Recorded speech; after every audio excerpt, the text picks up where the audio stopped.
Because this video is freaking long, I will put you in some context and expectation first. Video is actually 2 videos in one. I originally wanted to do an Ice Fight review early this year, but somebody made my depression a nightmare in February around my ear, so I couldn't. The most important part of the video is part 2 where I talk about game in general and spam you off graph. If you're short on time, feel free to speed up the video or skip part you're not interested in. But be warned that the video is long snowball of stuff until you reach the end, but I try to make conclusion as summary as possible. And know that this video has been cut out of a lot of things I want to talk about, so I hope it goes fine. This video took me a lot of time to write and my monitor died in the middle of it after over 10 years of service. But I think this video is very important for people to try forge their own opinion on Arknight and for the expectation of the future, cause a lot of people complain of the game without looking at the bigger picture. Enjoy the vid. To catch your attention before it starts, I want you to keep a question in your head that we'll talk about later. What is an endgame content for Arknight? Is it just something to do once to beat main story? Is it just harder maps, or something sweetie for very advanced player? Do your account need to be stacked 1 year into the game is enough? Or need just raising lower rarity for it to be free to play friendly? Does it need to be one time done or replayable game mode? Can you beat it with any comp or need specific one, or something else? Keep this thought for later. Hi! Welcome in the first episode about a series of poorly edited videos with a terrible English, cause I just want to throw words about Arknight to maybe lighten my mood. My goal is to make you think more creatively than just this is garbage, this is good, I like this more, Arknight is washed, they rip apart my game mode. Warning, there gonna be some gameplay see and spoil or some future ups and events. Obviously, we all have different experience and way to interact with games, so let me share you context on why I love IS and how I interact with IS as an introduction. Around first anniversary, I set myself a goal, despite being free to play, to have every operator at C2, because I love Arknight wide range of operators, and sometimes I get bored of using the same one constantly, unless I really love them. One of the reasons I momentarily dropped Arknight around Code of War, because I felt like that Silverash and Aya were going to play, and I was a very 5-star fan. I like how gimmicky a lot of 5-star are, and especially casters. I freaking love casters. I used to have been known for only like operators that are considered garbage or useless. But except if I swap constantly every level, they're just too much operator. Even with 12 per squad, I can't bring them all, and sometimes maps are hard enough that I can't bring my unbuilt operator at a time. And IS won't greatly increase this wish, I just have a silly game mode playable where team comp is random and I can be recreated with no hard maps, except N2 and 3 that I never managed to beat cause I didn't have enough time to play and was using crap unbuilt operators. So I wanted to be ready for next time they bring back IS by at least have all my operator E1 max before start E2 them. So I could just casually play with all the options I have and fit my way to play roguelite. A silly game I can open where I don't care if I die and I just have a chill trip. And I was relatively ready for IS2, all my ops were E1 max and a bunch of 5E2, maps were teeny more interesting as there was no special enemies and gimmicks. But I had an issue, maps are miles away from difficulty of ending. I still was on the side that Lucian was not way too strong, but it was weird to me how I could explode everything with Jackie and Sesame in DPS and get fucking exploded by Lucian because my ops were just not good enough for a fight. And if I pick strong ops, boom, easy win, like BSL. I failed too many times because I just needed a crack run to win with Provence cause I needed BSL to be under 80% HP before activate. But Provence, even with a few other guards, could just not beat the shield and it's endless if I didn't get the letter. The only time I won this way was because I had like 200-ish ISPD on my Provence and passed a Doberman. 90% of my ending to win was because every time I picked Schwartz, boom, instant win. Every time I picked a strong 6-star, boom, instant win. It was instant win or pain because IS2 power scaling is not really good. And so I got bored of watching people play, it was just a bunch of 6-star and it got worse once Golden Glow released. GG Calais was what run IS2 to me, I only wish Calais to die after IS2, and year 3 to 5 was particularly my period where I was uninterested into watching easy win gameplay about stronger 6-stars. So yeah, if you complain about IS5 Calais, I was here before, I don't care they tried to nerf it for IS3 and 4, should have died. Then there was the announcement about IS3, I love play Zerg in StarCraft, I love Seaborn, and I was hoping that just at least the maps would be harder, to homogene a bit maps so it just not big spike at the end. I wasn't following heavily CN at the time, I just knew that apparently there was a new diff system, but map looked way more cool so I was very hyped. Unfortunately, IS3 kinda dropped during the worst year where I had a lot of hunger against the game. I waited for global even if by that time I had a CN account, because play area too early was miserable. I played a bit, I don't like end meta static, cutting my Graceroot and Nightmare stat by 2, when they're already a bit struggling with no meta progression. And I never beat it last night cause it seemed I needed to be good ops but also learn map better. But I learned the D15 effect. You're telling me enemies have almost 3 times their stats and have 20 extra res, making all boss have 90-ish res? But how the fuck do I use my caster and 5-star? I feel like I have enough of a challenge. I don't want to do 6-star, and especially when everyone is using Texas the mid. I'm not interested in playing meta. I don't like them, and I don't have the account for it. Do you know how much relic you need to compensate Peak Palace of the relicless Minar? I still tried a bit to play Zalak IS3 and 4, but the restart RNG to start with E2 Dorothy was not for me, so I didn't allocate the way LG handled difficulty in IS. I hated defeating, just being stat to compensate. And not long after, IS4 released on CN. My account was decided not I could play it, and same here, maps are really good but way too hard for my account. I had no choice, I need Typhon. I played a lot of IS4 on CN but never over that D0. Yes, I farmed over 120 levels of IS4 with minus 40% gain. That's how much I wasn't interested in interact with D15. If it want me to punish me to have picked Scavenger, where is my silly game mode where I can pick anybody? I don't want to play the meta in my silly game mode. If I would want to play meta, I would go on CC Max Rix or DOS. And so I only briefly played it on Global, because I admit I have 2 accounts is fine to handle, but Grand IS again is not. So I still liked IS, but none of this IS felt like the roguelite where all my orbs feel super strong and I can mess around with them. You win more by pick Mina over Skadi than pick attack over HP. Additionally, I don't like it how costly 5-star and 4-star were encouraging 3-stars are just less fun to me. Some of these feelings dropped over time, but I hope it will get you some context on some of the reasoning and liking of IS5. I still like IS4 and 3 and still have a lot of good say to them. Even if I rarely played or not much for long, I still often watch stuff. And I'm always into IS having very powerful bosses and map as long as I'm given the power for. I read almost all IS stories and I barely read Ark Knight stories since year 2 or 3. So yeah, I fucking loved IS5 despite being on the flaws and failed experiment. Unfortunately, as I said, I couldn't have energy to play again on Global, and I wanted to make a video. Because of depression, and at the time I'm tapping, it's end of June. I have a few weeks to do this video before IS6, and it's only now November as I'm doing the finish line. So I'm very short on time, especially record gameplay. So it will end dry with a few crap recording and using tournament footage. Link in description, and I will keep player avatar by respect. And don't get me wrong, IS5 didn't leave my mind the last 12 months. Maybe it can become my personality. I watched a bunch of tournament and IS5 video on Bilibili, and on this night I could not sleep because I was ruminating over his IS5 designed. But this vid wouldn't be over 140 pages long of Gold Doc if I had nothing to say, and trust me, I'm confident there's some important stuff to talk about. For how much I loved IS5, it is the first IS I have fully done the medal set on CN, and first one since IS2 for Global. And as much as I struggled to get energy, I still had my priority once Ending 5 really dropped on Global. Also please AG, give me a proper visual of this art, especially the animated version. I want so bad to have them in wallpaper, I love them so much. So how is the video gonna be cut? Except in certain cases, I will mostly separate each expansion and try to compare and contextualize the release moment. But I consider that you play the settlement of IS5.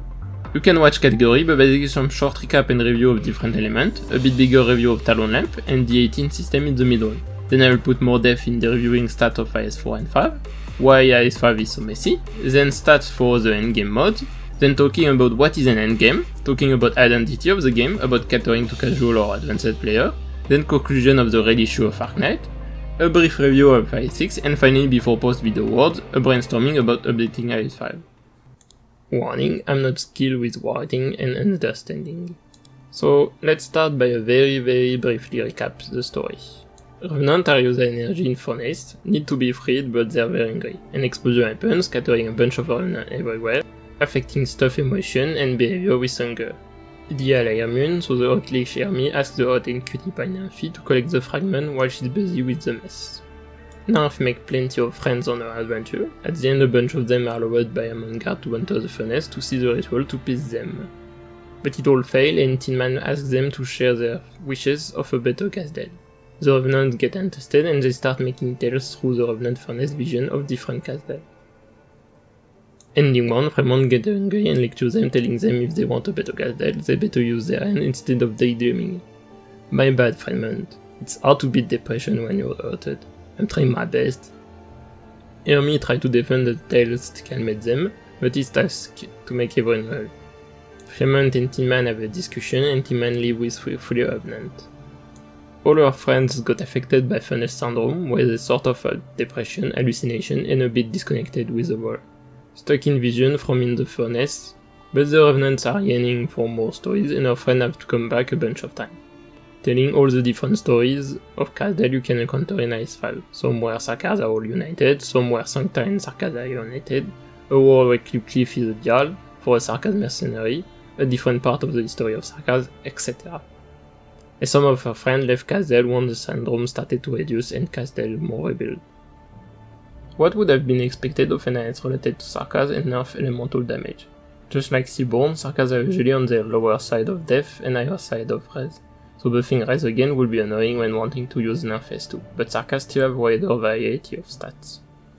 But Civilite Eterna is a Sarkaz related relic for true damage, so true damage encouragement is not off board, definitely make relic 2 debuff Sarkaz, and Sarkaz story is very related to Kings, so they are not off board either. So damage reduction is not off board, to encourage true damage and elemental damage. Sarkaz is a major dealer of Necrosis, Sarkaz doesn't have much flying units. And finally have Reborn and Blow Number, with high stats, or DR could even more encourage true damage, as artillery would not come fast enough to kill them. And usually enemies have 3 times their stat on floor 5, and basic Reborn just need 2 times their stat to survive the cannon, and could deal enough damage to break diff of Defender, so you can't just stall them. AG Showcase even show a lot of Nerf Virtuous shenanigans and tease a King Relic encounter right before unlocking a Chalice. So let's recap the new speciality. First, having 5-star and 4-star cheaper in Hope makes them so much more valuable, and having 4-star for free means you can actually make stronger lower floor maps, or same power and so make it easier, in addition of just being more fun. The cost for stack should be a lot higher than others. 6-star are just so much more powerful and now have IS mod that makes them even more powerful. The node mechanic in the following of IS2 plays and IS4 for the tolls, separated in 3 forms: Inspire, Lingerer and Plains. They can be merged in a new node False to Trust and have different stats or rarity and tolls. In comparison with for the tolls, we gain way more often sought, but are encouraged to use them often, because we can't just stack all of for the final boss, and have 3 times 50% HP and 30% attack. And can't be collected too freely, as if we get too heavy we can't move anymore in our adventure. We use the ability to interact with non-fight node, as it can replace mostly by the meta progression, and some small bonus effect for the wall run, and lose be able to fully control the transformation of nodes. I definitely like more having to control my toil and inventory through the run and have to adapt and improvise at a more last moment, and still have RNG control a bit my run. Over for the tolls was more strategic and can make you able to control the future of your run by changing scene nodes and more spare. I also like the choice of make them become resource or a boost. The multi-node gimmick in the following of Hallucination, Call of Rimini and Collapse. Epoch work kinda like Hallucination, but one at a time and are way stronger, but run out of once moved through 5 nodes. Epoch need to be reviewed after reviewing maps. But what I added from the Grand IS5 was the -3 deploy Epoch. Just know that despite have way more powerful scaling and slightly more pre-expansion maps, floor 4 to 6 boss included, IS5 have less blue box than IS4. We finally have map gimmicks and device, Mark, Spine and Parasitic enemy. All IS since 2 have special enemies but none had special maps hazard. Mark is an era that did Necrosis Injury, Spines are tanky rocks that generate Mark, and give plan on one break, serving as an annoyance but also a resource to gather and mine, giving a small era vibe, which give more speciality to IS5 maps, compared to IS3 and IS4 who sometimes use hazard from certain events but not often, only map specific. And Parasitic are enemies with a symbol dropping a new enemy on death that spawn Mark, which can make Mark still reach us. Now the enemies. Smallish is the basic mob on the weaker side, practically 2 times weaker than the Collapse Soulcaster, who was on the stronger side, with only speciality is to increase the duration of Epoch when leaked, which is double sword effect, as if you accidentally leak on an Epoch about to end just before the node you specifically don't want the Epoch, it gets annoying, but also it means if you have Prosperous or Spine Epoch that are more positive than negatives, you can get their effect for longer while now you're not gonna be annoyed by a bad one. The thing is that pre-expansion IS5 was too much easier and that it mostly didn't matter, and get Prosperous Epoch was too hard to matter. And the mob is so weak, if you leak them it means you're losing the run already. Maybe the reason they never appeared in the expansion maps. Most casters either have 2 times that attack or 2 times their HP. Wendigo are basic mob on the stronger side and pretty slow, but attack 2 times when inside the mark. Big Leash are elite on the stronger side but more slower, with an ability to generate mark in a big range. And Terrorcast is basic mob stronger than the Big Reborn but have half as effective HP. Can only be spawned through the death of a parasitic enemy, creating an art explosion and a small mark on spawn. There are more, but this has the major mobs encountered. And yet we can see that enemies in this IS can interact with different gimmicks and each other, which hasn't happened since IS2, which is strength and a weakness. You can make very well minutiously designed maps, But if you fail and they can't interact with each other, they're gonna look boring and do nothing. But I love this. IS-5 definitely have the most interesting special enemies composition. I value way more when there are some Savorous synergy put in a map and not just enemies are good on their own, just like how I think Tenshinka is more fun than Nege Puncher. Collapsal are really cool, but they're nothing more than Rusher. You can make easily some cool maps, but you can't make them something else than rush you or turn around. It's not Collapsal that are making Sentinel and Electrical Image a great maps. IS-3 had cool enemies. Broodmother is still my fave enemy, though this one cheat a bit. But most of their scenery is that they deal the same injury type. And IS-2 had same injury type, and Scarlet Singer are a really good enemy, and you can see in IS-2 Reform is a pretty good use of them. Only issue is that until D15 IS-2 they didn't get enough stat for the effect to really matter or be activated. For less major enemies. Holy Automaton can have nice combo with DM enemies. Fatty the Mouse is a nice set go, is probably added later in IS-4 and 3. Door is pretty strong elite. This is nice, it can let player be able to get scoot they need without deviate from the possible better pass. Now Mimic chest money and Taunt chest are replaced by Bird. The removable of Taunt chest have two possible reasons. It was annoying as fuck so they got rid of it. Or because Tin Man is a welfare for it and Alchemist's speciality is that their units are not tied to them. Tin Man could just collect them with S2, and I guess S2 heals so maybe that's why. Recap of the diff. I realize that there are no penalty of scoring that will make getting meta progression longer, and it's nice that instead of easier diff, enemies are actually slightly weaker. IS-3 and IS-4 were mostly stat effect and some slight gimmick effect. So I do find IS-5 difficulty effect slightly more interesting, a bit more effective. Basic stat buff are not scattered around and mostly in lower diff. Hope change is not until late. Epoch power depend on difficulty played, which is make Prosperous even more valuable than higher diff. And I realize that both have some change on higher diff. But the only really interesting one is D14. A lot of people think this one is garbage, but this one is fantastic. Maybe it could have given something else than the air, but it means that now Mark interact with every other enemy, not just Wendigo. Making how you dispatch Mark and Big Leech even more interesting. Because before that, outside of give them 2-hit attack, it was just annoying Necrosis field. Even if I'm a big fan of Soft Vantile, it needed a bit more. Now, where does parasitic enemies really matter? Now, how you fight Spine matter. Now if the game put marks through other way, it will matter too. But it matters if used well, otherwise just get planned to get more times. But as I said, also encourage true damage and elemental damage. I guess it would be a tech, but I wish it was in lower diff, or maybe a weaker effect on lower diff. Because I would admit that Pre-Expansion failed a lot at making good combo, or for it to be impactful enough. And when it's used well, it doesn't matter if playing lower than D14, which is lame when playing casually. And could definitely make maps have more strategic points, by put certain space with permanent mark, to choose moment and which enemies you want to make threatening, or avoid spot killing. Or if making chapter 14 maps makes the storm more important. Class Squad change was the best change. RNG E2 start was so annoying, a bit stupid for tournament class squad, players were just allowed to restart Billion of until they have their E2. It's also the first thing that made playing Zalak only way more enjoyable. Zalak is mostly caster specialist, so it gets easier to have my ops early, even considering IS-5 have less hope. I hope unless they found another way to make it even nicer, it stay like this for future IS. It's just really nice quality of life. I prefer be fuck on floor 3 cause maybe having more uncertainty to in IS-4 is stronger than the moment I click on start zone. But I like how when people pick class squad, their team is pretty homogeneous. Last time I watched IS-4 tournament, it felt that the class pick was for your starter. Later, all teams were practically the same. And caster specialist was just picking specialist. While in IS-5, for example, you can have 80% of guard and vanguard and be fine. And sometimes not always pick the same guard, Other and Ulpenius can be both pick or have strat swapping them. Pre-expansion, new special squad are like relatively the same power as IS-4 one. Mostly just a few bonus resources probably for certain space style, but they don't feel particularly powerful, even more compared to Blueprint squad, or definitely super broken. Being able to free roll theoretically makes you have over 20 plans that don't increase toil, versus 5 relics, or 10 toils, or 2 inspire, or 5 toils. I do still have issues the start bonus have few pretty unequal or keep being not worse as you go higher, like 2 plan is so much better than anything else, most are worthless, who paid 20 in code for relic. Face of Node making 1v1 2v2 is very neat, I like it a lot.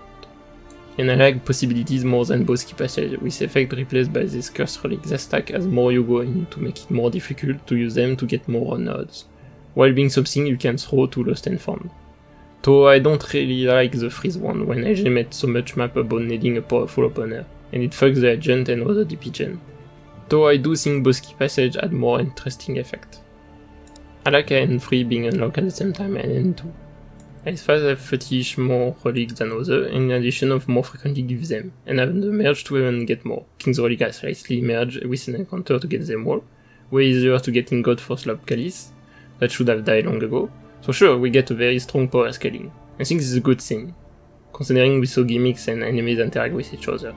AS usually have stronger and harder boss because of power scaling, even if they're good arcs, they're usually still balanced around 6 star. But also considering we have cheaper 5 star and 4 star, as we know 200 S make any ops good, so more viability of ops and less get cooked because you pick Skadi of the Mina. You're probably still fucking yourself for pick Shaki early game, but with a lot of scaling, maybe pick later on might make at least usable. I do hope though that Calice and company die after. And IS5 is a Calice IS. Imagine balance a hit point based IS with Calice, lol. Or at least if you want to keep other relics that scale on Ingot, at least give me other stats to increase. Give Calice and company that give me 600% HP. I have no problem with having a bunch of relics and different type of scaling, but I still look for my side eye scaling out of Ingot that can impact the whole game economy. Stronger ops mean stronger maps. If player have power scaling 2 or 3 times stronger than S4, the failway would be to make same power of map and just increase stats. If an power do this work for you too, you can make way bigger maps with way more paths. Example, IS4 March of Dead, if you need less ops to fight it, you can now add a third line at the bottom that also sends enemies like top line. You can increase the power by merging gimmicks. Instead of make a simple map where there's chapter 10 artillery, you can create a city in the middle of war with Ortus chapter 8 and 12 civilian and Ortus rocks. More eliter or boss enemies. Like I have no doubt you could do a neat domestic cluster map in IS5 without it being painful. Sarkaz is such a major type of enemy with a lot of events, their way for a lot of possible maps and combo. When I say the mark could be used to patch certain weakness, for example the card that buff Reborn, or the one giving SP to the artillery, they're usually super fragile. Give them 2 times the effective HP will make them a bit harder to spawn after a certain diff without greatly increase their stat, like drones in Sentinel, to make them more able to buff Reborn or not block the SP from going up. It's important to be cautious of possibility for player become so strong that it can just spawn kill everything while sleeping. More power also mean operator fast to be ready, increasing the power of an opener, but the difficulty need to not just be the start and have threat behind, otherwise just die or sleep for 5 minutes waiting for the map to end. Like, imagine March of Death had like the 4 hard creation together at the start, and later no hard creation and no big undead. Being stronger means possibly more access to crowd control, making some way more powerful enemies where being able to stun, freeze, etc. can come in some more strategic importance. And consider plane is a very valuable resource, harder map should reward more planes, high risk, high reward. So yeah, surely it means map are put more thought and power. So let's recap maps and bosses. Floor 1 is definitely the easiest of current active IS, but I'm fine with it. It makes the start of run bit whatever while you do something else, but to be honest, you can't really make super strategy Floor 1 map balance on 3 ops. But it lets you scale a bit more safely for Floor 2 and 3 and allow you to be a bit more diverse in your starter, especially considering you can start with 4 star. Maps are all fine, not much to say, straight on the end, not hard to open, like Bait Neighbors block shift, and safety inspection is a really neat map. On one hand it's fair that not all maps have rocks so you don't get too many, but also it means that 2 maps are worthless next to the others, and starter will be mostly based on getting plants, so player will practically always avoid them. But it's only safety inspection what made an interesting map shenanigan. Shield guard stuff already been seen, but Spine, Wendigo and Death Shred, drone is cool, other are whatever. Floor 2 overall I think is an enough well made and balanced floor, it's the one that need to be the most learning, because it's before we really get scaling and challenge your starter. It's not hard to accidentally mess up and fail. They almost all have a spine and mostly use it to soft ban tile hazard and use the taunt to protect trash mob. Dissuasion Seminar fits a bit too weak, it's just a free map easy to get plain, while the spine and mark are what creating the map difficulty. I do feel this map is not hard enough to reward the plan. The Weather Tank just doesn't have enough power to carry the lack of threat. Temporary patch up feels a bit harder as the stun and lack of ops make opening tricky, but one past that should be fine and don't have a spine on normal mode. CM use the spine for ban tile and map is hard enough to keep a plan, but it makes the risk not worth it in normal mode. Exhaust Vents is a good map, with variant that changes a bit the map approach between flying guy or Lancer not falling, and hard enough with a fast attacker in high def to be able to break the defense, especially in CM where practically forced to block. Finalized use of Vents. Planet Volunteer is a little rework of AS1 maps, but feels a bit lacking threat to reward plan. Spine is just here to annoy the start, and it feels that mobs are weaker to have normal stat when in mark, but it feels that you rarely is lacking range for this map. Clear the Crown is a good map, mobs are mostly fragile but do good damage, nice balance between DM gimmicks and combo type, and Spine doesn't do much but is hard to kill sometimes, definitely well rewarding plan. Floor 3 is okay, I think some floor 3 maps could have been a bit harder and bosses are mostly whatever. Simulated Skirmish is a nice map, but it's all about planning. Once you pass the mortar, it's kinda a whatever map, and CM heavily increases. You're fighting for the start and might lose to it, but what threat come after outside of being boom? Spine is not in an easy position to get, so maybe it's forced reward the plan. Bloodline Debate is a fine map that punish you if you took too much time to focus on slugs, and Devourer. Spine feels like to be only here for Bantai and late attack, but maps don't feel hard enough to give two plans, one sure. Loaded Sky feels whatever, maybe if you only have hard DPS, Caldera can be tanky, but nerfed Seeds barely do any damage, even in CM, and not hard to bait. And Spine just does nothing. This map is only annoying if you really know Medic. I don't feel like they have a good plan. Morning Labor is a fine map, about dealing with Lancer and have to block, but Spine does nothing and Lancer are the only threat. And you really need to get freely for them to break rock fast. I feel like it doesn't have enough threat to give a plan. Careless Magic is a silly map to create around altar and rewards. Even if mobs are be weakened, if two stacking they can break weak defense, and considering the map setup, I understand there are no plan as there are not many tiles out of altar range. And if you put in altar range it could easily be killed on its own. But CM of this map can sometimes be rough. It will deserve reward the plan. Use of parasitic enemy is decent, as you sometimes end up to block rebounds. Lottery Fight is a fine map, I guess. It can be sometimes overwhelming, I don't feel it's super hard, but I guess this one deserves you a plan. So genuinely I get that in a map story the bomb got freeze by the altar, but really what does it do aside of make map longer? For nothing, I don't know, at least come at the same time it will be. I really like that there are 3 different map types for boss. La Carameline is the only good one, probably cause she's the only one that can threaten your orange. On average, a boss becomes better by virtue of range attack, because it means it can actually fight back and not just be unpunchable. She's a pretty strong caster with good range and become a big spine on death, which probably is gonna bait all your attacks, so ban a lot of tile and bust for other enemy as there only one pass. She's tricky but not particularly hard unless teams suck, especially a variant, less damage but 2 targets, superior range and instantly on the field. Really bad start, she's gonna crush everyone. But she's definitely drastically harder than others. Goliath is whatever, it's definitely a big sarcasm, big muscle, but it's just an hard DPS check. Maybe if it was more tanky, blanking and using its weakness to stun would be more interesting, but it usually doesn't matter. And considering Goliath mostly one-shot ops, being Necrosis variant is useless. But Kali is the most whatever, like at least Goliath have a map where you have to protect stuff, enemies do good damage at high diff. Kal lane mob just die in 2 seconds, even with a lot of Herald doesn't do as much damage as Goliath Sniper.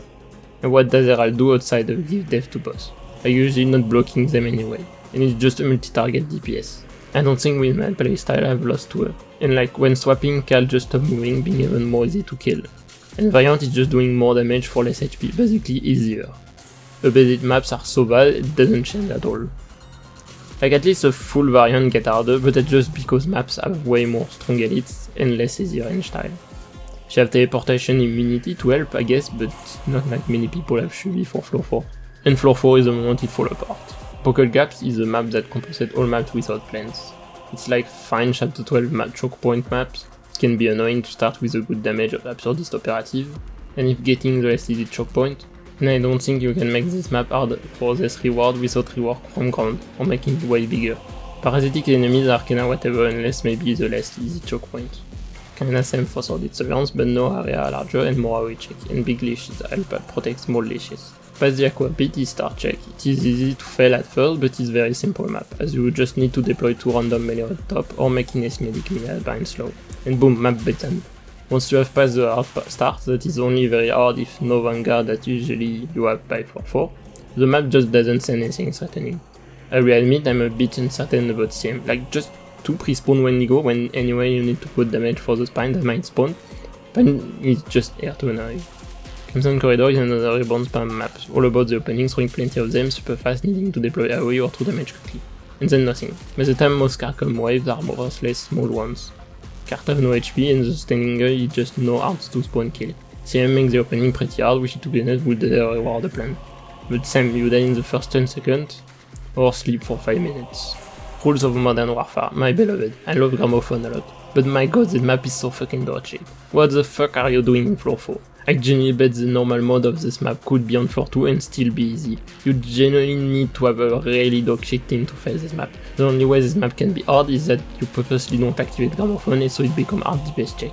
But there's just nobody to contest you in normal mode, and like if you have decent hard damage then armor not that much of a threat.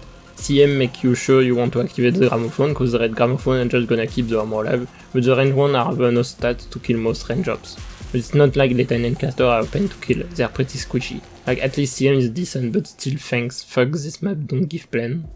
Time 1 tension is a fine map, buffed World Cursor always a threat, even if they're fragile to stun. They're definitely the type of threat that having your CC more powerful become important. And it's really cool to have replaced Sarka Sentinel with Holy Automaton, where licking it will activate them so you're encouraged to deal with them.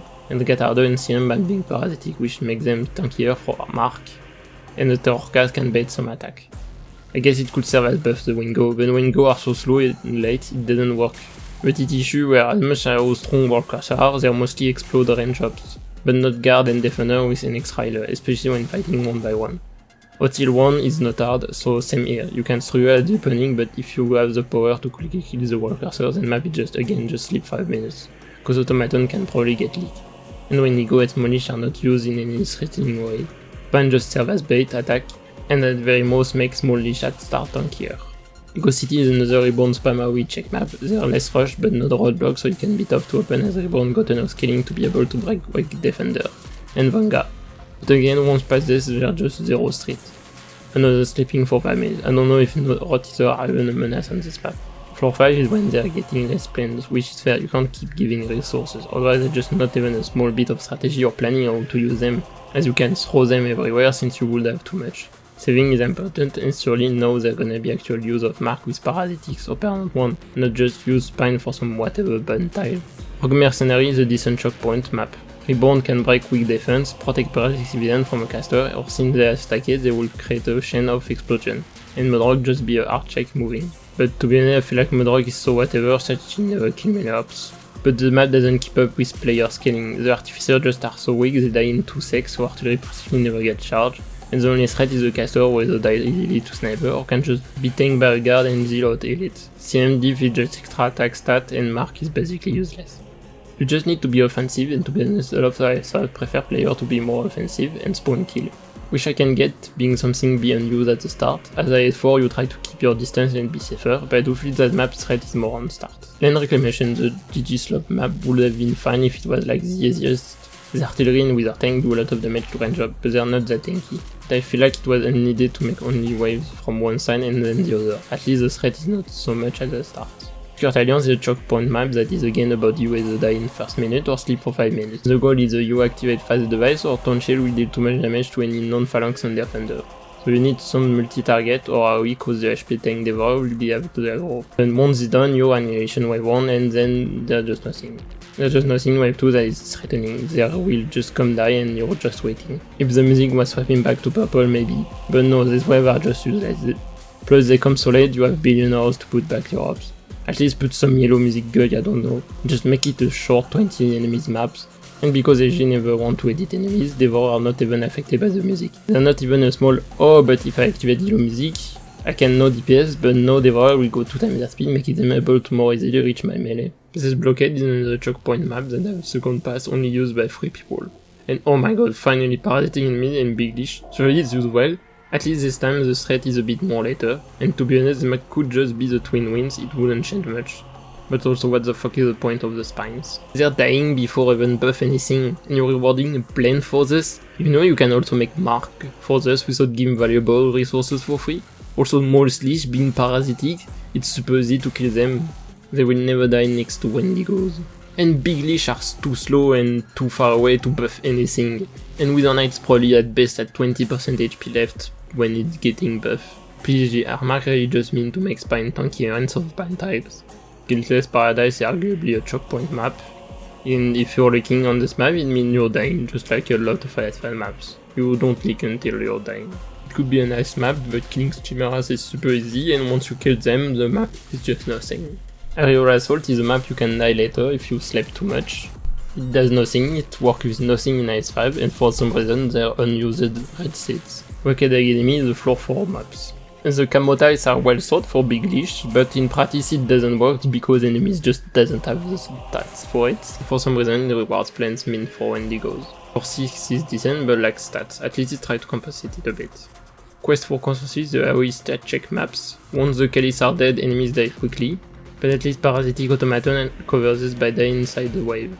Divine Desire is mostly about supporting, that is very hard to tackle due to the map being very small and the limit of F tiles, but once past this, the map is just bait attack with a defender and down. Most mobs have 0 res and get exploded by caster. It's not much different than Modern Warfare, but at least the maps have a lot of early map threats that can go bad if taken wrongly.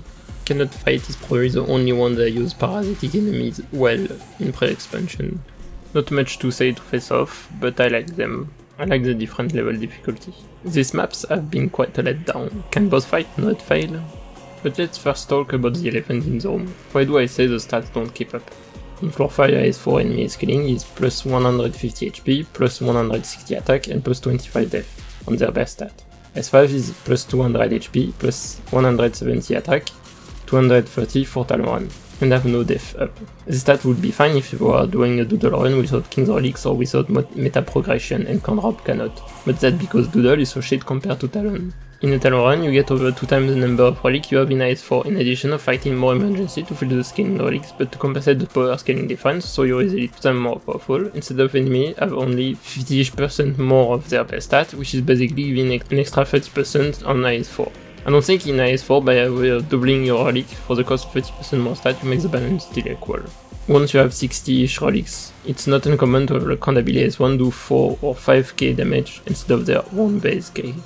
Turning enemies with 2k defense at basically 500, and considering guys 500 defense up or scaling, you need to give a bunch of defense to your bosses at their best stats. The only stat I think is balanced well enough is the attack, which is more buffered than RFP with Talon.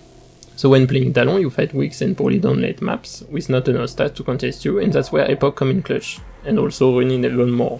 All these maps only can become difficult when you fight it with an Epoch. HP won't try to compensate the lack of stats, attack won't make you change nothing, or being very cautious to not make range ups the target of enemy range sarcasm. Lose HP on deploy was mostly an early floor, but make opener harder. The false choice fail one mean you have to remove some stuff and so daily reduce your scaling, etc.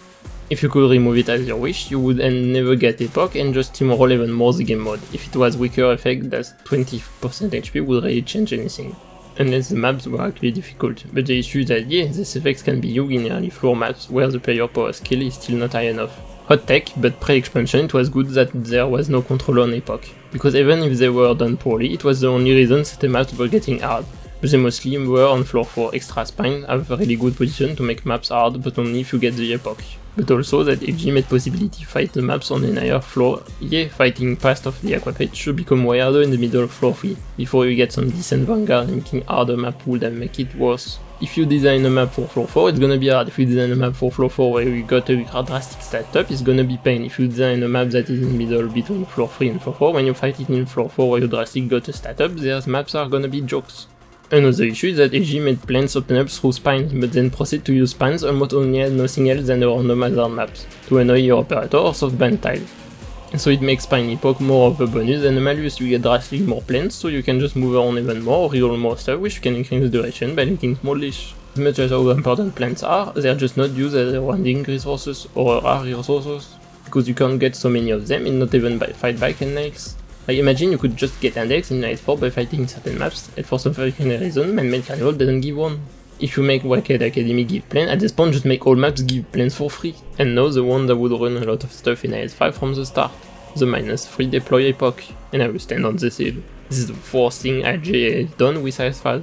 I remember when I said being stronger mean you could have IS4 map with less ops so maps could be bigger, and the number of times I said the maps were just a choke point? Well I don't, but I know I said it a lot. Well, I think the AG thought that, yeah, we're strong, let's force people to fight with 4 deploy. To make big maps with only 4 deploy is hard, so let's just make smaller and easier maps so they're fightable with only 4 deploy. which means that if IGA decide to make actual map art, then this epoch is a fucking pain. It's not like it's an epoch that matter at lower the floor. It's like, do you really need sometimes deploy more than 3 ops in certain floor 2 maps? Like we will see through the vid that IGA wanted IS-5 to have a bunch of units to redeploy and not throw your ops everywhere gimmicks, and so sometimes maps are so easy that it doesn't matter because you already streamrolling it with 4 operators, or sometimes maps really get very difficult because 3 or 4 deploy is bad covering, and even boss get affected by it. Many of these maps could have just have extra lanes to cover, and more blue box to protect, if it weren't for the fact they might be impossible or fucking pain once you have only 3 or 4 deployed. And it's not like it's a debuff that are to counter or weaken by just pick deploy relic, considering IS-5 is more rich in relics. IS-3 deploy should have not exist, and we stand by it. Whenever the designing of maps were actually affected by this epoch, or if this epoch was added because maps were designed for a more IS-4 box killing, this shit is so ass. If IGA wanted to make marks mostly through spines and use spine mostly for soft band tiles that you need to fight to unlock, then I think they should have done another way to get plants. If you need to fight to get it, why not making mobs like style of Yeti from Plants vs Zombie or anything else? But you can't have every map have spine and reward plants, provide need other way to get marks. And by making marks through spines, it's fine, it's like, okay, we ban this style, you need to unlock them, but by 4-5 you should be strong enough to have to deploy in them, or use mark to protect certain enemies without being able to just deploy an ops and 30 seconds after, poof, no more mark for the rest of the map. Otherwise, just fucking useless gimmick. And the issue I have is that IS-5 diff system only increase stats to elite and bosses, unlike IS-4 which is for everyone, so the small collapse soul get also affected. Then IS-5 made 2 trash mobs that don't get affected by it, so smallish and Wendigo get even more behind as the majority used enemies in pre-expansion. I do feel they should be both buffed, especially at least with all the maps turned out. They need to have some more abilities, but considering everything in IS-5 should be reworked and expansion at actual hard maps, epochs need better way to interact with it. But I don't like the idea of just remove it for free. I still think you should have to adapt and deal with it, and being able to reroll means if you reroll constantly, you're just never living in epoch. But it allows you to get away if you think that the epochs will fuck you next turn node after the one you entered. I think it's important to balance between get fucked and adapt. You have no control, and have control over everything and remove all your problems. So bosses, I often heard that IS-4 have better boss. While it is true for Ending 3 and 4, I do think Will of Sami and Ek are nice boss fight, but are overrated bosses. Sami is hard carried by alt, because I consider that boss fight and boss map are 3 different things. A boss fight is a combo of a boss and a map. You can have a less good boss and having a good map can make a good boss fight. For example, I don't think Jay Sultan was a particularly good boss. He's a bit of a whatever later from year 2 Arknight. But I do think X8 was a quite good map for year 2, so I do think us boss fight is good for year 2. You can have good boss, for example IS-5 Ending 2, if your map sucks then the boss fight is not always gonna be good. Also what I mean by eliter enemies, it's not something concrete and more on guts feeling, but it's a boss that I feel like you practically just pick an elite enemy, give it more stats and 1 or 2 whatever ability, call it a boss, and it's often bosses that are early Arknights or bosses without extra faces. See it as some sort of half boss with lot of stats basically, I guess. And one is Fremont that is not happy as mentioned at the start. You're encouraged to avoid throw your ops everywhere and keep some in your hand to deploy after phase transition. Make sure Coffin can be reached by your ops or use summon to cheat. Betting on the teleportation is a scam, the phase transition mostly is to force to undeploy and redeploy your ops. It's not super hard to block him as you need just 58% HP for tank with Gummy or decently built Quartz. So overall you need to be cautious how you undeploy your ops, cause if you have moments without ops then Wo is gonna kill your enemies.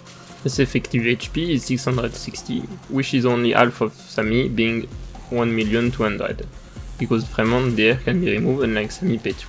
It is fair most static bosses have higher HP since lack of movement makes them punchable. Sami is pretty simple static boss, attacking colon and stun for check the deployer does already on the field, and this map have a bunch of eyes that need to destroy so you can't open freely. Pretty simple boss fight, but it's fine. But again, Fremont just doesn't have enough HP, he's really easy to explode with physical damage and have no ability to counter if he can't charge a attack. He doesn't get help from the emergency lecture, almost a choke point map, and have reduced deploy, which is fair, it's in one, it shouldn't be too hard. In the best case scenario, you spawn kill Fremont and then kill P2 on bottom right, and then just have to hold choke point and spawn kill enemies sleeping for 5 minutes. In the worst case scenario, you kill Fremont bottom right, might like a bit the elite if you use all your DPS and didn't save any, and have to face Fremont with wave 2.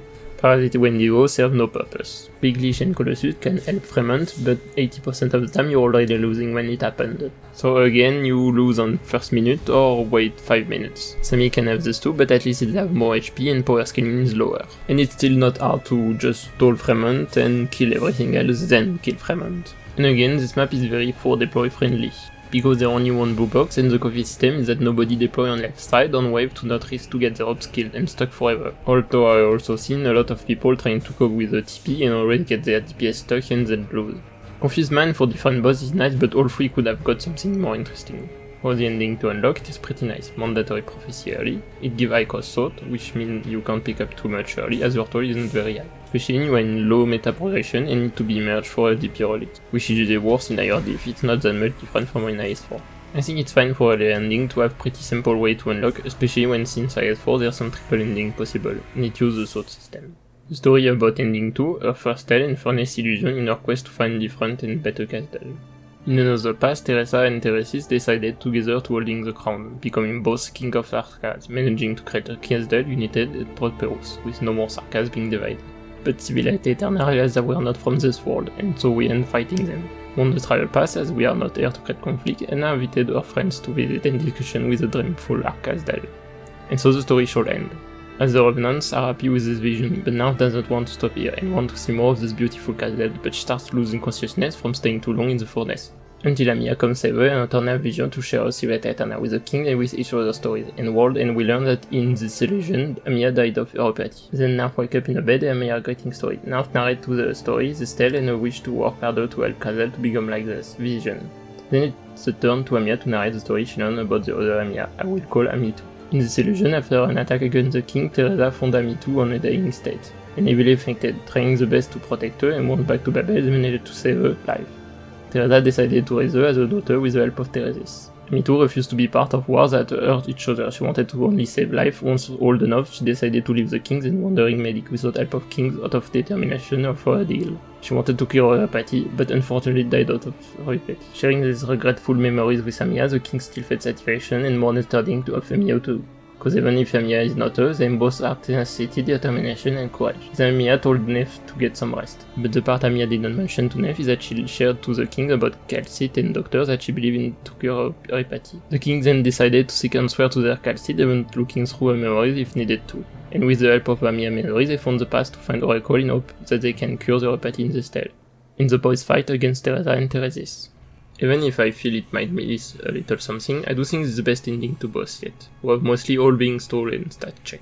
You are theoretically encouraged to bait the ability to avoid being overrun, and being cautious of your Sarkaz skill to know when Teresa will strike, creating a threatening wave. While control the position of shadows to not get your range operator one shot, and following around Teresis to avoid a slash, especially in the moment where he's close to Teresa. Or if blocking, at least find some good HP buff and block him far from Teresa. And in P2 you want to use your shifter or TP to not let them stay too close, or elemental and true damage. And Teresa SP when killing Sarkaz is through projectile, so you could sometimes block it with Logos. Having a visual on P1 line is good. But it needs to have a good map, otherwise the boss fight is gonna lose to even a simple elite or shutter champion, enemy like Heck, who just freeze I guess and do a silly who work only once. And Court Visit is probably the most garbage boring map they could have give it to them. Another fucking choke point, that again is very fine with 4 deploy, where the mob are just fucking small Robin and Nature Devourer. Is that the fucking Sarkaz United Army? Where are my mercenaries, my Banshee, my Cyclops, my Goliath, my Wendigo, my Royal Court, my Absurdist, my Diablo, my Bone Guard, my Revenant, my Gargoyle, my Lich, etc, etc. I know some of these don't have enemies or are boss that obviously can't be put in the map. But come on, give me some variety, make me feel like I'm fighting the entirety of Casdale or something. So AG duplicated Ursus Tetris but with only one pass. There's nobody outside of Teresis until like 4 minutes, just Reborn and Terrorcaz, so nothing to fit Teresa.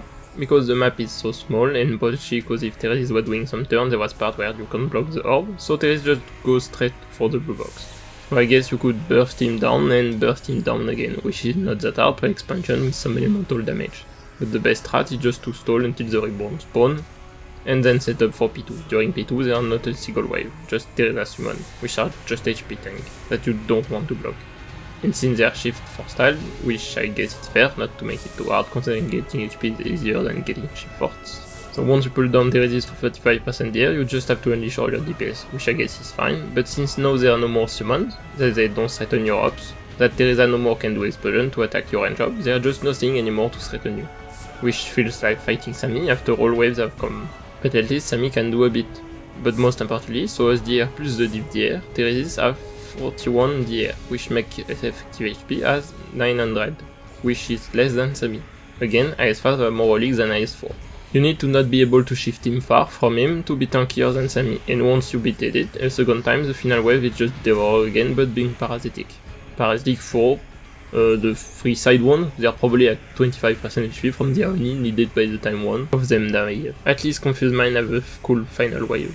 IS-4 and 4 didn't have a map good for anything else than the boss themselves, but here the map is not even good for Theresis himself, and compared to Egg Boss map, who was also a choke point, at the very least there was fast shatter champions that spawn on your face and more different enemy composition. Here there's just nothing really threatening you, not even a range enemies. Teresa is way too long to ramp up, Shadows and ASV are just too squishy, and free unlock is nice too, pick up a relic in Lost in Front so you know where you have to go and interact with some new gimmicks. To I feel the more epoch just do nothing and fight a special boss map. Victory 1, the fan service map, is another with only one pass, but I forgive this one cause it could also be a floor free map, even if usually it's better to fight it later and it's okay map. We fight again Frost Nova and Patriot, for this time right another ending. Spine is again a bit useless cause you will usually fight more on the right on the map, and by the time when you come you probably have break it.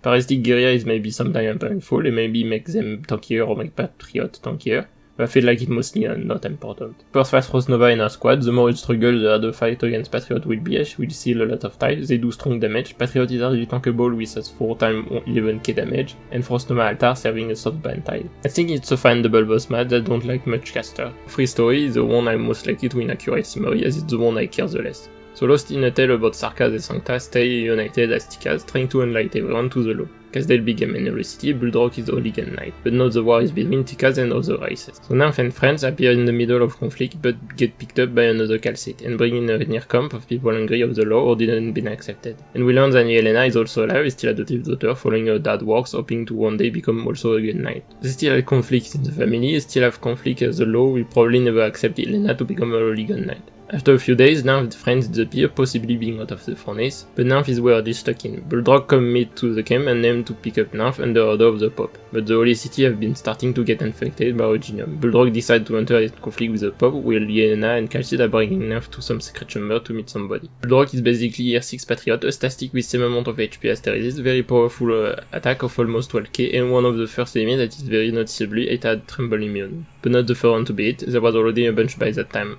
Encouraging a lot of HP relics, Camo Play, Debuffer, or hit point shield that love fight in 1v1, Yaoi with Elagur, and 8 range operator, that's it. At least he had retreating, which is the opposite of most of the bosses. And Holy City is not a map saving him, this map is so ass. I guess at least it used Parasitic to buff weaker enemies, but basic Sarkaz are very weak on floor 6 even with 2x their HP. They still have less tanky than Ballistarius, outside of Rez I guess. You're only making them as tanky as Striker in Gardener, at least there are many at once, I guess, but this is just either choke point on the right or just spawn kill them. Automaton are practically always getting spawn killed. And Ballistarius have no race so they cannot get exploded by caster and get spawn killed.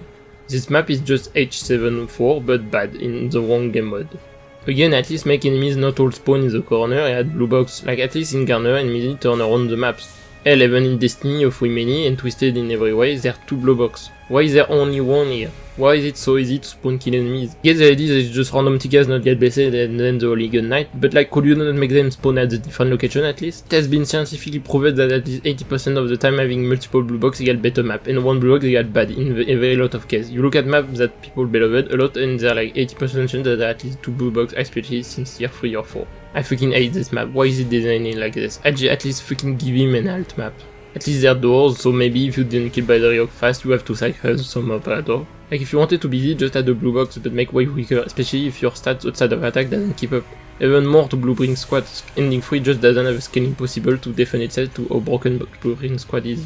So N3 is more about the adventure than the destination. IS-5 pre-expansion was not too easy as you can just deploy Yala and boom you beated all maps as could be IS-2 before day 15, but its still maps are just too easy and only getting the difficulty either through epoch or no meta progression. IS-5 pre-expansion was too easier, and you would tell me, but Lonely, you said you don't like it when you don't have to go meta. IS-5 is easy enough that no Palace is stronger than ever, and you are correct, except I don't need maps to be a joke for use Palace. I just needed to have enough relics that Palace can have the same DPS as base Minar, so I could play powerful maps at a medium difficulty and fix my operator in the silly game mode to be powerful.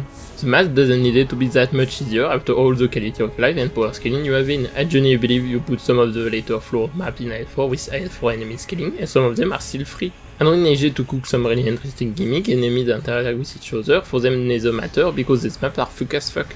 Hell, there's still some sarcasm enemies and gimmick missing, or some sarcasm I feel so overused. Where is chapter 13 sarcasm? Where is Midrock buddies? Where are Babel gimmick and enemies? Babel was such a blast, why is it not used? Since the day I learned that Seaborn Clip make any type of Enjoy the Blood, why not create a Seaborn map with Syncaster that is unused?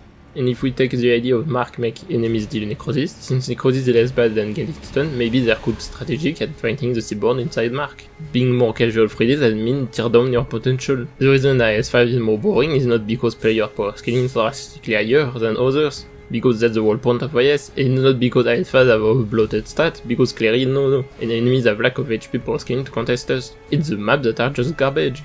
And even if I accept that okay, IS-5 is for more casual than me, it's just following the same issues as other IS of their current stand and way difficulties work. I said it, I hate the defeating system. If your power scaling is dog shit but map are difficult, adding extra stat to compensate player power scaling just gonna force player to play meta with always the same team. If your power scaling is good but maps are not good, adding extra stat that try to compensate player power scaling is not gonna make the map drastically better. And you can't just add in the back for harder and well-made maps cause you're just gonna create a mess. At the lowest case, I know there are some people who don't like Ending 4, because they're always way more complex or powerful than other ending. But for IS4, how many people were enjoying it and had the right difficulty for them, and then fucking hated the expansion? Because AJ had a boss map for sweaty players, 2 of them are possibly the greatest map, AJ decided to pull it off, but their difficulty was way too high for them. And now everyone is scared of having IS pull and Man-Made Carnival because they fear this map. The thing is that Man-Made Carnival is not even that bad of a map, it's just a hard check map with threatening Londonian artillery that need to be checked off your opening. The issue of the map is that at its release, the IS4 meta and strongest team was Minar, Ella and Degen Pressure. They probably have power to do some damage, but IS4 having worse power scaling, unlike IS5 where a map with 4k defense you could still do it with physical, you need some hard damage. And casters are not really meta in IS4 as far as I know, and I don't seem to see many people use Descent Binder to slow, especially since Ella and Ascalon. When I came back finishing grind and D15 IS4 on CN while waiting for IS5 and second expansion, I just didn't find that map any difficult, because I have playstyle in 6-star fav more favorable to it, and was using more modern options. When maps released, there was no caster even close to the power of Minar and the pressure, and when people decide to go for Sentinels, obviously they spawn casters, they always pick meta, and the meta doesn't have to wait to deal with Rocker power armor. It's not until Logos announced that there was casters that could be arguably called as powerful as them. And if I was using less powerful casters, yeah, I probably would find Man-Made Carnival drastically harder, but that's just the way IS4 is. Your power is so bad that you need the best operator to compensate if you don't want to have a low win rate. And if we decide to only redo what was considered good, if IS4 was that good, if a Dark Knight Memoir was sometimes called the peak of Dark Knight because it was the best tier 1 event, then okay, let's just redo everything that worked. Let's make DM but Seaborn, let's make DM but Syrakusa, let's make DM but Grudgebearer move slightly faster, let's make DM but Lancer Heart, let's make all new side story with no boss cause that's what DM did. Let's make IS4 just billion of reskin cause we can't edit the map and the gimmick, otherwise we will make it worse. So I just reskin IS4 as Sarkaz and make Lugas Siege and Trianteresis. But that might be exactly the same. Let's make CC different version of CC beta. It just copy paste works. And if we accept that every IS is different and for different skill level, then okay, shameful that IS just throw its potential away, but okay. Then I think it's wrong way to see it too. Because people see IS as casual silly game mode because that's what IS1 and 2 was, that's what RA was, that's what TFN is. None of them were made very difficult as CC. But others see them as something in part as CC because of the difficulty of D15 in IS3 and 4, or because I relic less relic. I think it should be accepted that yeah, people love different type of roguelites, so some might like certain IS more than others. But I don't think an IS should be only for certain type of skill level, because IS is only once per year, and lots of people on Global are already feeling that waiting 6 months is annoying and long as fuck. Me too, which is why I started playing on CN, I don't wanted to wait 6 months to play with Yusha. And sometimes playing the same IS for 1 year straight can be too much and want some newer stuff, and if the new IS is not destined to your skill level, then you have to play your IS another year, hoping that the next one is for you. And considering I wouldn't doubt that there are 9 casual for one advanced player, if we give number of IS proportion to it, and that casual seems to not like IS 3 and 4, are advanced player ready to wait 17 each before having one, because apparently it's fine to have IS being constant chance to go with 4. I have not seen anybody say there should be CC where max 3 is a joke for casual, or we should make a side story so hard that even story maps are for sweaty players. But let's accept for the time being, IS5 is for people even more casual than me, and the go-to IS to just have a soft time after a hard day. IS5 expansions. But first, let's talk about Doodle, Talon and new friend Lamp.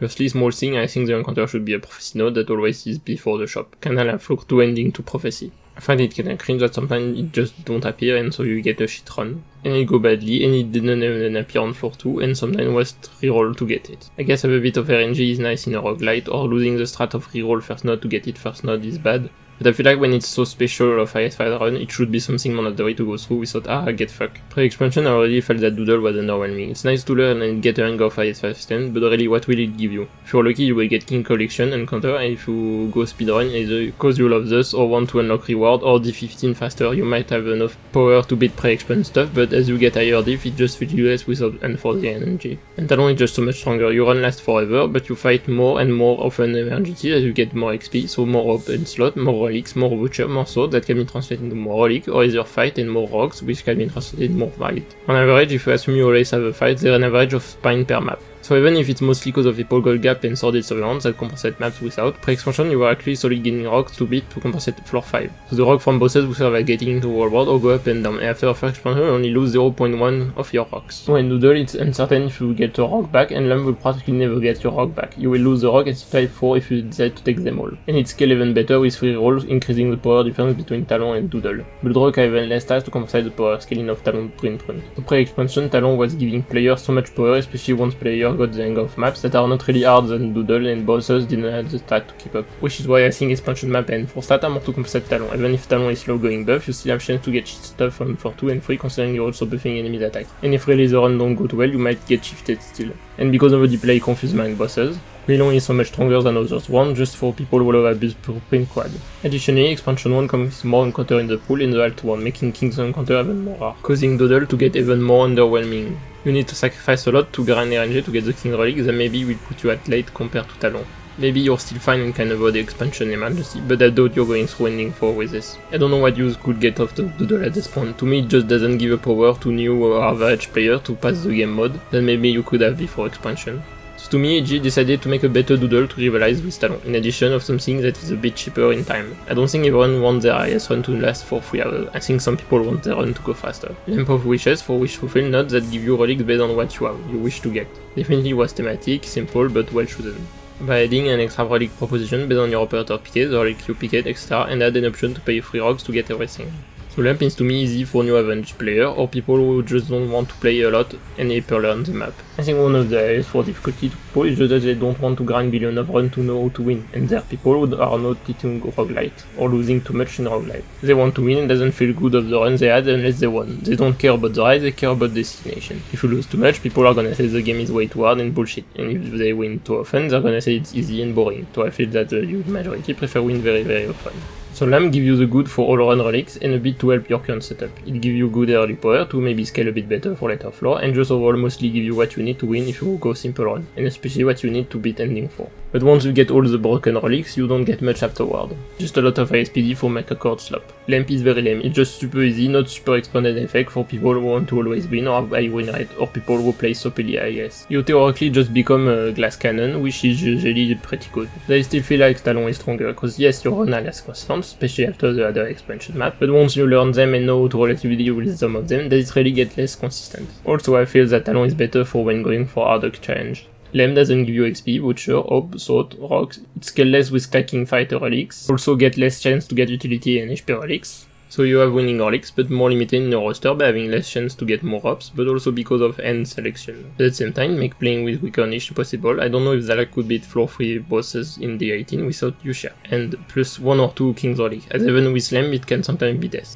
But I'm also uncertain if Lamb will give me enough to at least reach ending 4 with Zalak, as I like drastically off operator for it. I feel to have my operator to deal shit ton of damage, I need more King's Relic than ISPD. I need a lot of scaling, so I'm uncertain at some point if Lamp is not strong enough. And like for going alt plus ending 4 or 3, you need to use 4 or 5 rocks. So not only you lose more rocks with Lamp, but for higher challenge you need more luck to unlock it. For ending 5 tier 3, you need 2 extra rocks, and I could arc for ending 5 with all 3 eggs, but considering the setup it wouldn't work, is my point. Where are you getting all these rocks in your average Lamp run? Then comes second expansion, there are 1 or 2 new encounters, plus the N5 encounter that have way more shots that appear than all other. Otherwise it would be IS2 again, so bye bye even more Doodle, imagine using Doodle and Big 25. New relics, I encourage going in Warlords, to make them good you need rocks, so more rocks needed, that's stacking, and D16 costs you extra rock to move up and down, so you get less chance to spend time power scaling in Lamp run. So a friend didn't maybe realize that yeah, while it fucks Lamp, it will fuck Talon more cause Talon wants to move it down way more than Lamp. And every time you leak last chorus, you get a relic, so once you learn how to deal with map with it and how to control your shield, you get more shield to leak for a bit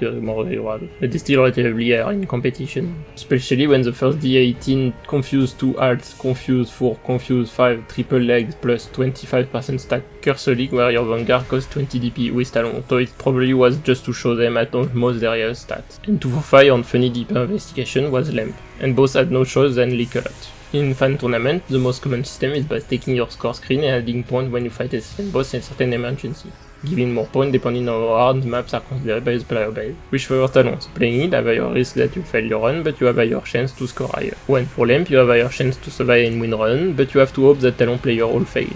I do really like the Lamp idea of getting relic based on your choice and the going on the run. I don't think it's bad to be able to get ends of certain powerful tier 3 easily. Getting operator specific good relic allow you to have silly run by changing your carry and give better early game to feel a better set. I think it's unfortunate to sometimes feel the wish to do a silly Rose Mantis carry run, and another time an half carry run, or Passenger, or Santala, or Alpianus, and never get the relic to carry you. And if you're tryhard and prefer get relic by yourself, that's fine. The idea is to make Doodle, Talon, and Lamp different for different type of playstyle. Like see it as starting with a bow, a sword, or a shield. Sword give more power, but you are at risk of getting it testing your skills. Bow is weaker, but you're safer and have more room to see how enemies move. And shield make you still in range, but you're more protected and it's funnier. The distinction I could see is Doodle is here at least well beginner to get a hang of the game and understand a bit the map and see the bosses. Talon is your trial high risk high reward playstyle where you need to adapt often, and Lamp is your very silly chill run to play a bit with your fabs. Now about how to make Lamp not lame and easy King's Chalice.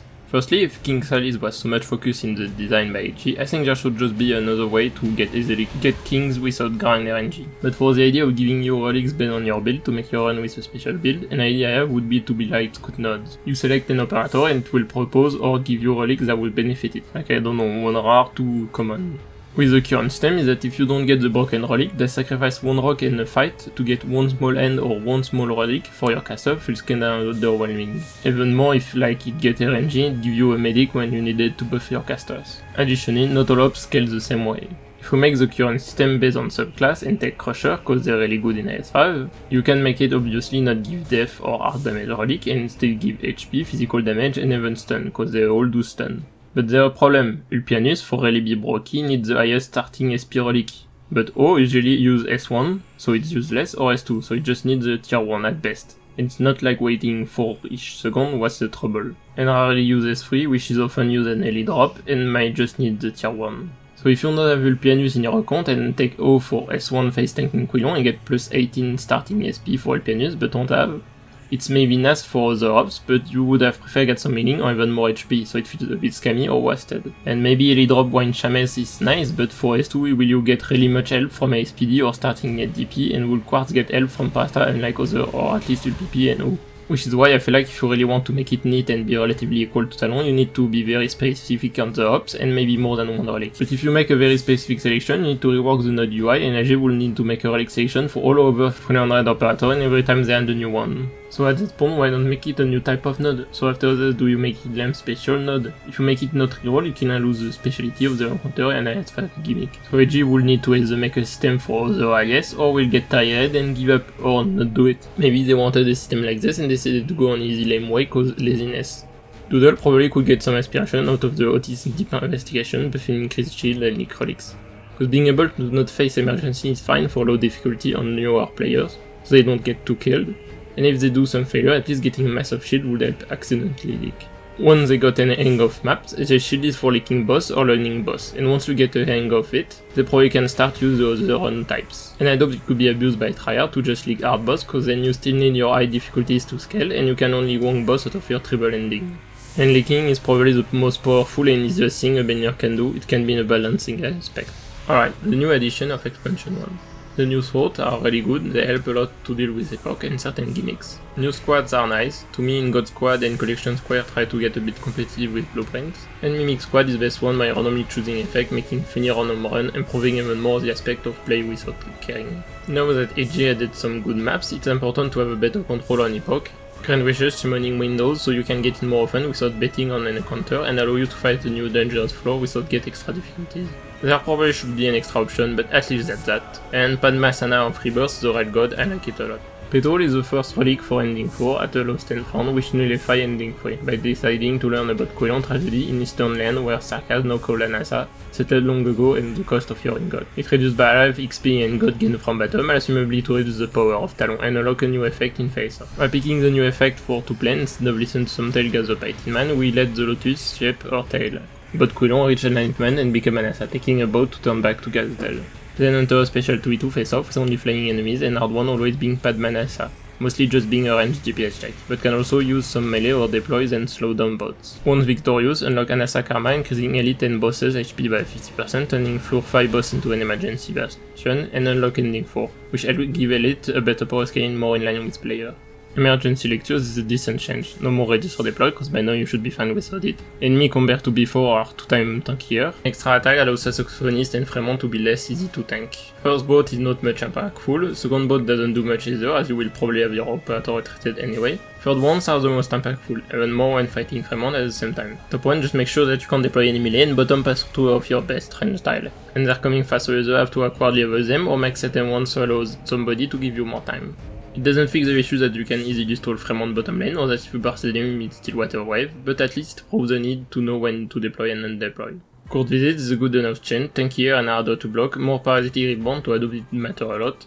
The real chain is that no Terra summon Padma Anassa in each wave, floating around almost every range style, drastically changing the threat received by range operator. You can no more sit air and DPS Theresis, unless different approach. Map is still shit, but at least there's something for P2. In an encounter where Revenants are starting to do a mess, you can exchange 2 planes for rolling on Store. Unlock Alt Fight for floor 5 bosses and increase all enemy HP, SPD and movement speed by 50%. The nice part is that it's mostly stat not changed before. SPD means you don't need to look for more HP, but you still need to improve your medic. Movement speed can impact certain maps and start, and the HP is for everyone, so you trash more by not falling behind next to elite when not going Ending 4. So it's help small leash and when you go. But it means that Alt plus Ending 4 drastically increase the HP compared to before. Past the Aqua Pit, the most impacted because of top lane. Cognitive correction when Fremont is being very angry because of Revenant. This is definitely almost the same map but drastically harder. I don't think it fixed much the issues. It still focuses on the start, a bit let down after, and their extra blue box but the lack of good tiles next to it and they're only when you go into it, so it's almost a one blue box choke point. And welcome back Eblana, what a beautiful art. It basically makes the strength of End 1 harder and the weakness of End 1 even more visible. Just keep stalling him and deal with map. The Court of Souls, when Revenant enjoyed the tale so much they wanted to be part of the Royal Guard. This map is what I wish base version was. You give this map just a bit weaker summons, add the shift tile, make Theresis do an extra turn of the map and maybe just rework which tile are safe, and I would love if this was the base version, even with one blue box, cause I3 and 4 also had one. Cause now their actual waves during P1, there are a bit more variety of enemies, Theresis can pass close to Teresa, their Sarkaz in P1 to Phase, the range enemies and final summon wave is just not almost the same as the other wave, and it's probably one of the best maps using Laser Revenant. It may be a bit much baiting as N1 already does, but this definitely adds a lot more than just summoning Devourers. But like this is in an alt, and there again just AoE choke point 1 blue box, and because now there's the range style being very threatened, Padmasa coming from summon and the ability to charge SP even faster mean possibly fight multiple at the same time. So I feel in the end it's just more of a range ban tile more than anything. Boats on normal from wave was like fine because the map was bad at 2 and at the same time it's alt, so it should be way harder than the base one. So I have mixed feeling. I do think it's a good map, but still part of me feels that there's a little something missing for an alt map. I fully agree with alt being a full safe shot with an encounter. IS4 and RNG added some sort of roguelite element by making run a bit different of each other. But at the same time, a lot of midly advanced players will love IS4 alted alt, and Sentinel Hunter I feel like just want to only fight alt. Like in CGL, how many people were just constantly hoping they get alt, and both just had no way to control it. So I like the encounter ID, you can know or not if you get them, and know if you want to fight or not. But you don't have enough control to do it every run by clamping your finger. While I understand EG by doing the system added actual lore and storytelling to the alt system, so it's less simple to do an alt, but I do still wish they at least put an alt for Ending 3. Already mentioned pre-expansion, but EG making planes through spines and then throw it everywhere anyhow, then add hard maps without spine to nerf Talon, and give users reward to compensate lack of spine was very stupid. Giving hope or make overcraft spawn at the end would have been a better reward. Reduce a bit the average plan per map to nerf Talon is fine, but this ended in poor execution. But I will be devil's advocate, I do think this is more of a pre-expansion issue than expansion issue, and some of this map would lose out its design if there was a spine in the middle of it. And bigger devil's advocate, people also very usually don't want to learn new maps, always, even if they're easy. So it gets worse here cause they're drastically harder than once before. A map can be easy, but they might lose cause they don't know it yet and call it garbage. They might need to learn maps when starting a new AS, but when starting a new expansion, no, every map must be doable without any knowledge. Castfall is the best non-boss designed map in IS, managing to turn Mutant Giant Spider into a map hazard like Dorothy, by making tumors into parasites that you need to avoid to touch and then make a Wendigo that can get bonus from this, while making Automaton actually synergy with it and different depending on if taking Talon or not. This is the type of synergy I wanted out of IS 5. Play with your role or dare define your role. I freaking love this map, it's genius. I don't think it's much harder than Clear the Crown, but this is exactly the type of stuff that I wanted HG to play around with by creating all these gimmicks. To me, both expansion for free map are as hard as Simulated Skirmish. Fire Power Squad, I know the ref to a tale of Dial Cliff and I assume meme on W, but it doesn't feel sarcastic. But at least it's a fine bait control map, where most mobs do a circle and do one ability once, that you need to control, especially since range style are not great. I do like that maps have enough variant for the map sometimes change without being a 5% super hard variant. I do think IS maps should have a few small waves that swap without being a drastic effect. If Traveler from afar was a Digimon, I think one of the evolution land would be into March of the Dead into Elusive Merc, known for the funny W map where range style have banned side tiles so Wishadel can never get a camo. It's pretty cool that try to punish range operator, as because enemies have more increased damage and getting diff is harder than HP, it's usually less good to block. So here it's better to have Defender and Ellie drop. Gato is pretty good in, cause Materiologist have slightly increased attack on top of their base fast attack speed and can attack to target. On this map, this is so small, start fast, they're pretty early and have almost always have a range tile in their range. Wendigos and Big Leash timing are almost in the same time to create a mark to buff them. Materiologist stops spawn for late wave as W is about to stop go from stairs to stair, so there are not too much range enemies at the final time to fight W. It's a neat map about when to put your range operator and be offensive against stronger foes. This map, and like a lot of higher floors post-expansion maps, are very hard to learn and definitely harder than pre-expansion, but it's also not like it was hard to make something harder than pre-expansion next to Modern Warfare and Wildcat Academy, but this is also cause this map are closer to be balanced and on having all meta progression and the actual power scaling. But also because unlike most pre-expansion maps will give some threat at the start and then just piece out, the stage just doesn't rest or gives real threat at the end. Chaos is a healing check map where there are no particular big elite, but everyone attack quite fast and spam you off that. If you have enough stat and few SP regen, Tinman can do a good job at healing everyone as long as it doesn't get distracted and you have still a medic to heal the attacks. Wendigo got a prize to get buffs through Big Leash, and Paralytic enemies are to buff all the fast attackers while Spirit Dot and Necrosis in your lane. You can decide to get melee in the back to choke point more easily, but you need to bait Big Leash and know you might get Necrosis everywhere, which might more often backfire. And it's better to have good range for Big Leash. So you get often pretty clustered, so Big Leash can easily put mark on a lot of ops. The real change defines the final wave being bigger and range enemies getting more closer of each other. Regular army. Finally, AG used permanent mark and Wendigo passing by it on floor 5 map. It for cover alpha map of less enemies than others, but with more highly statted enemies. Firstly, on one end, W having base HP higher than D15 midrock is silly, but at the same time, anytime she appears for other stage, she always gets drastically to be around the same stat at level 1 Skull Shatterer and Mephisto. And when you look at Rogue Mercenary midrock, she's kinda whatever that she probably would need more HP. But when I say I would hope the on Mark was at a lower div, was because of this map. Mark usually matter rarely, but Mark is very important for this map and I would love to fight this map and feels actually being cautious of the Mark without having to put at D14 or 15 and so basically fight at the higher stat. For that at least there was some extra Mark effect at lower div. This is definitely a map where you need to be sure you collected enough relic and be cautious. I like this map. Tostium could have been a bit different instead of over the camo tiles. But I would agree that even if AG had more stronger maps on pre-experience, this one would be a bit overtuned. I do feel W could have a lower stat. Quill on floor 6. I like that they have a own map so it doesn't feel too weird narratively. Overall, the two new maps just serve as pre-check if you have the requirement for the ending. Heretics have a nice enemy composition. I like the super bulky Buggy's shenanigan usually, but the layout is really whatever. Buggy mostly serve at keeping enemies in the middle, or if you're losing more. But if that to end on a choke point, at least do a roadblock map like War Israel 1.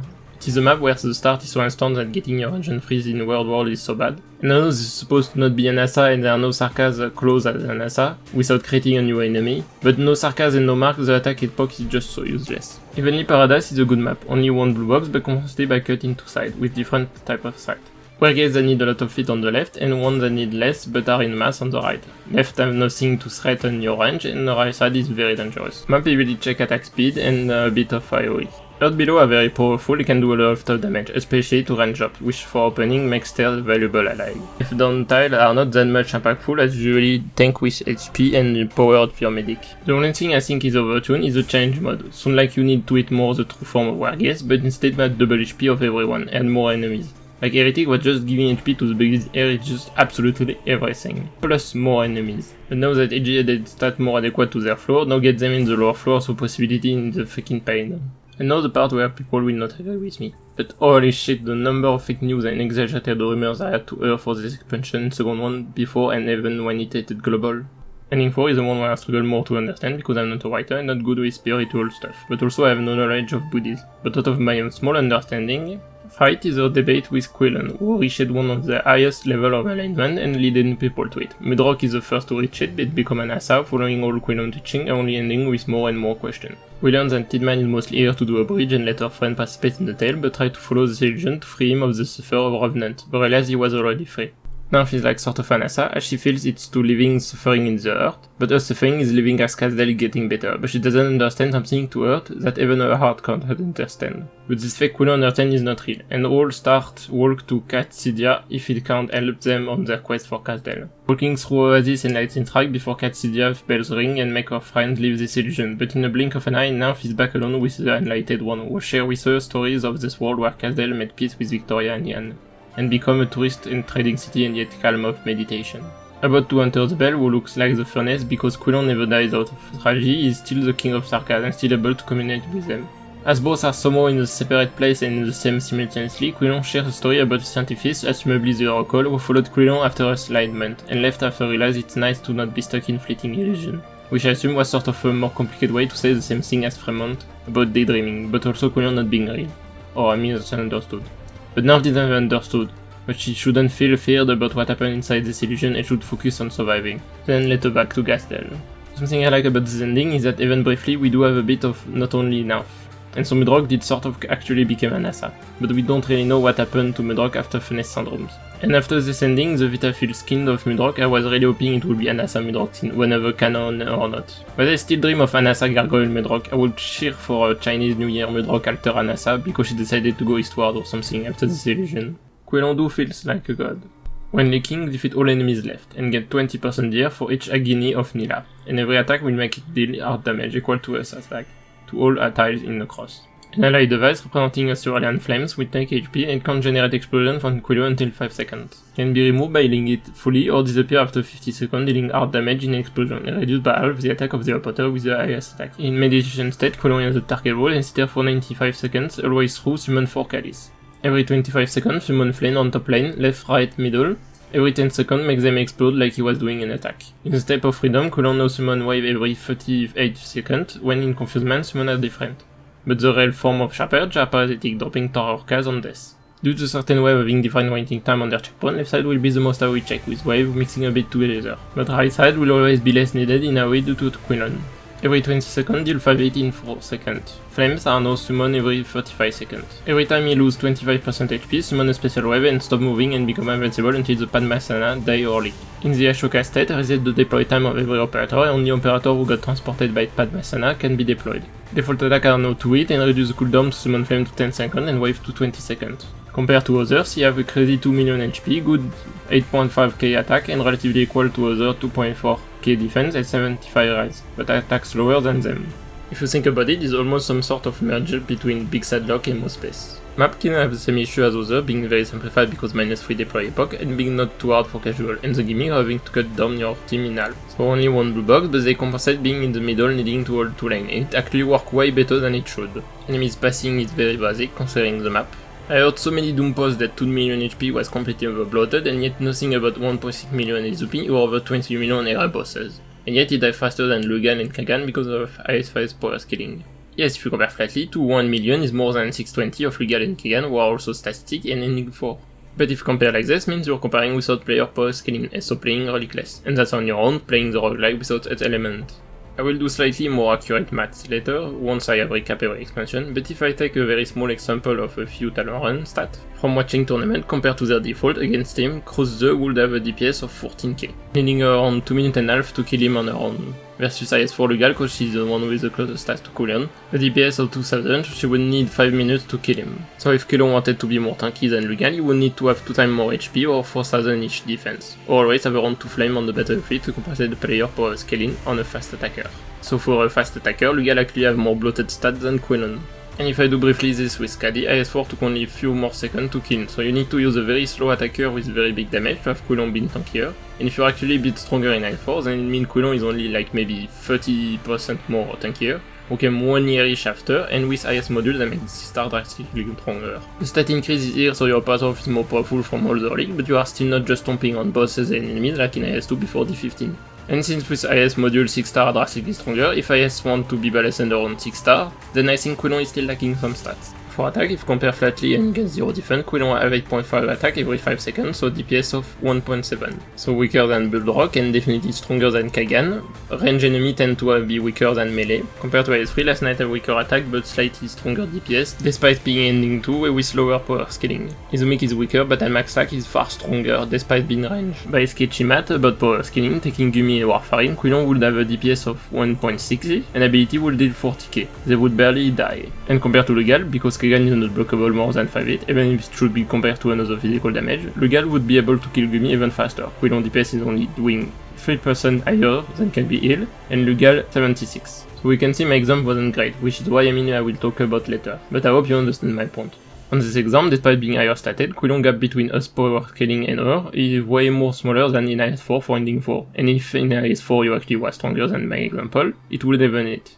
Legal and Kagan actually have more bloated stats than the player can face compared to Coulon. And they show more valuable, lower priority are in IS-5 compared to others, because they fall less behind. I don't think you should compare stats without taking the context and scaling on operators. If Coulon was pinched out of power, considering still we have no buff and our stats are cut enough, just for the HP of 4.5 million, you would need to multiply the stat bar over 24, following our example, which means Coulon would have over 100 million if HG wanted you to really not be able to burst Coulon and take for 1 hour. Coulon is also the GOAT of Cricket Fight. If you don't know what it is, it's a machine translated name of a type of entertainment video. If you see this PvZ video or Wishplan can beat Fargortua or the StarCraft video of 500 Zergling versus 100 Zerot, well that's basically what it is, and for the Arc Knight equivalent it's all this video of X versus all boss or the Cannot Gamble game mode.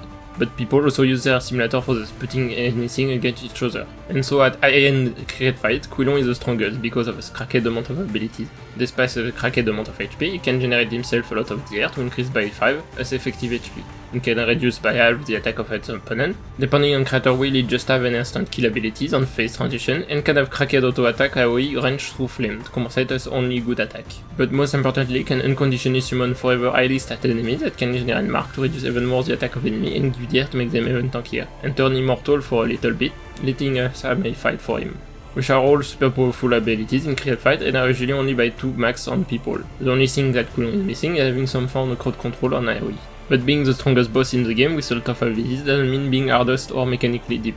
Coulon is stat check, and if being a stat check means bad, then a bunch of bosses loved or considered good are no bad. It focuses in 2 parts, first the summon and then himself, and most importantly a crowd control check.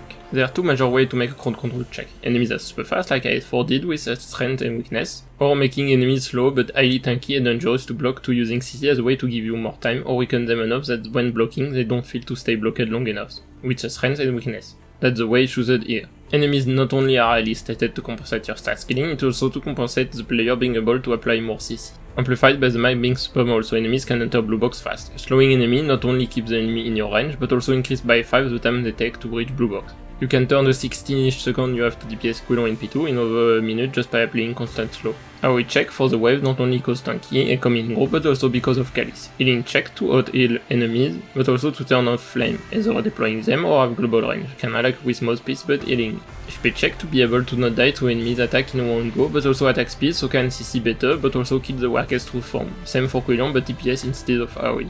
Map being small enough favors the epoch but also be sure about what duty you assign your operator. You can't just throw all your ops, you need to undeploy or keep them for certain time.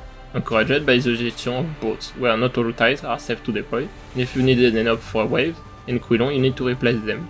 This is kinda like playing array, but your dispatch management is inside the man, you decide who is who for what, and once it's done, it's done. And you need to control your damage output by either undeploy your ops or put special direction. If you overkill and kill the Padma Sana, you're putting yourself in disadvantage, just like if you were killing too fast one of the IS-4 leader, because how small the map it can happen to have the left side operator to be able to spawn kill the bot or have made it so much damage he can slowly kill a bot when you were using her to slow Coulon. And if you kill Coulon too fast, you might end with him wake up at the wrong timing for flame. You also need to follow their timing. One mistake and dead, just like nukes. One advantage of IS-4 leader is that there is their SP bar, while Quilon you need to chronometer yourself. But Quilon also force you to deal with waves. Becoming invisible means you can't just hyper DPS, and there's so many you can't just leak them strategically. They're important. Instead of time, map focus so much on bosses that the extra enemies are pretty minor and mostly the shadows. Some enemies just die because you're dealing with boss next to them, and often people leaking some of the lion. And even if you decide to do wave and then boss, it's not like groundbreaking wave. So if you're somehow able to hyper DPS the two leaders and map, it's just whatever. But there's a reason why IS-4 and Ning 3 have more important waves, especially in Sentinel. You could say you want to burst boss because you don't want to deal with boss at the same time than waves, but wave exists because Chrysolitian is boss designed to be bursted if you make a boss that would ideally want to die in the first couple minutes of the fight. If you make the rest of map worthless, then you're just gonna have fun for 2 minutes and then sleep. And if Fremont wanted to be the same, as wave 2 should have more powerful enemies. Or once you shove the mic in a hole and you're just unleashing all your DPS onto the tanky offspring. Or Big Side Log, where despite its gimmick still managed to brute force DPS D15 on easy combo with Exu and New Covenant. So even if you do the easy permaban on top so you don't stall him with wave and he does nothing cause his ability are tied to attack despite being melee, you still have to deal with the rest, and if you try to help a DPS, you have to DPS boss and then have nothing for P2, but the invisibility allow you to recharge your skills. Having to cut your team in half means that the map needs to nonetheless be possible with 5 or 6 subs each part. And both in P2, so as you already overstalled him on P1, you're not gonna stall again. All 3 other endings are already stallable, or half, and if you didn't meet the DPS required for Legal and Kagan, you're also gonna end having to stall, and you'll more often have to stall, because stalling is easier than DPS when facing stronger foes. Both can also be slowed down just by redeploy your agent, and usually people use range DPS, so the only boss threatening is the second one who can outplay 4. And you still can bait a skill to give you a few seconds. I will die on this hill, but this is the only good non-direct boss fight in IS-5. Quilon is obviously also super simplified for casual, but they wanted Quilon to be a high percent stack check, and they succeed at making a good one. It's scary and thrilling. Obviously, in another world where other bosses were given good maps and or good kits, this would have been the less good one. 2 and 3 would need a big improvement. Bloodrock is just not scary, not particularly check anything, nor particularly needy, you just have a cracked damage. Quilon actually check a lot of your stat and operator abilities, but also check healing in a way boss rarely do. You use also your healing to weaken the boss and avoid your operator taking more damage, to avoid boss abilities to reach them. In almost all the boss fights, your medic is just here to heal the damage received and can prevent damage because of their base skill. You prevent legal damage with Nightingale Res talent, not by using a link to deviate the nuke or something. And probably will be the closest thing we will ever have of a boss you have to heal instead of damage it. While also being able to be played by a wider variety of operators than most other bosses. It's not because New Covenant completely bypasses boss gimmick, that now she's only mandatory operator. I have seen more 5-star or 6-star just garbage used versus Quilon and S-Army, than versus some of the hardest stage in IS-4 and IS-3. They're not particularly interesting? Sure, I can understand. I don't expect at all high percent stat check to be the most interesting. Nor do I think IS is made of only interesting boss fight. But anyway, if I expected the boss fight is lame and whatever, then that's fine, cause it means he will never fall off to power script like all the boss since he's already low. My only issue in small change is that again there are barely any sarcasm. All sarcasm effects are useless when you could have edit enemy stack, and considering how much redeploy in IS-5 can be important, I do feel a bit of lacking in redeploy early. Obviously Quilon will be more threatening if I had an attack. Or fight maybe would be more strategic if there was always real mechanics, but I think people will complain or will complain more. Cause we need even more crowd control and maybe too much firecracker shenanigan. So I'm inclined that Shu enemies composition and gimmick will serve Quilon better and increase the healing check. Obviously without gimmicks that cut in half your squad, boss could possibly be drastically improved. But I don't know how much boats are fitting to bodies and I just wanted to be important. I would play the fuck out of NIS with maps that are more around the level of this expansion. Not at the highest difficulty obviously, I'm not interested to pick the top of 6-star every time. I only tolerate on my CN account because it is less stacked than my global, but every time I see a temporary recruit I practically always take it. Even if it's Tommy and I don't know what to do with her. But how to try to fix the difficulty system of IS, cause we can see that we can't put everyone in one go to get as many people pleased. That's what IS-4 and IS-5 failed. IS-4 didn't please more casual and even less after expansion. IS-5 didn't please more advanced and got a bit in a mess after. And we can't just add bunch of maps to please everyone, as they're gonna get the map that is not targeted to them, and no level of difficulty or stat is gonna fix a very weak map to become hard. You will need to add a lot of stat to make Rocket Academy as hard as regular army. If you decide that D0 to D15 is for people who love IS, a sweetie mod like IS-4 with low power scaling, and like D16 to D21 is for people who love a more casual with high power scaling like IS-5, then casual would have to pass the very hard one before get something to their difficulty. Getting stuck never reach because if you make very hard maps, they're never gonna beat it. And possibly even if they reach D16 that give Easy a lot of relics, if the map are too hard, they might still never feel it for them. And if they're sweaty player who do love broken vs broken enemies big slash, if you put easier map after D16, they are not gonna be pleased. If you do the reverse, it's gonna be sort of the same if you don't have map changing. If you do like AS5 pre-expansion and have low power scaling after D16, where stats get reduced, if the map are just easy, there's nothing particularly changing. Which is why I think IS need at the very least a map pool difficulty not tied to the difficulty system. For AS5 for example, you make a map pool with all pre-expansion map or by also giga nerf the expansion one, and another one with all expansion map and much more, or at least giga buff the pre-expansion one. Though some pre-expansion might be too bad, to just add a few elite is gonna change anything. So people who want more challenge can at least fight more difficult map without having a bunch of jokes map and challenging ones that are fully not worth taking. And casual, even people who might be advanced enough to do the 18 don't have to hope they can reroll regular army or hit instant death because no amount of relic might save them, when land reclamation is just enough for them, but designing different power scaling would need to redo everything from scratch. Also, I will say it here, one day, I don't know when, but there are gonna be 20 or more diff in IS5, I'm sure of it, no doubt. You heard it here first. Another issue the system can have is because of the slow rising of difficulty and then drastically go up in the last ones, means unless you're a beginner, finding the right spot on high difficulty can get blurry, or more advanced players are just gonna be feeling bored or wasting time until they unlock D10 or something, or creating mostly small effect and backload all the interesting one and strong effect at the end. Mean you need to drastically reduce your possibility unless you create 25 difficulties. This can be seen with i6 where they really would have needed to have more difficulty to deal with the bit.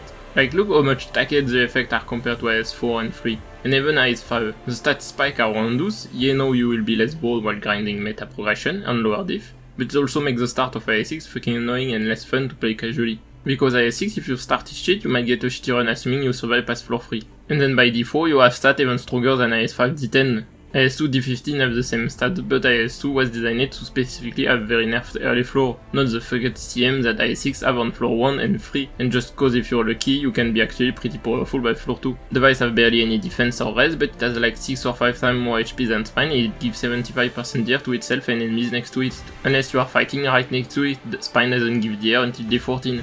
The more IS is gonna have new mechanics, the more 15 diff is not gonna be enough, or you're gonna have 3 new effects per diff, and D12 is gonna feel like D18. Then we got the enhancement for expansion 2 with Lord of Fiends, Amiya. I was super happy and with a lot of expectation. Try to iterate what could be added. The D13 to D15 buffed bosses, I was expecting new diff to buff N4 and N5. And maybe something that would buff the mark range or parasitic enemies. I wonder if the 18 would increase 4-star cost, considering it would impact something that make IS5 feel good, but heavily impact how people play it. Or reroll cost 2 rocks, or confuse mind debuff you more. For a boss fight and story, my expectation was still some edgy evil world ender entity with some red and black tone, inspired by Patriot Wars, even if I hope they try to keep in Amiya characters. She would be able to summon some tower inspired by the story mini-boss in Babel, and ceiling type to show a destruction inspired by Teresa boss fight. Obviously would have long range true damage, cause that's Amiya thing. Since the Rockers are very mysterious enemies with small amount of lore and an outfit similar to expansion 2 splash art, I was expecting them to especially add parasitic enemy to be very important. And maybe should have some abilities like Mephisto to buff Possessed or Sarcasm. A special enemy could be a Cyclops, they are very related to prophecies, and the Terror Cars World Relic talk about Cyclops. And finally they will need to protect the Patriot and Shield Guard device that would help fight Amiya. For new inspiration, I thought about powerful buff, but only work if you have operators in Mark. And new maps, there was still a lot of Sarcasm maps and event missing. I really wanted them to appear at least chapter 13 and Willy Babel.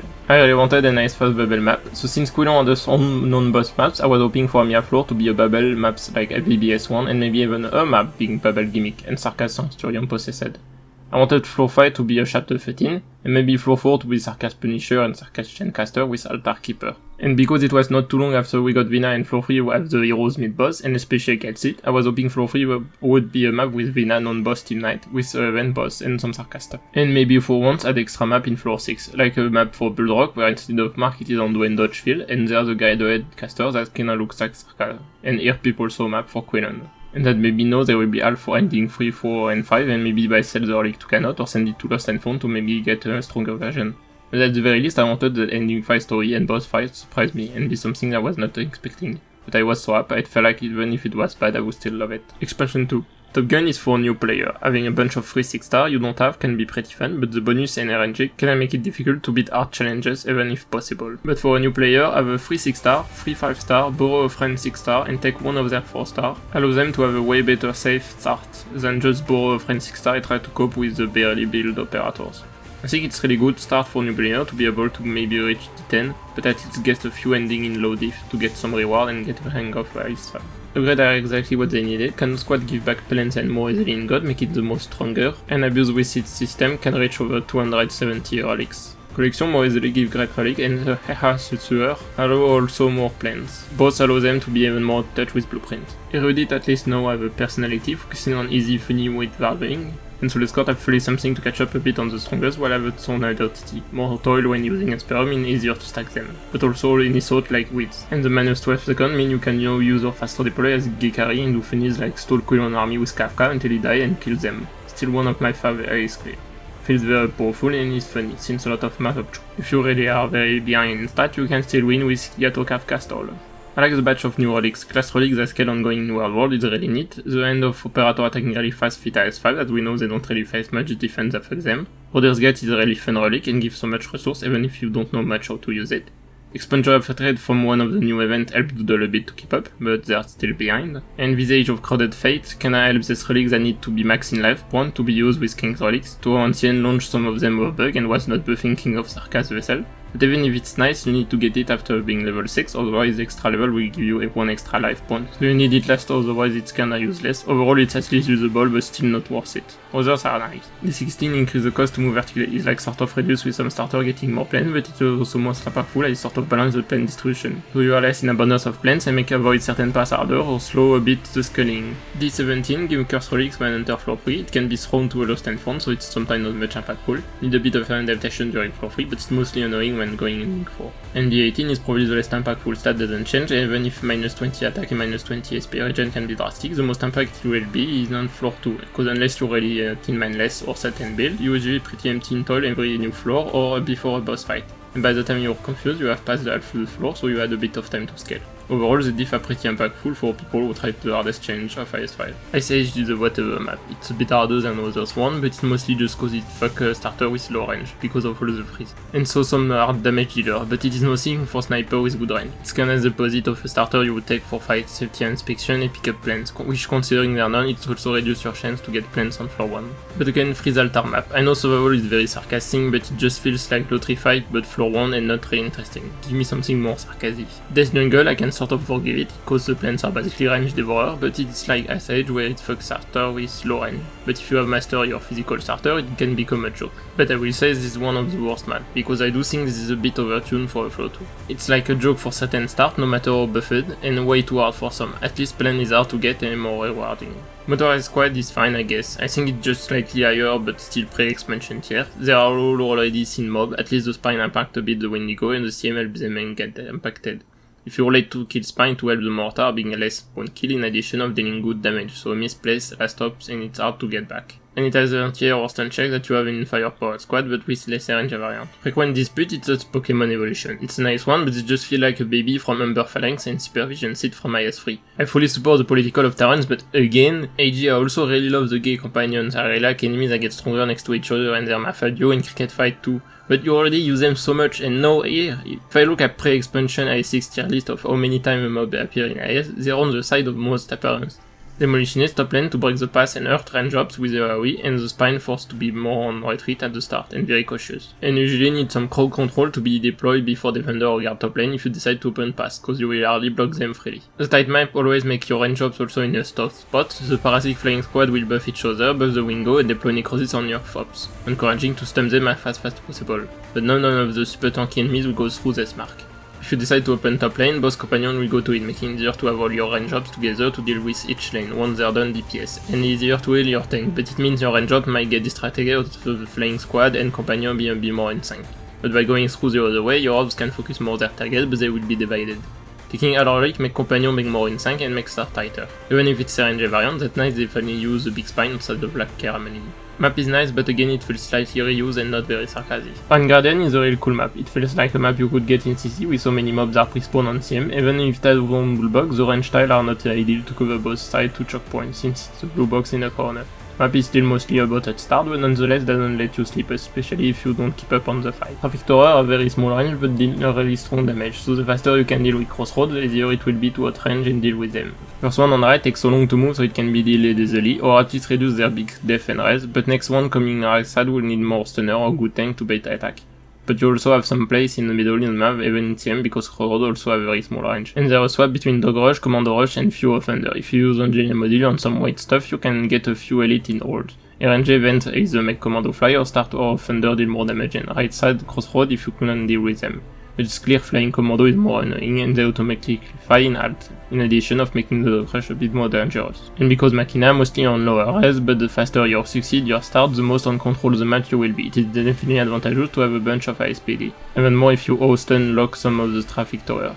And if really you are starting to be a bit late on the map, it can sometimes be more advantageous to deal with everything but 2 or 3 right side traffic tower, especially since all they have 3 enemies inside them. I do really like that both the traffic and the officer are parasitic. They don't drop a mark that will drastically buff anybody, but it may be annoying necrosis. If it die on top side or left side, but I like Matryoshka Dolkina vibe. And I really like the 5% variant, where traffic tower is no more parasitic, but it no more lose and def and res, encouraging true damage and elemental damage, and the officer is no and also Tramor being a mech inside the mech, which have a far greater range and multi-target, but slightly less damage when you block them. Overall maps are nice, but still disappointing. Before talk about Ending 5, because I'm normal about it, I fucking love Ending 5, and I care a lot about it. Ever since it dropped on CN, I never stopped thinking about it. A lot of it was made for me. But I want to recap and talk briefly on Monthly and third expansion. Monthly hasn't changed much, it's still that very casual stuff for some reward and some lore by having free ops. I will be nitpicky, I do really like the more lore type stuff, but I do still have a lot of loving for IS2 starting Steam instead of starting up, and the silly dialogue. I would love for a merge, not gonna lie, considering that sometimes I have dialogue with some NPC. But at least I would love for starting team even if lore is mostly about one character. But this is something that most people don't care much and will play just for the reward and leave, so maybe that's fine. First Monthly is Nymph, which is Verge is the main character, with buff for S2. Nymph got some sort of vision that saved somebody and asked to know if Remnant can predict future. Hermie accepted to do some Ouija board stuff as experiment secretly and learned that no she can't. Second is Bedrock, with the relic that would make her even tankier against Sarkaz. It's about a Sancta Revenant on Okinawa and sillier experiment to use Furnace to create fake stuff in reality, and that Bedrock imagination is not really a thing. Third one is Tin Man, with a relic for spam as skill. It's about a job back to Colombia and political stuff about Colombia and Casdel, and also a report about the Furnace, some stuff about us origin. Fourth one is Tereda, with Eveleta Eterna, obviously, because that's an N4S2. It's also silly to have it early with D0 because of the Valtar maps, and it's about Eveleta Eterna communicating with Furnace. Fifth one is Dune, the only Onasa operator we have, and was right after we got Ending 4. The relic is just at range attack up, simple. By the way, GY Cherokee still only have one tick on skill that deal damage to spine and then do no more damage. Obviously it's related to Ending 4, where Anasa are all going to Gastidia, and so is Dune and Oko, and it's about a rich and Lightman. 6-1 is Logos and Banshee Relic for us module, but I will purposely act like it doesn't exist, cause sometimes canon suck, there's no way Logos is the Transman. 7th one is Sutter with the damage ump on Sarkaz and is about coming back to Kazel, back a lore and new goal. And 8th one is Amia after Ending 5 and one of those bad Sarkaz King relics that need you to be max life pointed just for the name. It's related to N5 so I will talk later. For Deep Invocation, it's still that D0 special runs that need to be played once for reward. I know it has been something that kinda got boring over time, like in IS2 it was the first time so it was kinda silly and the div was just the default one at the time. But after it just felt whatever and after playing high difficulty, go back at D0, you sometimes just crush everything and get bored, even with a more unique one for IS4. And honestly, I think IS5 have the best version yet of Deep Investigation. They did a good job at using IS5 gimmick and relic and buff effects that sometimes doesn't feel that much like playing D0. There are at least a bit of something going on. The most popular one is the reading backward, so yes, you can do Rain Guardian with 3 ops and no relic and 5 safety inspection with your Wishadel, Hawking relic and 300 ISPD, or watch the Shield Guard being absolutely demolished. It is very silly, I really like it. Obviously it's very designed to be just about Reach Flower 5. And by the way, 245 have been beaten on it, it's not impossible stats. It uses a bunch of underused thought, silly usage of certain, new node, and last one is Autism, where enemies have the big zoomies, is silly. So yeah, for something that nobody really cares much now and was never for more advanced player, I think they at least have a little something that is pretty nice. I like them. It was a good thing it happened post-expansion, it would have been bad otherwise. Ending 5. After narrate a lot of tales to the Revenant, now start to run out of idea, but they keep yearn for a tale about the Sarkaz King Amiya. but Nath is very uncomfortable about it and don't really know where to go and kind of don't want to do it. She eventually accepts, but letting her under control can go the wrong path. If you accept, you get the relic prophetic image looking like a crystal with Amiya silhouette with the description, "You must have heard this before, I see you black crown on your head melting millions of lives into nothing but memories," which is a reference to the fight with Patriot in chapter 7, when he talks about the Lord of Fin prophecy. Once acquired, a final chorus will appear at the end of every non-special fight. The only way to the end, looking like some floating dress with a castered rabbit ears. It have no damage of 250, which is lower than Trash Mob, and being around 700. No death and res, relatively fast, but have an attack animation so long it takes long to move. Despite slow attack speed and is not immune to anything, it was only unable to move due to the attack animation if you go alt, becoming a small map hazard. But has enormous HP of 500k. That will become around 2 million, range of 10 to always cover the whole map and can be blocked. Every time it leaks, you lose a life point, but it will keep its HP to next fight, and you get a relic. So it's more a bonus when you know how to handle well your shield, and considering you will often have the encounter on floor 2 and 3. You have to learn how to handle your start and have enemies that might sometimes be target, but it's often not a big a deal. Oh, I got a call. It is rule of Modern Warfare. It tell me it's finally became a hard map. And that's right, if you want to keep it alive, then the gramophone that deal HP% damage can kill it in a blink of an eye. But enemies come fast enough that you can't just click it quickly, because it also some annoying pass in waiting. And obviously you want to activate the gramophone quick so mag become a joke again. So you can end with matching some silly healing number on it, while hard, maybe just more annoying. Usually it is taken the earliest possible and then kill around on floor 4 or start off floor 5. And if its HP wasn't that huge, you would just always accidentally kill it in one go, especially in lower difficulty. Once defeated, it will drop the sword Despair and you will lose the relic. It can be exchanged later or merged with a plan to get salvation, same again but get stasis. And they all three are led to a certain part of N5, trying to create a story but now doesn't know how to do the end. Every story needs a end, the end the Nerf sees is different than the end Revenant sees, and so Chaos is creating the story about Amiya that would become the end of her narrator to try to hold it Nerf need. To empty her thought and you leave the encounter with nothing happening. Stop the narration, as the scenery completely reset Nerf made her mind, she wants to do a story about something else. You lose the thought and get a random relic. It forge a key to reach ending and stop Amiya to conclude this mess, but Nerf fear to not understand the nose Amiya and fail. You will lose the thought and get 2 relics. First one is the endless key. Through your torrents of inspiration, a story takes shape from nothingness. Through your exhausted imagination, Amiya will put an end to everything. Can your sword become a weapon to resist her? Complete or incomplete, all suffering in all story end today. That will unlock ending 5. Depending on the thought you add, with Despair the key will be of merging the sarcastic power with the beginning to get framework of the end, a shattered cosmic egg that will increase the pickups by 2 and set the base DR to everyone as 20%. With Salvation it will be instead with a chant to get a body of the end, a cracked egg with blood coming out that will in addition increase enemy attack by 20%. With Thesis it will be instead with the end to get the reality of the end, a full egg with Amiya in it that will add extra enemies in the last fight. There is an additional effect where if you die in a non-boss fight and normally if you got this relic before Archglyph, you will be sent to a world with nothing but encounters with unselecting message and finally doesn't even have any text. This will start a fight with no name, only 1 bullbox and 1 enemy. And not even classified as boss Amiya with 9,999 life point to a leak and will act differently depending on your mental roll. But in both ways everything is silly and you can't win, with a fail screen of no trace left instead of just losing your world, all suffering long gone. But there might be another fun fact you might not know about. When I said earlier about hardest challenge, I mentioned triple egg. If you played enough you might have think, but suddenly you can't have the encounter again, you can only get one of the eggs. But this is incorrect, you can get thought without killing final chorus. AG have never made that masterless memories do not be able to give Despair, Salvation and Stasis. It's stuff that are hard to translate from Chinese, but from my understanding, it will give you 5 thoughts you didn't toss in your last run. If you ended your run with Despair, it will give you Despair, and if you turn into Salvation and kill Final Chorus, you can enter multiple times the encounter and get framework to the end and body of the end. AG patched something about this, but if I remember correctly, the only thing they patched was making sure you don't get multiple times the key, and it's still for sure to turn into cuttles. Because in AS you can't have multiple times the same relic. If it can't give you one, it will instead give a cuttles, which is sort of the placeholder relic. And so if you leave a run with Despair, create a Salvation next run and pick up Despair through Masterless Memories, then leave a run again, then create Salvation and do the same process. You get all 3 of them to get all 3 eggs. If you decide to end the run again and to pick up all 3 with the relics, you can freely keep the final chorus and get even more relics, and make the final chorus during N5 with like 5% of their HP. Obviously the RNG for this is so low that it's impossible without seed system. The seed system is obviously just a test by AG to see if it works well, fun, etc. to maybe if IS should really get one or it's kinda useless. And I will put all dart on the board, that seed system was also to make triple egg an actual intended mechanic. But fun fact, for a few months it was believed that eggs DR stack, so have 1 egg would make boss and elite with 25% DR and have all 3 of them with 54 DR. So the second expansion was the ultimate for cricket fight. or if you appear in Ace 5, you will very likely gonna crush everything. Which ironically made triple eggs run cooler until learn that all he'll do is give more attacks and more DP. And unironically, going 2 for 5, especially tier 1 eggs, is easier than 2 alt 4, and 5 is the joke, and you have just plus 2 DP, and like 10ish effective SP on boss and elite, 25ish on trash mob, while getting even more relic for a bit less shield, plus 30% HP, movement speed and attack speed on all mobs, making it for way more dangerous as that even affect hit point enemies without even get bonus relics. Then there are floor, and less rest, without anything but a sad soft music and only a fight. Fate's final. The final page of every story. Coda.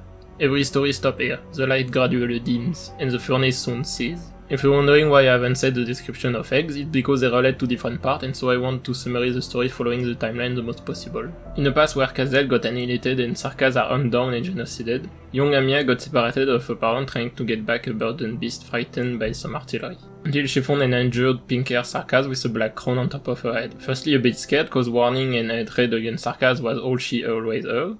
But out of empathy, Amiya tried to block the blood for coming out of the wound. But even from a child empathy, for Sarkaz is punished by death, as Soldier groping and shooting on Amiya and Teresa. To protect Amiya and hope her kindness would be enough, she passed the Sarkaz skin power to her. When Amiya woke up, she was safe and with her parents, and are going back to their travel, but nobody mentioned the Sarkaz. Looking back, Amiya said goodbye. This was the last time somebody ever said it to a Sarkaz. The only goodbye they will ever have is death. When all Sarkaz got exterminated, there wasn't even peace. Nations started to create a new Sarkaz to fight against and again. Never-ending wars. What is a Sarkaz at this point? Sarkaz is nothing more than the enemy you need to exterminate. Somebody you don't like, somebody who is not like you. Another version of Sarkaz killing Sarkaz again. Years later, Amiya is a doctor in field hospital, treating infected and injured. During treatment to an NS mercenary, who have been injured for a bunch of time, there are news that more mercenaries protect field hospital, but that might be because their people would started attack civilian and medicals. They are interrupted by a nurse as there's somebody with EV or apathy, but when enter the tent, it's too late for any treatment or saving. It's their last minutes. Amiya pick a note and a pen to note their final word and story, as their body slowly crystallize. The story about how everyone just gets swallowed by war for meaningless death. At the final moment, Amiya turned a note weight of tears into a full beast and put it in the patient hand, as a gift for the after death. And after leaving, the tent is put in fire, and smoke of orangeum arises in the night, but the alarm ring and fireball fall from the sky. There was indeed people attacking field hospital, but nobody will ever know if it was the opponent firing first or the allies trying to eliminate the infected.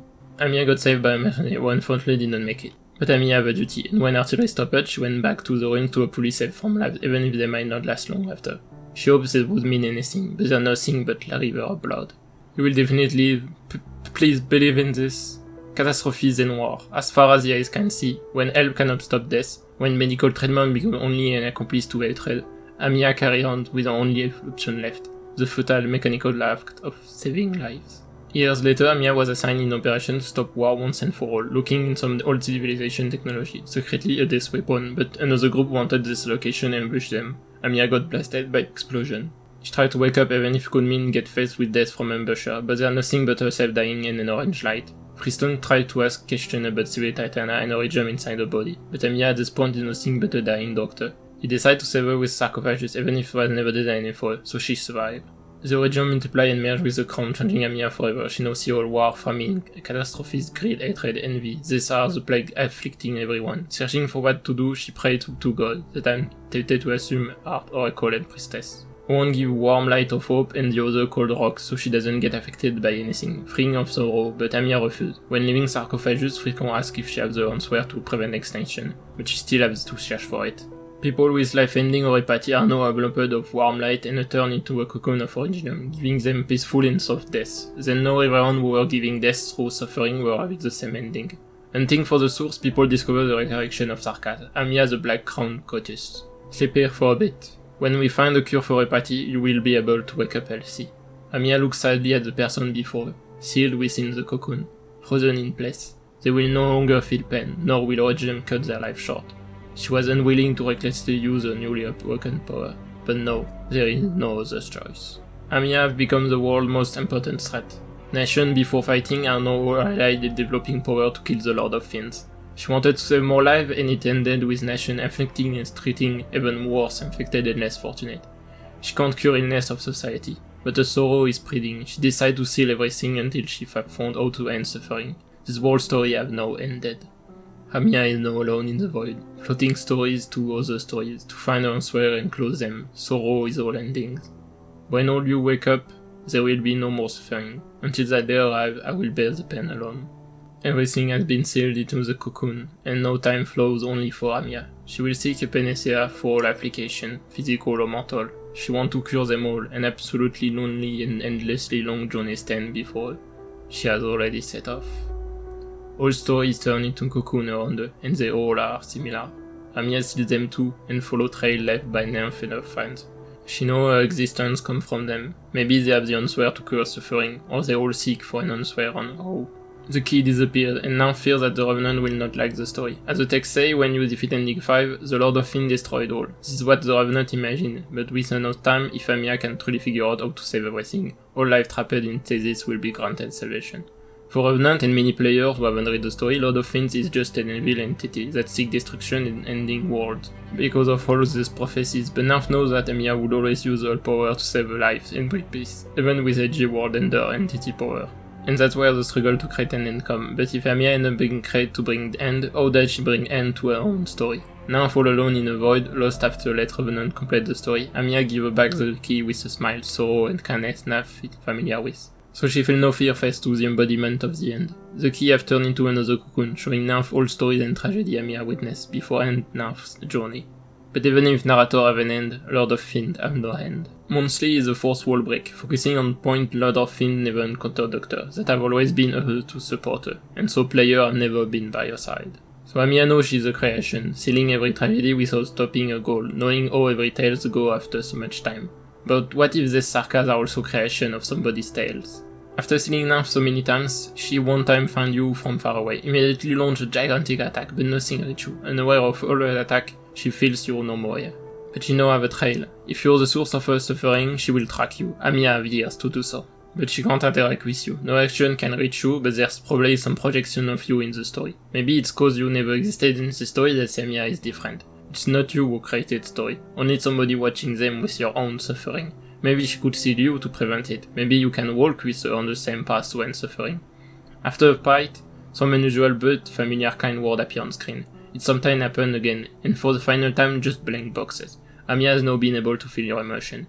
And now go back to her original goal. After you have beaten 5, every time you beat any ending, you will get lore story related to it.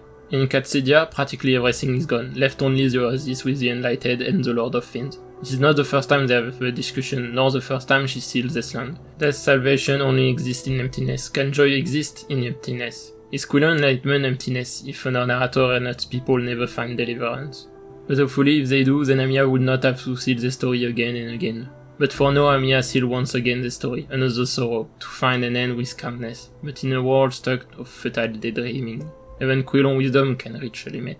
Calcid guides the group, but mostly Nymph, to a sarcophagus crackler of Virginium, that Nymph need to talk about all she's seen in the furnace, but it's already late, only Cocoon is waiting them. The story have already went another path, salvation have come early. Bulldrock launch a spear to pierce the mad Pope. But Originium start covering the Holy City and the Pope, merging with Originium like a holy blessing for immortality. Bulldrock charge again with all her strength to finally pierce it, but Rora seeing the Originium spreading out of the wound. This is not the first time either than the Lord of Fiend hears this roar. He have fallen, but she forgive him and grant him a peaceful salvation, becoming a memory too. I see cities devastated, I see Originium blanketing the land, I see you black crown on your head, melting millions of lives into nothing but memory. I see the King of Sarkaz enslaving all people everywhere. With the help of Oracle and managing to unite the entire world, Theresis and Teresa have made Kazel the most prosperous and best nation, with the only enemies being the secret in the sky. They have achieved to build a rocket and are about to launch it. But the sun starting to turn into a cocoon. Everyone got freeze next to Theresis, and Ink is destroying the rocket. Theresis knows this is the King of Sarkaz, but it's not the same. In both Amiya and Inu, there was sorrow, but also hope in their eyes. In the Lost Dolphin, there only sorrow. This wasn't the first time she sealed the story. She knew that only doom was awaiting Kazel, if they go to space. And Theresis feels that she doesn't want to hurt them, and only feels sorrow and grief for their future. But he nonetheless draws a sword, and King clash with King.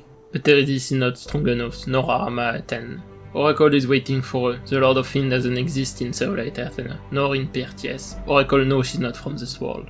If she sees everything now, she's gonna destroy everything. People can still live through the struggle, but she have seen all paths the story can take. Letting them go farther would only make the pain longer. Oracle knew it would lead them to tragedy, but it still have helped them because they always look for any amount of hope, and while being sealed, they all see tragedies Amiya is holding on her own.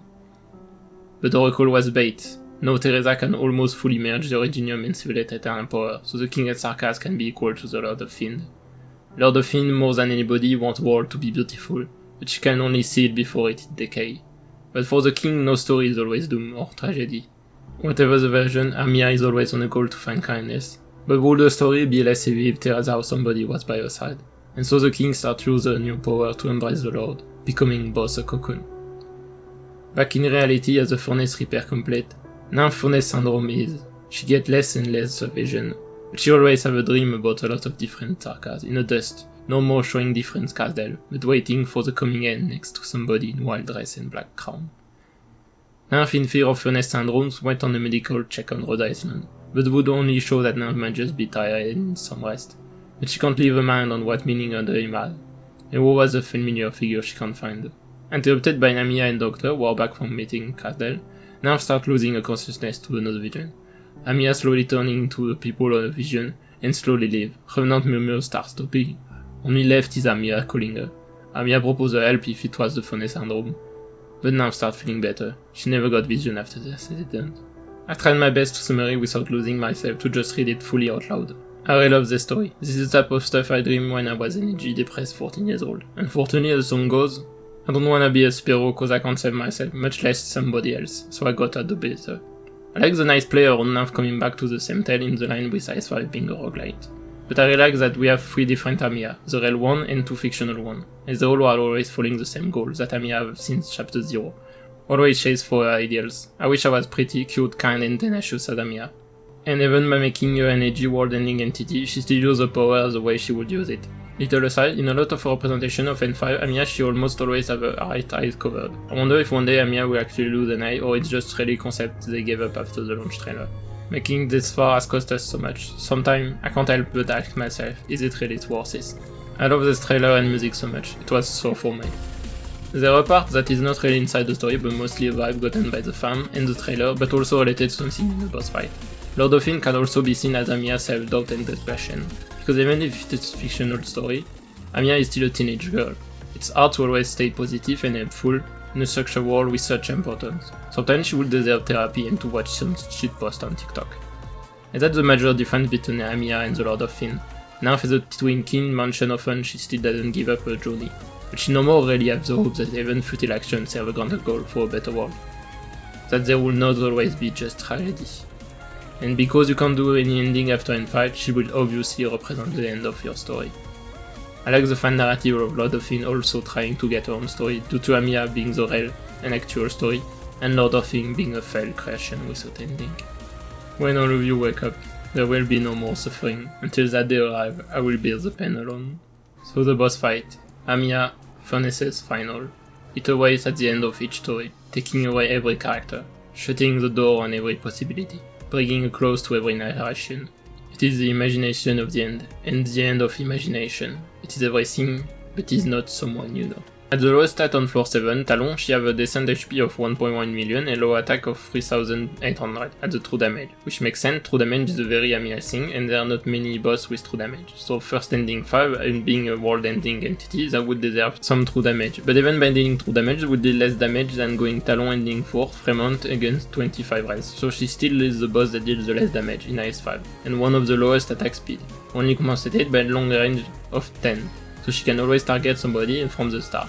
She have a good defense of 9600 if we take the example used earlier for Quillon, since Cross in Ice would on average deal 3600 attack on auto instead of 600, then it would mean Amiya just basically have 2000-ish defense. For normal content I have an usual of 70 rise. But a real specialist I can't believe with 999 life point cost. She's immune to shifting and critically wounded to avoid some bug and chill that would maybe end in soft lock if you happen to bypass certain fast like Fast Melter in DOS, or shifting during channeling, that would maybe stop her from doing it. She's immune to everything but slow, bind and TP, so you can't stop her from attack, use ability or use fear to stall her in the corner of the map. Oh wait, I received news that for some fuckass reason she's not immune to paralysis and attack. Foreshadowing. Enemies that are not Gravity Remain will be replaced by past Saint Post. The content of past stories have been permanently stagnated, leaving only the tombstone like indicator. and bosses will replace one with a red color and white light, which obviously is Amiya using story she sealed against us. They do nothing outside of if they're in contact with a creative remain, it will disappear and summon the enemy it has been assigned. When an operator is deployed, they will be locked in a signpost, get stunned, minus 99 blocks and untargetable until it comes in contact with a creative remain. But you can still get healed on or charge SP or use your summon, which theoretically can be used as an advantage. Creativity remains are eyes and work like balls in the co-op mode, so they will never move faster if you have Ultralick. They can only push themselves up, down or right left with no deceleration. So always same speed, if they're untargetable and immune to most stuff. But you can still TP them with you. Every time they collide with a signpost or a tile that is not melee, they will bounce back in the opposite direction. When they release an operator or signpost, they will deal hard damage equal to their attack, which is usually worthless in over 90% of cases cause you have a lot of HP or relic like medicine stick. The only time it matters heavily is in Deep Investigation, the reverse story 1, where on floor 6 they will deal minimum of 6000, so you need best HP relic for it, and 12,000 at floor 7, which will always one-shot your range up, but that will imply most people will play the Deep Investigation post-enter floor 5. In phase 1, Amiya have 50% there. It's not enough like Theresis next to Terada to heavily encourage elemental and true damage, but it's enough that it will be very valuable.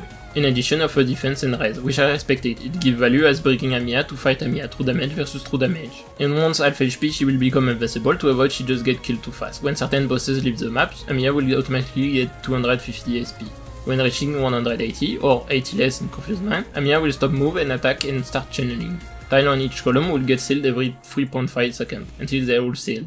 When a tile with enemies on it is getting sealed, they will be removed of the field and count as leak like if it was civilian getting killed. Padmasana included, but not creative remain, and instant kill operators. Once all tiles are sealed, Amiya will kill everything on the map and teleport to the next area. Next in post and remain will start appear. A SP will be cleared and charged again for each area. Once final area, the sealed tiles are every 6 seconds and she will lose invincibility. In phase 2, she will lose a DR but keep her SP count and the channeling will now cost 280 SP, or 80 less in Confused Mind, up to 120 with Reality of the End, and launch an attack to 7 allied units of 280% of her attack, capable to kill all range ups. This ability will be recharged each time she comes in contact with Creative Remain, and summon a Creative Remain every 50 seconds. In phase 3, she will just kill everything on the map without being counted as leak before disappear and end the fight on a win, to represent her sealing nymph and companions to end the story so she can continue her path in the void. The map is composed of 3 areas. Bulldog, Quilon, Theresis and Malfred are the boss that give 250 SP. They all have abilities and phase cut to become eliter enemy. And all boss have changed stat to be a bit more homogeneous. Most melee are given very powerful attack hard to tank. Narratively, it makes sense for all bosses except Fremont, as said we are fighting all stories she sealed, and Fremont is the real one, not a furnace creation. So I don't know why Manfred, since he's never mentioned except for a bit in Nymph vignette, even if you could put Teresa device, why not a spinny boss that does nothing? But go Dead and Son activity, I guess. Probably would be the boss that would be the most interesting, while be able to feed narratively, and dodge is almost like DR for elemental and true damage. So for Imperial Striker, I guess it just cause civilian are used to force to deploy somebody targetable, so you don't wait forever, since it will take some time before some mobs start moving. But nobody have priority on civilians than Striker. To OSG, I think there was different way to do that. Or, so theoretically the boss sound at least better than N4?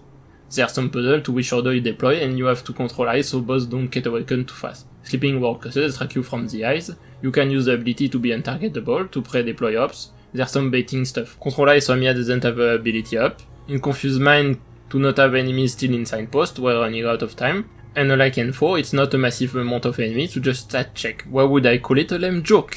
Well, it's not because you're a better boss fight than Bulldog that it means you're not a lame joke. I love this boss fight cause it's definitely not what I expected, I wanted to be surprised and I did, but this doesn't mean that boss fight is good. First, the enemy composition. Okay, fine, World Cursor, World Ender is almost the same, you want some powerful Sarkaz enemy, fine, you can put them again. Sarkaz caster again, and just send your caster to be Office of Trash mode, and that's it. Final chorus makes sense, it's normal, but to have other mobs you need to do harder version, and it's just Padmasana for N4, where are mobs from all the ending? No Devourer, no Revenant, no Sancta?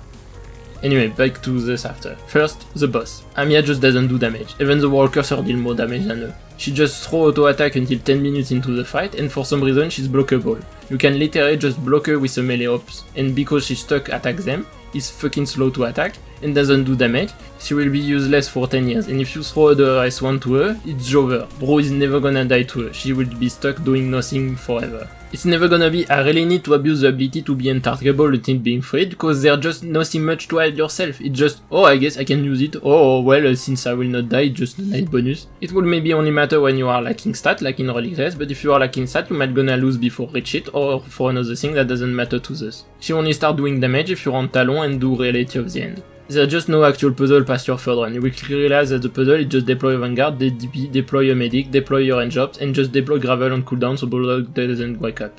And deploy your agent to get DP, but turn out that deploy them make Bolt go the other way, so you also wake up mob faster anyway. Literally, your only thing to do is deploy Gravel on cooldown. Welcome 4th edition of Faust. At least Faust had turrets that constantly deal damage to multiple people, and is a boss for being weak 1 in the game. The only reason you could fail is because you're like me, have the attention span of a pois chiche. And literally Reality of the End is just that you need an extra Gravel and that hopefully you have good bots. But at the same time, deploy Gravel on cooldown is literally just to control your DPS, because you're more likely to not be able to tank forever Boldrock or Quilon, you have no choice than DPS them. But because you're always gonna have the DPS to kill them way before the eyes are gonna open the rest, you just deploy Gravel on cooldown. That's it, just to keep your DPS to fuck yourself, if Relictless is the true way to beat stuff. Because you can't DPS bosses, you have to stall, and because you have to stall so long that you don't need to care about release order, and same goes when playing with Tragodia with all relics, you can just permastall and the mechanics doesn't matter, because all enemies can enter a range cause map is too small. But apparently avoiding to kill both by being cautious or how you use your slower physical DPS, your 6-star mech accord, etc. is not a mechanic. So that means that deploy Gravel is not a mechanic either. So what does she have on phase 1? Your only challenge is to do leakless, but apparently even in the hardest match, it is part of the game to leak. So who care about the last few mobs when behind mob in area 1? Zarkas caster are probably always gonna be wasting ability on deploy Gravel or on cooldown, or your agent for DP. Or at most your melee ops baiting Amiya, and your range ops are just gonna DPS them all. As long as you're out of range, then they're never gonna do anything. Golden Gold, Pianus, Arketo Ice Module, Flinger, etc. just crush stuff. And Padmasna, all they had is just more shooting range DPS check. So Amiya is just an Eliter final chorus, and bosses are turned so dumb that map is just a mass of Eliter enemies that would almost make Ek into an actual boss. And they're not even marked to make them tankier like in a regular army. And it's even more visible since Tragodia has plenty of bosses that get wrecked by him, and he will obviously explode ice fast because of how much stats you can have, and there are a lot of relics for rituals. But once Tragodia is rolling, Amiya just never do something. She's so slow to attack, she never can empty the paralysis. Officially forever stuck. Like at least IS4 and 4 cause lower stats, S2 is better, and they still can use their nuke, even if they never can attack. And Quilon at least have resist to maybe reduce the paralysis faster. Because he spam you off mobs, it's harder to lure him, and if you use S3 to stuck a whole army, well, he still have an ability that interact with flame, so he still can defend himself. All Amiya have to protect her is just selling tiles to continue the fight, and because AG decided to not make her attract immune when she was fear immune, you can even just decide where she will just stand. I understand and fear attract to be a way to control enemies' position without having to shift cancel attack and abilities, which is super broken. Have you ever seen Therese just almost never launch orb or slash because Mizuki is constantly shifting him? Or Weedy just remove Izumi or Charmla from using their ability, but Attract is just too easy to use compared to frame perfect shift. And for Confused Mind, there's no puzzle either, it's just throw your ops and be sure you have DP, there's just so much potential for a DP check, but for some reason it just give Vanguard and End to lane hold when you need Vanguard to give DP. There's a reason why Agent are best, they're just far better and get DP when you can have 200 SPD. And ironically, a reason I feel N5 is easier in D10 than in D0. Area 2 is barely different, you can less likely outrange, and Theresis can defend himself a bit, and Manfight can call a nuke at spawn did not much damage. But now you can choke point enemies, unless wake up without stun a bunch of all cursors, there's just no different thing happening there. In Area 3, top lane mob is here to arrest your melee ops, or stun melee ops, or top half of map, which ending 1 alt did this better. If you have the Goliath RNG, it's the one with worst style open, but Goliath is the easiest to deal with. It's just smaller build rock, you have more def and HP, but you have lower res, and he may be gonna explode your melee ops anyway, so ability doesn't matter. If you have the two girls, it is the better tiles open, but La Carameline is the annoying one. Cassit have no monster, so she's just a fast attacker elite with a lot of stat. La Carameline have still a big spine that could make Amiya tankier and bait some attacks, but she also range and deal way more damage than Amiya, and can instead proc necrosis. If you have enough life point, you can freely leak them, or one of them and just gravel the Binchy. She's the only boss where Stoller spawn just cause she's annoying and can actually be threatening because of the tight spice, instead of just delay DPS. Once finally beat phase 1, she finally can interact with Creative Remain, except no, because you can now focus all her DPS and explode Amiya in 10 seconds, so she barely ever can use her ability. And if really you are scared of, they're just using Calcit, have Amiya consume the Creativity Remain of La Carameline, let her go next to the blue box and just block her here. She will never be able to kill monster and interact with creative remain. But because P2 Amiya is so easy to burst, and when she kills everything on the map, it doesn't matter, P2 is just useless. It just burst it. So N5 is stuck between being a lame DPS check and a lame puzzle. She's only carry because Sin Post and Creative Remain are cool system, even if because of the way they work, your maps is likely to always just be a vast area to just DPS check your shooting range. At least Quilon went all in on being a DPS check and went fully on covering a lot of its use. He might not have many mechanics, but he's the only boss without an half-baked boss fight. Baking a basic cake will always taste better than a lemon pie with a salt you forgot to put in the oven. If N5 wanted to be DPS or stat check focus, then give Amiya more damage and make summon Mark, or do a PvZ2 more than DayZ, and make her summon enemies from other ending, and increase range of enemies, make her unblockable or bar pass blocking when search shackle. Or if you want a puzzle about control Ice position, then give a device to replace some fast redeploy and make her interact with Ice by getting stat from it, stealing DP or summon terror cards at their position, or she can make them deal damage again. Or you could have make that all unit allies enemy get 5% additive DR with base DR stack 4 times each time they contact with a creative remain, or it will make more valuable to Amiya true damage at going true damage versus true elemental damage, while also give reason to change paths of Ice. If you wanted to be a DP check because of how much you throw your ops, you have to retreat and redeploy a lot so they start cost a lot in IR3, then make enemies reduce DP by steal, reduce generation, or have a max like in Hortus or Chapter 12.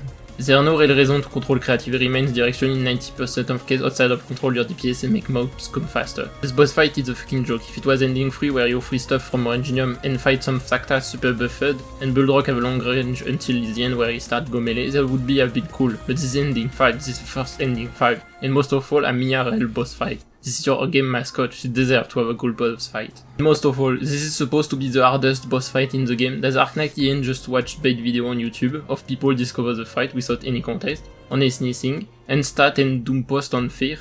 For this, just a lame DPS check with eliter enemies, this is just a more statted version of VE7, with a map gimmick and people were even scared just before the expansion. Couldn't have 2 million HP and still get crushed. If you create just a stage with Cliff and Harold fight at the same time, it will be drastically harder than this. And then I saw people try to explain stuff without spoil, but they have half knowledge and just start creating rumors that are floating in every direction. If you take my video, they are literally D0, and in comment I don't know yet how Quilon spawn. I wanted to show it just cause I liked my first win, experience boss nice to discover, and that's it. Boss is cool, pre-play it free time. If I show you without context over 3 million effective HP with over 100k damage unique from IS2 and IS6, will you start being scared? How the fuck does Bulldog not even having a P2 or Quilon without flame and summon fucking scary? Can I fucking wish this boss fight to be as good as it was feared? Did my depression make me so obsessed with this boss fight that it is me all the reason and track with the game? Or people just fucking do spot and clickbait for fucking anything? As people will be scared of ending 2 IS6 just cause it has 2 million HP, 2 minimum despite being lame as fuck. How the fuck does this boss look scarier than Izumik and 2 Kings? Is it literally just because there's 6 to 8 boss with over 500k HP, even after seeing how cracked fight is compared to others? Do people are so lost in IS4 with a very weak power scaling? To make this boss decently hard, you need to go for 2, 4, 5 reality egg confuse mine, but if you just go reality egg, just get another gravel and more attention span. Going just N4 well, it doesn't change anything cause you have the DPS for Quilon and NS army, you have the DPS for N5, and if you go confuse mine, it will mostly just check your roster or operator selection. And because remains are football, and so don't move faster from hydraulic, it doesn't make you need to spam more gravel, if anything, it just make harder by increased DPS check, and make final chorus being more annoying to kill. So before go further on analyze the final review of IS5, let's see if IS5 really have overbloated stats. If anybody is less watched in mind than me, know exactly every stat interaction on operator and relic and want minutiously spend hundreds of hours to document runs to prove methodology and what will I say is wrong, feel free to. So out of checking the last map of each floor from 3 to 7 from 2 popular tournaments, by comparing the attack and HP operator had with what they would have out of IS, to get their attack increase of skill, on skill, HP increase and their speed increase, to then do the stat increase you get on average. Only of skill, because not all relic are the same, even if it ended mostly a lame thing, and so it just put all together for Talon and IS4. This means, for example, that not all operators get really stronger as they should when skill activated. And considering it become more often for 6-star to have scaling attack, New Exu or Swordmaster, would always deal 3 times their attack, while somebody like Ulpianus could only go from, let's say, 100 to 260 instead of 360, because there was already some stat increase that are additive with skill and not multiplicative. And honestly, IJ probably would have easier time to balance IS if everyone was equal. For some difference between Talon and Lump, Talon will indeed on average have 1 or 2 Steam slots, though it's very minor. They do get 60% more plants than Lump, so also more thought, so by going Talon you are less likely to reach floor 6 without the windows thought for Prosperous epoch, and have on average 82 relics per run, which is 38% more than Lamp and 19.6 more than IS-4. So with Talon you have 28% chance to get the relic you want at some point in the run, against 16% for IS-4. Considering IS-4 have only Kai'Lis and IS-5 have all 3, it means you have 63% chance to at least get one relic that give attack speed against 60 for IS-4. Talon seem to always have at least 50% AMP by floor 5, bare minimum. You are free to consider what you want as due to lack of big enough sample, but for rest we'll take this as real value. Talon start a bit stronger than Lamp but take more time to scale stat for more often side relic like starting XP, more CC, AMP, etc. and even 4 HP. Talon could only deal more damage on average as Lamp on skill against high defense, but Lamps obviously get more SPD on average and still a good amount of attack, especially of skill, which make it on average stronger against low defense and forecasters. So as equal, SPD Talon can be stronger. Talon on average increase DPS up to 90 times base and on skill Lamp 21 times. But both goes way higher than IS-4 who feels like it barely go up next to them and only increase DPS up to 2.7 times. Since Lamp have its lowest power higher than Talon due to always have a King Kai'Lis and there are not many enemies with high defense, it is in average stronger, so we will compare Talon to IS-4. So if we compare the player DPS scaling to the tanking scaling of enemies, both D15, cause IS-4 don't have D18 yet, we can see in IS-4 player is always weaker than enemies, while Talon is far stronger than default stat and only become way bigger than Alt 4-5 by floor 6. On average, enemies by default have 50% the strength of Talon, 75% when going Alt 4-5, and IS-4 is 30% stronger than players. So Talon is more than 6 times more powerful than IS-4, but IS-5 hardest challenge are around 3 times more powerful. If we consider on average cooldown floor and ending 5 elites have by default 50% more their HP and the boss fight have 20% stat increase, Talon is only weaker if you go Alt 2-4-5 and fight cooldown floor maps on floor 5, they now are 4 or 5 times more powerful than IS-4. Imagine if IG didn't decide Amiya's stronger counter against player scaling is by make her looks cool alone on her floor. But so is why she definitely balances around triple ending, so you still kill for Bulldog or cooldown, but not more, otherwise she would need even more stats. For enemies attack increase compared to player HP increase, we can see Talon is a bit weaker than enemies, while IS-4 is much more weaker. On average, enemies are 28% stronger than Talon player, 43% if going for Reality Egg 2, and IS-4 is 61% stronger. And if we compare DPS of Medic, obviously no need to spend more time on it. Obviously it's complicated to really compare bosses since they need different way to be fight or have different res, especially in Dig 3. At least Ending 4 and 5 are both stat checks, so it will be a bit more fair. Amiya have high diff, so Kagan, and Quilon low def, so Lugal. And due to both have damage reduction, most of the HP we'll say is the effective HP. On floor 6 Lugal have 600 HP, 1250 def, and 90 res, 3750 and 140 when orange. Quilon have 2.1 million HP, 2400 def, and 75 res. If a relic didn't exist, he would have 1.4 million HP, and when going Alt and ending 5, he would have 3.1 million HP, so almost 2 times the defense, and 2 to 5 times the HP. Despite not being able to break the defense of Lugal, Cruz 2 on S2 is still stronger. This is taking in consideration that her skill is constantly activated and always firing the 4 shot after 32 attacks, which normally would take longer for IS-4 to reach the threshold. So if Quilon relic didn't exist, it would take 44 seconds for her to beat him, against over 6 minutes for kill Lugal, and only 1 minute and a half against almost 18 minutes to kill him on range. For higher change, it would take 4 times longer for her to kill Lugal. And even if you compare to Ela and both buff army with War Kerrigan, Warfarin and Shamerdol, the difference is still massive, in comparison if Quilon had 35 million HP or 20k base defense. So Quilon defense is too low for fast attacker and Lugal is too big. Let's see with hard fighter. With Toto S2 it is a bit less divided, but he still can kill Quilon faster. And if we compare the difference between art and physical on all 3 boss, with Ops Dispo for IS-4, and taking in consideration it was after art got a huge increase of DPS compared to physical, due to Rey crazy damage per hit who doesn't care about defense, she will still be stronger than Golden Glow and only relatively equal against Kagan. She will have a relatively good time against each, while Golden Glow is only effective against Kagan, creating encouragement for physical damage. She will on average take 6 more time to defeat them. Quilon, despite the lack of range compared to IS-4 that would encourage more physical, it is does, but the rest being in middle ground and not changing only is 4 times longer to kill with art. This can change depending on which operator used, but it's harder for IS-4 and 4 to be relatively equal between everyone, but also this is counting Rey module, which she had later.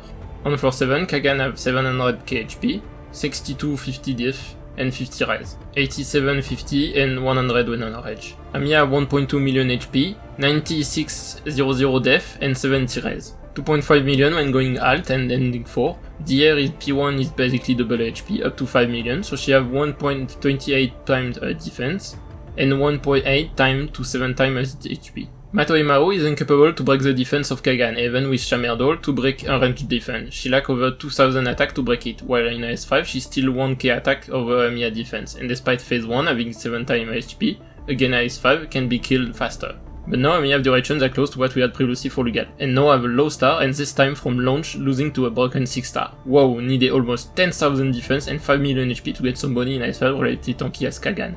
And if we compare with Sideroka, if you go for the hardest challenge, stats are pretty close to compare to what's seen so far. P2 Amiya is tankier than Kagan, but P1 is not as tanky as Enrage, cause more res can be more painful than more HP. 50 extra res is not nothing. Crazy Lyceon have 270k HP, 1875 def, and 50 res. Bullrock have 600k HP, 5000 defense, and 80 res, up to 870k HP if you go alt and ending 5. So 2.6 times the def and 2 or 3 times the HP. They're not much effective low star burst with art, so using Cutter just to be sure in both cases, it's S1 that deal more damage, and I'm gonna add Warfarin, War Kerrigan and compare with both phase included.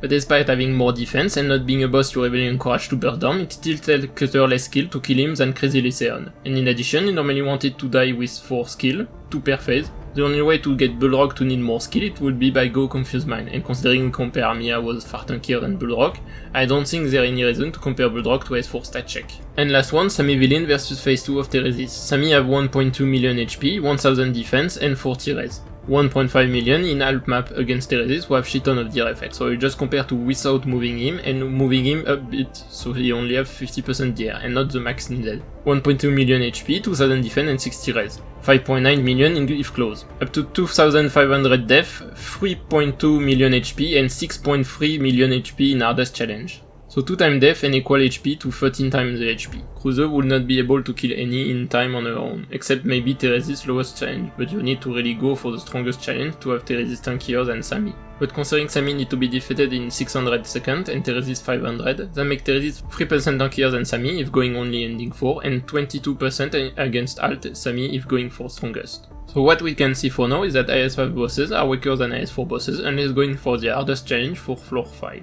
And why I say Amiya deal no damage? By first compare with other S1, he would have 27k HP and 3.8k HPS. Amiya, the very best if doing P2 ability and attack at same time, would only deal 40k attack and 1.6k DPS. You put Other against her, because she's blocked and only one target, she's incapable to attack anybody else without her ability. And she's stuck forever because her backside is too thick, all the attack are ricocheting. And at least Quilon have an ability that can kill her on its own, and can out-heal her on P2 when doing hardest challenge. As an example, Kagan without any stack is just barely under O healing, but obviously, to avoid being permablock, the two kings have ramping DPS, or a dash. And both have Yuga's nuke that stun. Quilon have more damage and a fast multi-hit ability, can get extra damage from flame and in P2 also have a Padmasana. Amiya have nothing. Amiya rely on hoping other mobs can help her, or you're blocking her in the path of one of the strong melee or bosses. But she have nothing on her own to protect herself on permablock. The only thing that could protect is that you really have only a medic to heal, and so her ability would one-shot your medic.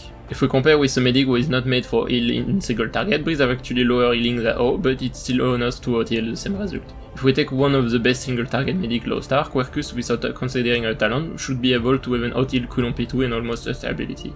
I was too lazy to check defense increase on average cause it's only really matter for AS4. In AS5 the real defense is the attack speed of your medic and you usually don't get much defense, so I just picked a few on AS4 and got 50% extra def once floor 5. This video is not half exhaustive for a reason. So Gummy on floor 6 would have 12k HP and 800 defense, without healing can take 2 attack of Quilon and 3 of Amiya. We'll need to have Amiya to quickly attack after her ability to kill Gummy with medics. With Quercus, Gummy should be able to just overly survive or just barely die to Quilon ability, so anybody with more HP than her should be enough. You need to pick range ops with very low stats like Blue Poison for Amiya to be able to kill, and even next to elite enemies, Amiya deal lower damage than most of them without her ability. If I pick a range operator with more tankier like Santella, she can tank everything but Amiya's ability. I know Amiya hate Earth, but my girl, you're a boss, you already had a boss fight that deal no damage.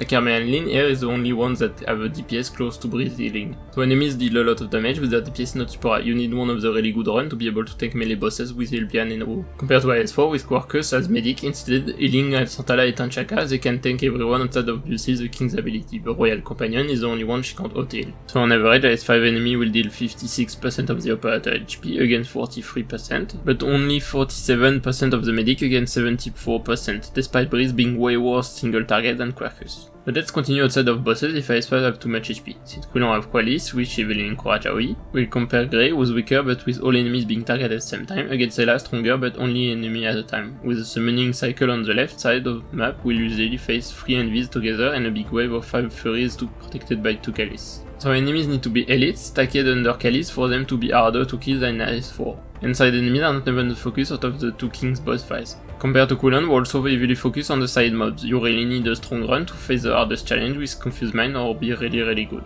In Ending 3, no Quilon Relic and no amount of DR from Mark would make Year 1 Sarkaz and Reborn tankier than buffed IS4 gay companions, without count the defense they could get from the buffed drone and Pathfinder have no rise. This map is so bad, and this is without counting the fact getting hit by Bulldog make your operator stronger.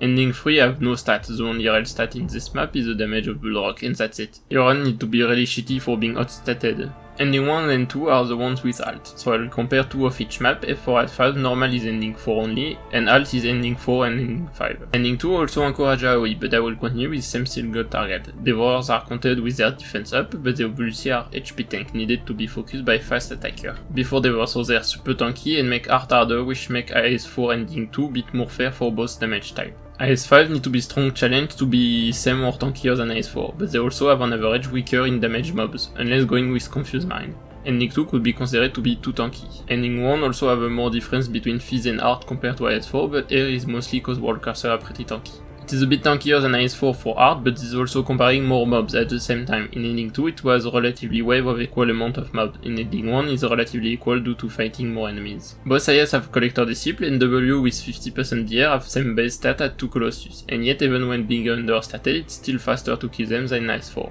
For floor 4 restricted zone it is a bit close to Elusive Mark, with range ops ready to be exploded and not many of them. Comparing W to all of 3 artilleries, finally we have IS5 being heavily tankier than IS4. Now we have IS5 being more bloated than IS4. Your overbloated HP is not 2 million HP Kulon, on floor 6 it is 600k HP W on floor 4. Your overbloated HP is only on floor 4 and 5 when you pick up too fast the ending relics when you are not yet scaled for them, and where you are more likely to fight with stats epoch.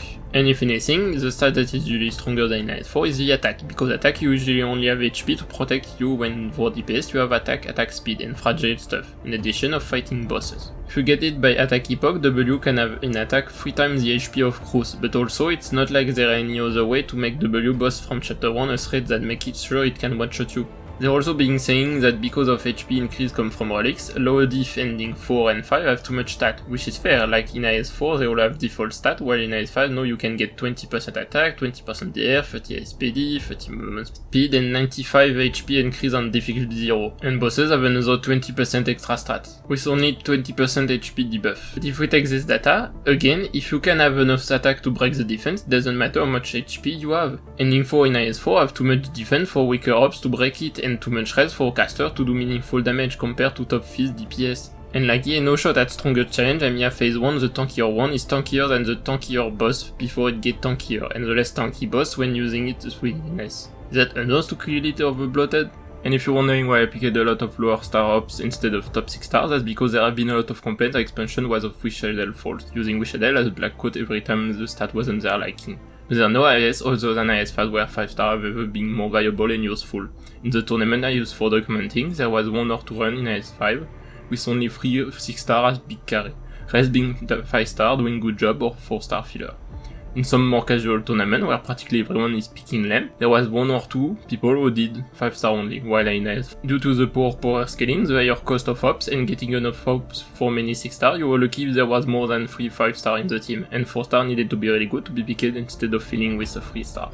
The reason 5 and 4 star are being cheaper and cheaper cause nobody want to pick them. Do people ever try to play IS without using their top build operator, especially if they're 6 star? Yes, Flinker and especially Wishadel is super strong in Quelon fight. But do you remember who released 1 week after Quillen? Rosmontis IS module. AG very probably had a lot of time to use Rosmontis while testing Quillen fight, especially considering IS-5 due to the richness in relic, enemy deal a lot of damage, so baiting is good, is where Rosmontis IS module shines the most. You know what's great in maps like Elusive Marks? Rosmontis IS module, but if ISG wanted IS-5 to balance around on top of operators, then IS-5 lack a lot of stats to be a tanky as IS-4, and especially considering this with IS-5 6-star started to get IS modules that 5-star will probably never have. Every time they're power creep, the gap between 6-star and other grow, and now it is even bigger in IS, and yet in IS-5 the stats are not big enough to be as hard as other IS, where it's a fucking pain to use lower 6-star. It's not a joke either, it's still hard, especially going the hardest challenge. It's probably still dogshit because of SP issue, but because you can get so much attack speed and Quillen phase encourage slow or bind, Frostleaf is probably the most useful she will ever be. And because power scaling is strong enough, it means even if you're not into fighting the IS challenge and stat, it is more enjoyable to go whatever you want in IS-5 than other IS, who are not IS-2, pre small cleanup and dead. And what will be the point of reduce the up cost of lower stars up so people stop pick only 6-star? It is for them to make them playable again. But why the stats still feel big? Because IJ decided the best easiest way to balance it without making the stats the fucking gigantic is to go, you kill me fast, I kill you fast, which is the balancing most people are common with. In CC, often picking HP down and attack up, and avoid pests like HP up and attack down, cause it doesn't matter if I get one shot as long as the enemy die in first, I'm safe. Making more maps with more dangerous position, with more range enemies that can explode your range operator, less and less time for you to sleep. The map waves are not gonna give you peace until it's beaten. W is not tankier than 2 IS-4 Colossus, but due that she deals so much damage, is fast, have range attack, etc. She's far more threatening, so you want to take her down quick. But she's so tanky and in marks that if it takes you more than 1 minute to kill, it's over, you need crowd control. That's why a lot of expansion maps are much more aggressive and fast paced and want you to be even more aggressive than in IS-4. It's because in IS-4 enemies are super tanky for the power scaling you have, while in IS-5 you're too strong for the opponent. It was sort of already the design decision for Bloodrock, with a cracked attack, but it just never had the HP to contest that it could sometimes die before attack a third time. And you can't increase the HP too much, otherwise you're banning again caster, which is why it first needed to increase the defense, but currently IS only increase attack and HP per floor. Despite Sarkaz being like Seaborn, it's usually lower side of death, but higher side of res, and thanks to not have res increase like IS-4, that felt like it was way to counter Mecha Cord Slop, where you click one button and one die on the map. Casters in IS-5 are still fairly playable and have their strength, it's still harder than going Fizz, especially when going against harder challenge, and there are a few boss where you probably still need to block when their death is so low it gets annihilated by it. And in IS-4, due to ending free mechanics and you to burst very fast, and even more in Sentinel, if you go hard focus burst, who would you add in outside of Ebenholz? And a support would be like what? Ifrit and Zarya? What the fuck are you gonna do with Ebenholz, Zarya and Ifrit in ending 4, with how much res they have? And the power scaling is so bad that it's not sure it will be super effective even with Aya. Without picking, that means they need to be your carry in all maps and boss before it. You could maybe go hard when doing ending 1 or 2 alone, but once you start going for the hardest challenge of IS-4, quickly Ela, Degden, Mina, Rey, Ascalon will be your carry. And if you bring them, even if you bring Ebenholz, it's not gonna be your carry. Arguably, this goes for IS-5 but less because of a stronger power scaling for stats and mechanics that lock you less of operator's choice, in addition of having Lamp supporting more casters than Talon by offering more easily attack speed. And speaking of Lamp, it also allows you to use even more weakers up by giving more power earlier to help you not avoid everything that would slow down your snowball. I have heard that relic like Pasta was less good in IS-5 because you want attack speed with long duration skill. This could be hard, even if I think people underestimate how much damage an Phase 2 can deal without attack speed because of fun and especially in modern ops. Burst skill is usually longer than 1 second, or manual with a spirit gen not offensive. But also, do you know how much time is there between skill of Mei and Total S1 when you have 400 attack speed? It can be relatively equal as a skill every second, giving them plus 100% attack for free. Lep only lock you if you play with a lot of 6-star, which will delay your easy to get relics because of N priority, but that's also on you for always wanting to pick the top operator instead of diversify. You also hardly increase too much HP because IS current system of killing is just through an increase of every floor or with relics. If you were to increase per floor the HP to get something that gets as strong as Talon scaling on floor 6, you would have to increase the HP by 60% every floor instead of 20, which obviously would make the early floor super miserable when the major scaling should be between floor 5 and floor 6 for Talon. So obviously the only way currently is relics, which offer a more clean scaling considering in IS-5 you don't have the same strength at start and the end of a floor, creating some imaginary stat to get a middle ground. If you get alt relic middle floor 4, ending 5 relic floor 5, ending 4 relics middle floor 4, and taking into consideration the increase of default stat and boss map stats on N4 and 5, you get a scaling on enemies that is following the scaling of Talon, though we're still far from IS-4 where enemies are always stronger than you. But that make not going alt and ending 4, especially ending 4, a super joke because enemies are drastically understated. For comparison, if I assume that IS-2 have the same power scale in IS-4, which I'm doubtful considering how dodgy IS-2 shop and nodes are repartition are, pre-D15 they would only get an increase of 30% on average, which means on average enemies in IS-2 would be only 66% the player scaling, against around 45% for when going ending 3, no alt, no ending 5, making IS-5 pre-explosion even more understated than IS-2. And that makes that if you don't go ending 4, IS-5 become a joke if you are for challenge, and if you found IS-5 hard when not going ending 4, then it means that it wasn't the enemy stats that was your challenge, and made the game hard. But this is pretty bad for replayability when going for harder stuff, because it means you will always go ending 4 whenever ending 3 or 4 is more fun, just not going ending 4 means everyone will be easily crushed by your ops on floor 6, and so Balrog doesn't have a chance. And this makes you indirectly make ending 5 easier by bypass through ending 3 that directly on floor 6, because then you get more rewarding fight and then a cleaner pass in floor 5, because you can keep the shop roaming on floor 6, and the floor scaling is not enough to follow the player scaling. Alt at least make ending 1 and 2 when doing solo at least contest a bit more power scaling. And so to answer something said in the video earlier, but IS-5 pre-expansion being too easier, if map are nerfed, stats are nerfed, and this is without talking about the stuff that give you the strongest power scaling, then yeah, IS-5 pre-expansion was too easy. It was IS-2 tier of difficulty, it was only harder than IS-2 solely because maps are modern, and so harder and the stats for early floor are much harder, but once you reach end floor 5, lack of scaling make everyone get even more crushed than IS-2 bosses. If IS-5 is difficult through stat, it is because your run is really dog-cheek, and so the scaling comparison is relatively equal to IS-4. It's until floor 5. It is early regular army when you're still not yet ready to be close to a second half floor 5 stat because map is much more faster and tankier than others. Or because you're really going for the highest challenge and you roll the stats epoch that now make enemies highly strong. And it's crazy to me that I saw people wanting Ark Knight to be hard and then claim that IS-5 pre-expansion was great and expansion ruined it. What part of IS-5 was really hard once you've played 30 times and unlock all meta progression? That you finish optimize floor 2 with your starter and pass floor 4 you're stomping really hard on everything that you just wait for the map to end. Unless you were playing with only 3-star or 4-star as a non-4-star player. Another way would have to, once you pass a certain amount of nodes or half a floor, it will act like a new floor and give another scaling. This would have created something decent but still would be understated. Another would be by stop make the same amount of per floor and instead classify each floor to a certain stat, and the stat get increased once you pass half of it. Example here, I made enemy gets 20 floor on floor 1 and 25 on floor 3 and 4 in the middle of floor 4, it becomes 50. And for floor 5 and 6 it is 30 and becomes 60. And finally floor 7 it becomes 35.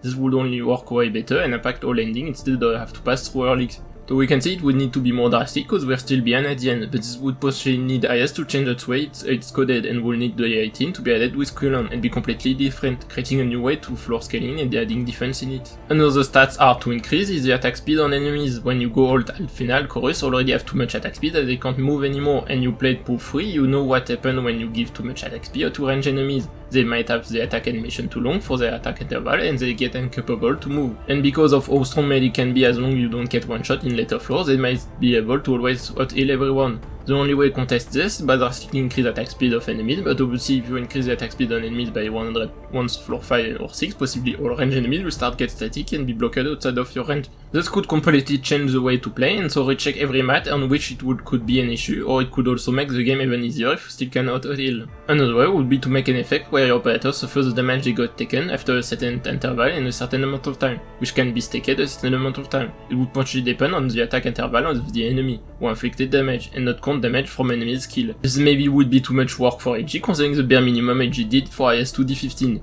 They're also making enemies attack super fast during certain duration, but this is not really applicable without ability directly on them. Or make medic have to heal more than your operator to distract them or multiple operator. Or make enemies come in group at short intervals, so once one have attack, others are ready to attack right after, so they can still attack quote unquote fast and move normally.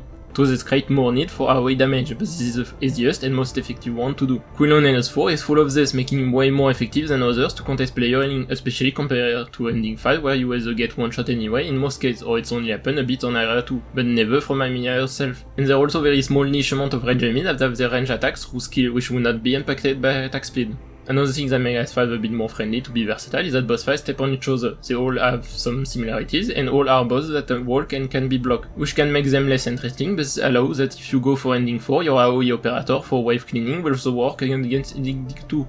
Your physical DPS for Fremont will less likely be contested by ending 3. Pretty much all have mechanics related to need over deploy, which is probably the best thing to do when you're understated and want to contest the player, and that's why they arguably have all of short passing and about to be killed fast, and or have mechanics that try to indirectly contest with the player, cause otherwise they won't be even more easier. In IS4 you have a big static boss, you have an elite champion, melee and blockable, a boss that teleport and a double boss, range and long walk. Ending 2 encourage blocking and ending 4 encourage 2 not. This make bosses more interesting, but they also make player reducing their roster, cause in IS you can't pick all your 300 operators, usually it's like 20 each, and that's one, around 5 of them are filler 3-star, and so you need to pick an operator that work well in out of your case. Even more, considering IS4 low power scaling, I leave punish weaker operators. This could also be explained in fact by taming. IS4 is about Collapsal and Sami, which we know nothing about before. It was the first one, so there were not much content before it, outside of the snow stuff. But the taming was easier to create a static boss, something that fly, etc. Where IS5 is the Sarkaz. We have a shit ton of Sarkaz enemy and gimmick, and most Sarkaz are all just humans. To get something different, you would probably need to make another Revenant like Chapter 14, or make an Shalem a boss fight, but I don't know what we would serve in the story they want to make in IS5. So in tournament, whatever the class squad you pick in IS4, really often it will end with Shoot, against Pressure, Ela, etc, etc. If you decide to go with weaker ops, you have to hunt down the best runs. I could bet that somebody can more easily beat Talon Alt 245 in IS5 with only operators and module released before Irene and the Ancient than 234 for IS4. And so if you think IS4 is well stated, then Aquilon is the most well stated boss in IS5, and that's why Aquilon is the only good boss fight in IS5. He looks like he does nothing, because all he does is actually contest the scaling of players. Map is super small cause they will die quick.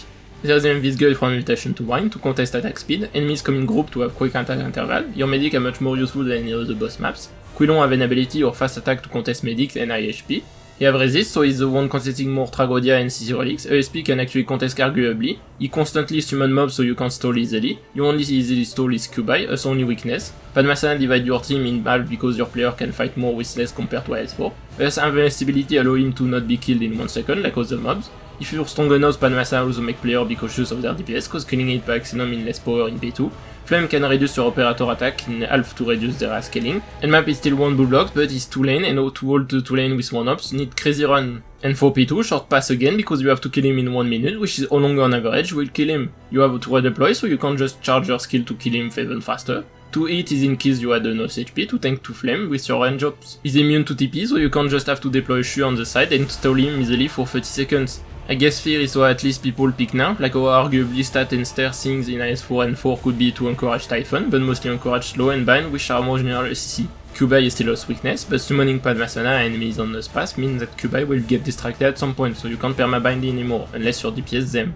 Keep the Padmasana with high HP, you mean you can't easily DPS it, while DPS Quilon. And if you can DPS it, usually you can DPS Quilon. Going alt fully buffs the map, Padmasana fully impact how you deploy your ops, and when going alt you are less likely to undeploy and up and still get hit time to enter the bot. The HP also impact the Wargeist to form, and the attack speed impact the MVs. For Quilon to be completely overrun, you need a really crazy run that would need you to maybe go Confuse Mind, or would anyway beat any of the bosses. But you still have to wait for Padmasana to pass, otherwise you have nobody on P2, and it means you still have to go through Quilon summon. While Teresis in a crazy run, it might be die before summon anything, especially if going through damage, shift him, or not go ending 4. While pre-expansion boss have 1 or 2 abilities or stuff to counter an overpowered player, and so can still more easily be exploded, and their major contesting is by going ending 4. And ending 5 have the first minute or first hour where maybe you can have your Vanguard die and be behind in DP. It has the buffs that need to not be killed too fast to restrain your player DPS, and they can be awake quick if not deploying Gravel on cooldown, which is more often be played around than not kill Padmasana. But it's way less impactful on depending which ops and you pick and place them. In Area 2 they are more poachers that big damage core cursor can be multiple to kill some range ops, but they are also asleep until they get damage, so you can sometimes just CC them before they attack, and know they are docile.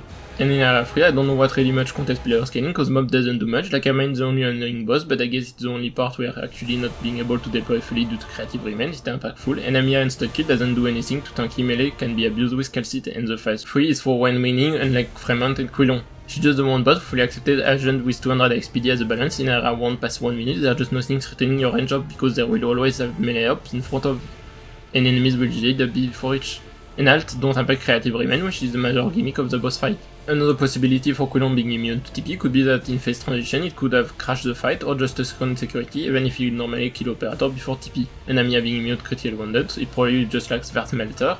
In late testing is using Saga or Fiore, will probably cut phase 2 or 3 and maybe block the fight, or make it even more easier. And it's so weird to me how obviously IS-5 encourage true damage and elemental damage, and yet there are no elemental damage relic, only injury, so considering we got some extra effective true damage dealer in the meantime, that just put Nerf in a better way. Like you can just have plus 150% true damage relic and just monster, while Nerf for S3 needs some extra assault or ritualist, and the only extra buff relic is the injury one. Where you already have enough attack that it's not gonna be the IS stamp pack, and then once it's in burst, the extra art will do nothing for Nerf. I know it's anyway for S2, especially after a hand, but I feel more people will bring Nerf if there actually was elemental damage relics. There even one in IS6. Another thing that makes IS4 more semi in terms of operator composition is that as a roguelite, IS4 is terrible at it. The power scaling is too bad to get effective win with weaker operators, mainly when going for ending 3 and 4. Alt lock even more your operators. If you pick a team for alt, then it will work for normal, opposite is less likely. Power scaling is so bad that you can't effectively get certain relics that feel well designed for certain boss.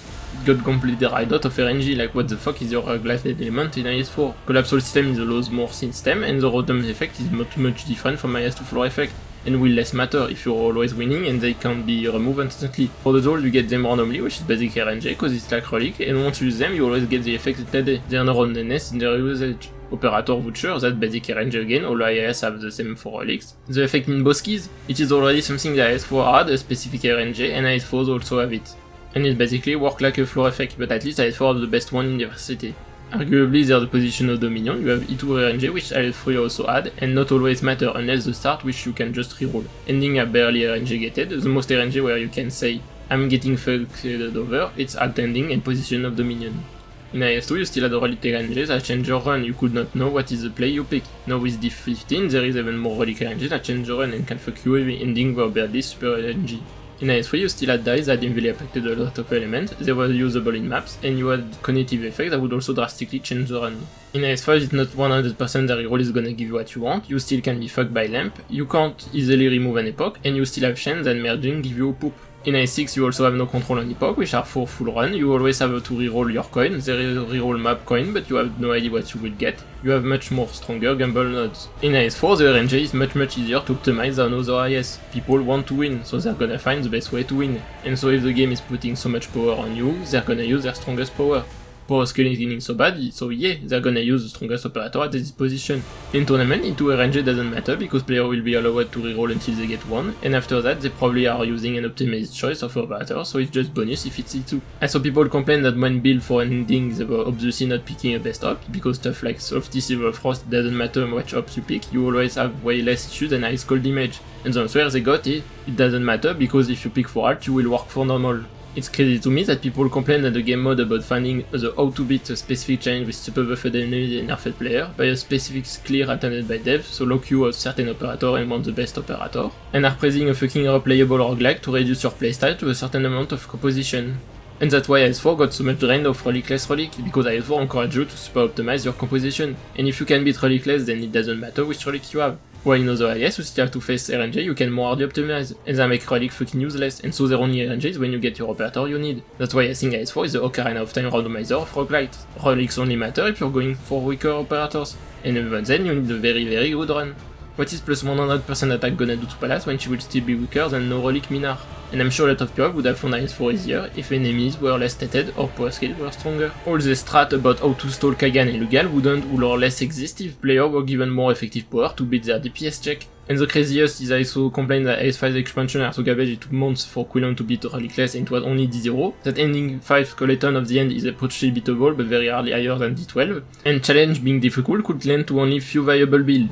To IS5, by trading relicless challenges, plenty of people have done niche knight of them, while IS4, where are the niche knight clear? Can you show me triple ending 4 star? Cause I can tell you 4 star beated D18 and 5 like the next day, and D18 2 4 5 reality of the end just a few days after. Relicless just means that you have at least one possible solution, which doesn't mean that you can have billion of possibility. And if relicless is the true way to play your roguelite by remove completely what is supposed to be your major roguelite element, can people show me their niche knight relicless clear of IS4? Where is dog only or one per relay relicless sentinel? Where is caster only relicless eternity?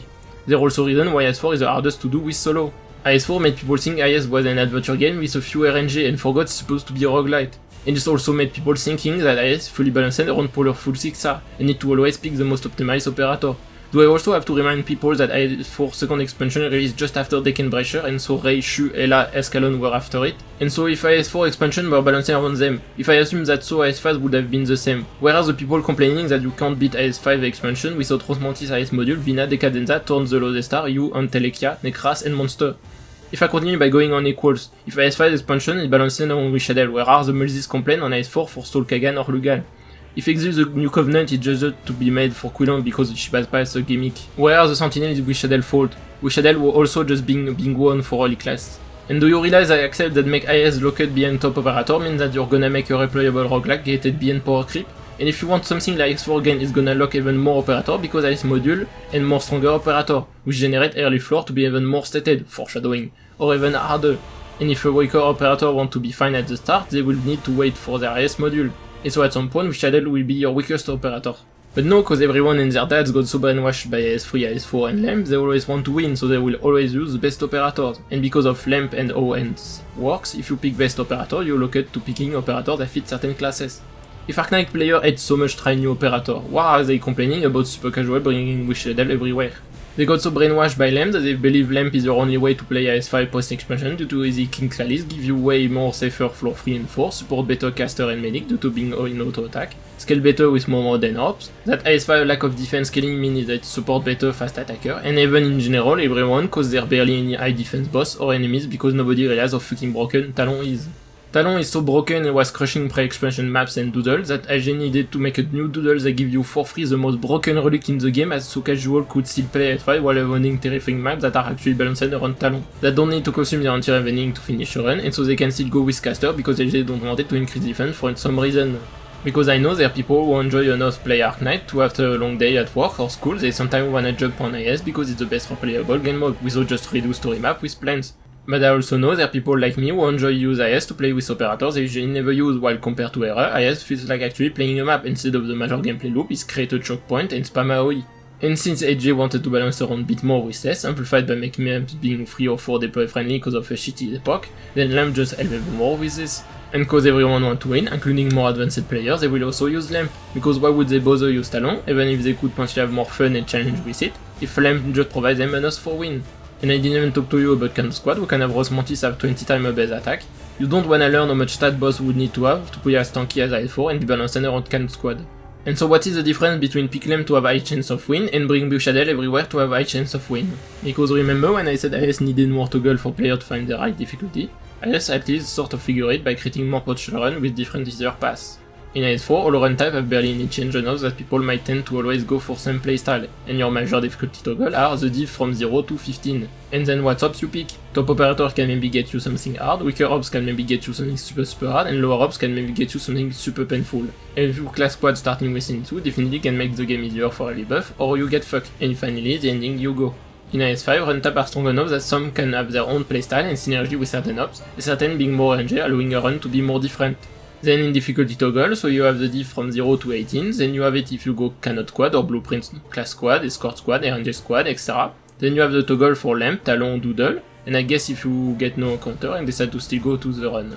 Then you have the operator you pick toggle, Wishadel, top operator can maybe be easy, weaker operator can maybe be hard, lower star ops can maybe super hard. Then you have the toggle or one wish ending, you go, and finally the final one if you activate Confused Mind, Ultra Leak, and Hard Ending 5 or nothing of it. And all this toggle difficulty can change depending on which one you activated. Going lower star can be a pain if you activated all the other hard ones. The issue is arguably the difference between hardest and average is smaller than average and easiest, especially about ending toggle, where if you don't go ending 4, other can be drastically easier, and for certain boss the final toggle by so is not enough. There are arguably not enough stuff that make IS5 super hard, because boss also feel like they're being nerfed so they're not too hard for casual, but it still have enough variety to be the one with the most supportive of different skill levels. And speaking of difficulty, I can't wait for IS4 D18 where I can claim even more that IS5 is the less bloated IS, because the stat diff is so small between D15 and D18. Especially if IS4 D18 gets the same stat difference as IS3. Whenever IS3 D18 stat is cause of a broken relic they added in second expansion, cause Wishadel, X the New Covenant and Tragodia were on the tasting, or because it's for people who want to endorm the best run possible with top operators. Because if people want to play with niche or casual IDIF need to endorm very strong run to not use top operator, then what doesn't say there are actual people who enjoy this, and so the new ones are only for the very niche amount of people. And IS-4 D18 is gonna happen, there's no way it will not. Since Angelina IS module, IS-4 Reckless is getting crushed. If I remember correctly, she can one-cycle a lot of elite, and it's even worse with a batch of power keep. IS-4 have high enough stats that it's very tanky for lower ops, without strong run, but it's not high enough for a face IS module and a recent 6-star, and not high enough that people are really gonna want relics and not just optimize again. Which is also why I expect IS-5 D21, because if D18 is supposed to be for this type of people, then IS-5 lacks of stats compared to it. IS-5 stats are high enough that it can be painful when low in relic, and after expansion, with stats actually following the insane scaling of Talon, it makes IS-5 even more important to pick relics, and so they don't feel unimportant, because I find credit to make a roguelite, and the roguelite element is not what you need. Which lead me to a major point, quote unquote, IS-5 is boring for needing relic because it just stat up. And that's not IS-5 fault. IS relics have always just been increased stats. Majority of relics are increasing stat, mostly DPS by buff attack speed and amplification, and tanking by HP or give shield. Then you have defense, res, cost, and SP. Or remove stat to enemy, and didn't mention before that due to having more relics in IS-5, mean more chance to get relic to debuff enemies attack or HP. The other majority increase your economy, giving deploy, team slot, DP, ingot, op, reduced shop price, etc. And less rarely have very specific effects inside the fight, damage on leak, camo square, SP on healing, etc. When you go for a quote-unquote build, it's usually a few relics or IS gimmicks that synergize, like for example with Salt, with the attack for each Salt relic, reduce SP cost and increase SP regen. But the real build in IS have always been your operator composition, and often due to hands, you can get build Nymph, Logos and Virtuosa with their hands, you can increase the build by pick supporter or caster relics, or for Nymphs especially pick the SP on Sarkaz relics since Nymph has 2 elemental damage count as coming from her. She get 2 SP per second on each enemy, she have proc Necrosis, and the Injury relic to proc more easily. But the hand system was still locking on certain ops. If you pick the SP hand for casters, if the hands was working on her too, you would have even more potential build and she could get even more SP. IS-4 tried to have a build for all with Weightless and Levitate, with about fragile to Levitate, but it never worked out because IS-4 is too much dated for somebody to pick all, and it's too poor in relic to effectively get this build, especially because IS have always been pretty poor in relics. And I would argue that IS-5 is also poor in relic. Because you practically always will get a random relic you can decide which, and need a relic to decide, you have a very poor choice in IS to decide which build you want to go with. IS-5 made this decent by having a more relics than other IS to increase the chance that you end at some point with the relics you want. You can only decide in shop, the only place where you can reroll the relic too. In IS, if you want to go for a burn injury build, it's always by picking stat relics for Blaze, you, Candle Knight, etc. and maybe get the injury buff relic.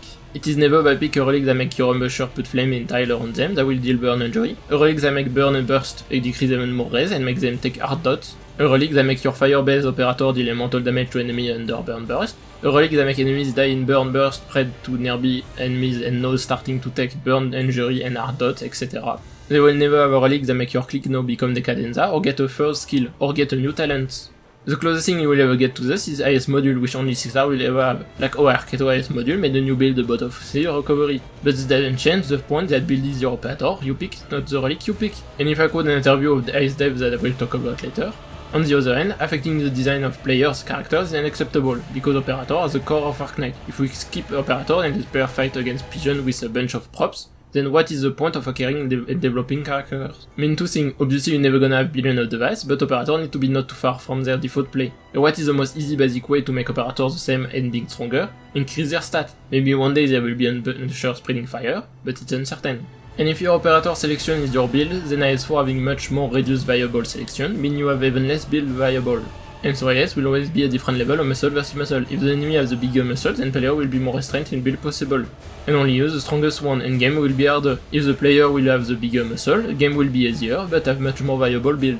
If you dislike IS-5, shouldn't be because the game is nerfed to the ground for more casual player, or because their maps are too hard for you. And that should not need to have big gymnastics missile other than, quote unquote, I don't like big muscle versus big muscle. And, quote unquote, I don't like play for the journey. So unless I'm wrong for being non-expert of roguelite, but I feel like the best part of roguelite should be the journey and not the destination. When you play IS-4, it's for the cool boss fight, maps are cool reuse of certain mechanics, but IS-4 lack of mechanics means it's very special is the bosses. When you play just for a win, the most important plan need to be right before win, which is the boss fight. To me, the destination is more of an adventure game thing than a roguelite. While IS-5, the most interesting part is the journey with new operators. The issue is because pre-expansion maps are too easy, your only challenge is by play the expansions map. But obviously it might not be the most rewarding to go for the risk you're taking, or always the best path when you need to go to the opposite to get the ending relics. You only get rewarded self-satisfaction, which is not enough in this context.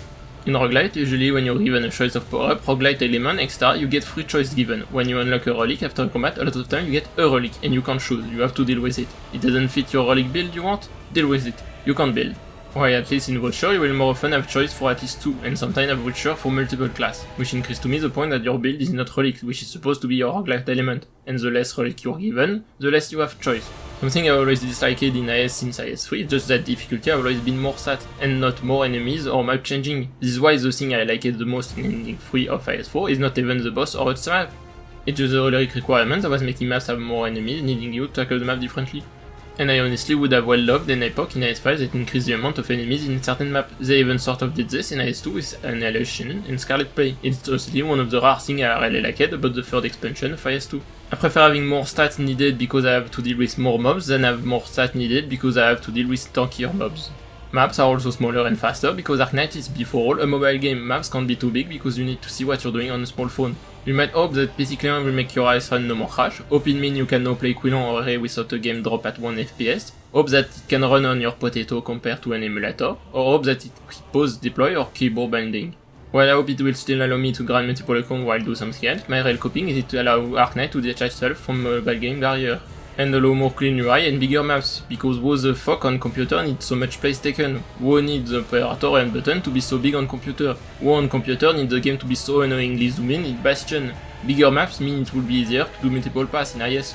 Or some harder maps when your operator has stronger enough they can deal with multiple things. But maps need to stay small because on phone your finger can obstruct your vision, and if stuff are too small it's harder to precise or see well. So Long Adele had already misty visibility even on computer, and it was worse on mobile. But also just cleaner UI, like I'm sure with so much space on computer screen you can reduce a bit some stuff to get more place to actually properly data your enemy's archive, and proper information. Or even not need to drag to deploy.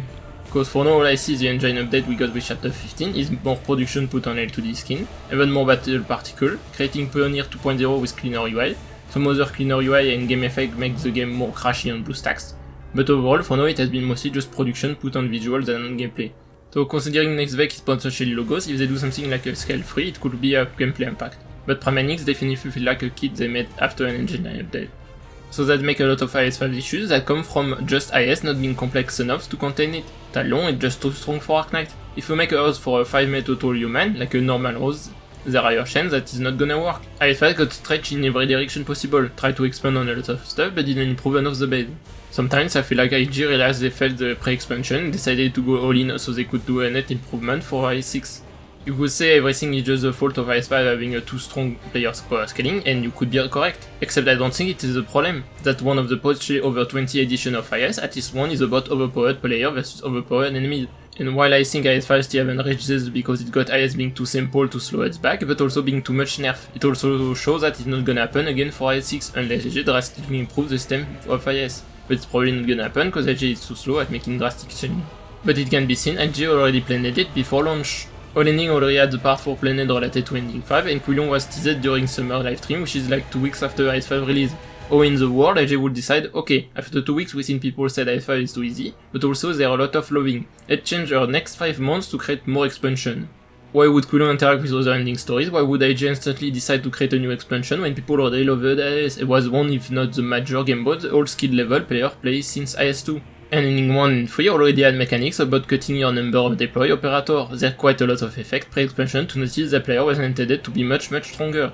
But why then the stats are like so understated pre-expansion? First I must remind you that IS balancing takes in consideration a lot more elements than just needing to be precise on a few maps. And if they want to be super precise, they need to take in consideration that not all players will reach a point with the same power, and to fully test IS you need to do a lot of runs. 100 or 1000 of runs, and IS5 runs last around 3 hours. So either IG like people to actually test proof IS, or they don't decide to test proof a lot what they create and wait on player to do it for them, which could lead as all IS5 was planned but realized they underestimated Talon, so the next month was recreating stats. Or IG thought that Epoch was actually impactful enough in late floors to compensate the lack of stat, but frankly Bloodrock in floor 6 need more than 50% HP. And I think this is also a major point. If you make a stronger power scaling and that there is non-zero chance your run can be quite bad, so usually it only happens if you are skipping a lot of fight or before maxing meta progression. Should you then nerf the stat for it? That means more run can win, but it means on average you will roll on the game. Could it mean that AG made the stat taking in consideration doodle and not having the encounter? This could explain why it was so nerfed, and by adding lamp we have a drastically much stronger lower power level than made expansion more balanced around lamp. Or since expansion were already planned, as N1 and 2 were nerfed cause of alt and N4. But then why is there no compensation for ending free? Did AG really thought that all heroic would make ending free hard enough? Or is it actually planned so after real expansion people have wider choice of difficulty? And if so, honestly that's a false good idea. It means you put all ending free in the cast peep to become instantly a non-interest. It's still weird because Quillion in first expansion and definitely more balanced with the power of Talon, and Amiya storyline was definitely already planned before launch. So what reason Bloodrock have not at least plus 50% HP on Elite? Despite all the flaws, what makes IS-5 a success that a lot of people love is because it is actually a roguelite. It is what the game mode is supposed to be. And if for IS to be an actual roguelite need cracked power scaling that could cause flaws until AG could expand the design of IS, then I will support next IS having it. And that's why I would consider IS-5 the best IS and IS-4 the worst one, because despite all its strengths, IS-4 is just the most terrible at being a roguelite, what the game mode is supposed to be. IS-4 had success because of how simple it is. It has no map mechanics, arguably 4 times the same enemies, as you finally finish to create the bone of Node in IS and how to interact with it. It is so much drain of specific RNG, and to compensate have good boss that would just generally work anywhere with less stats. IS-5's boss are designed to work with IS-5. IS-4 didn't constrained by IS because it made sure to not be super specific, and have enough variety of map because of theming was so specific with no content before, and easily relatable to different theming, but it was more simple to get wide variety. And having a weak power scaling means that it needed to be way less minutious about enemy stats. Because no mechanics are heavily RNG or are not lose more mechanics, and still have a difficulty through stat, IS-4 never had a drastic need to have more than 50 diff, compared to IS-5 or 6, and could allow itself to be just small stat tweaks. But how the fuck do you fail enough to cook a cheesecake when you wanted to cook an apple pie? But IS-5 had another constraint that made it have designs that felt cut off and nerfed. AG been scared. AG already had some crazy fail or moment the fanbase had been very angry. AG knows that Arknight fanbase can be very jumpy when angry. How do you think the fanbase would have reacted if Colon actually have 5 million HP and 7000 defense to get a proper phase 2 without need to speed kill off 1 minute? When the fanbase was already done posting the fall of Arknight endgame just for 2 million HP. Because there's this too. Stats have context, but a lot of people refuse to search for context. They only just blend these stats. People forget too much that in certain game modes we have extra or reduced power, and this should impact how you consider the stat. What's 2 million HP if crews have 1 million attack, or 1000 HP if crews have 10 attack. This is Mick and Beastadlock have less botted 1 million HP than Theresis and Quillion, despite IS-2 and IS-3 making player 5 times less powerful than IS-5. Should IS-4 Sami be considered understated then? Should I forget that some of these bosses have damage reduction and increase their effective HP? Some have shield and regen that both together would triple the effective HP of Beastadlock around 8 minute marks. Of that IS-2 D15 goes when you can have fairly normal pre-IS-3 D15 stat with just lower to pretty bad economy to contest IS-3 D18, and IS-5 stats purely from luck and you cannot do anything about it. This gives more replayability, but that means some of the D15 stats are crazy high, even more when you consider that AG didn't change anything to make shop better or increase fight or improve relics, and only did pretty cheap change outside the hallucination and plays. And this goes for anything in Arknight. There seems to be a consensus that this is now just a HP over-inflated game mode since Pinch-Out, and before it was all normal and well balanced. But if I look at the HP increase of Macris of every CC, it stayed pretty consistent. Let me clear it up. Better.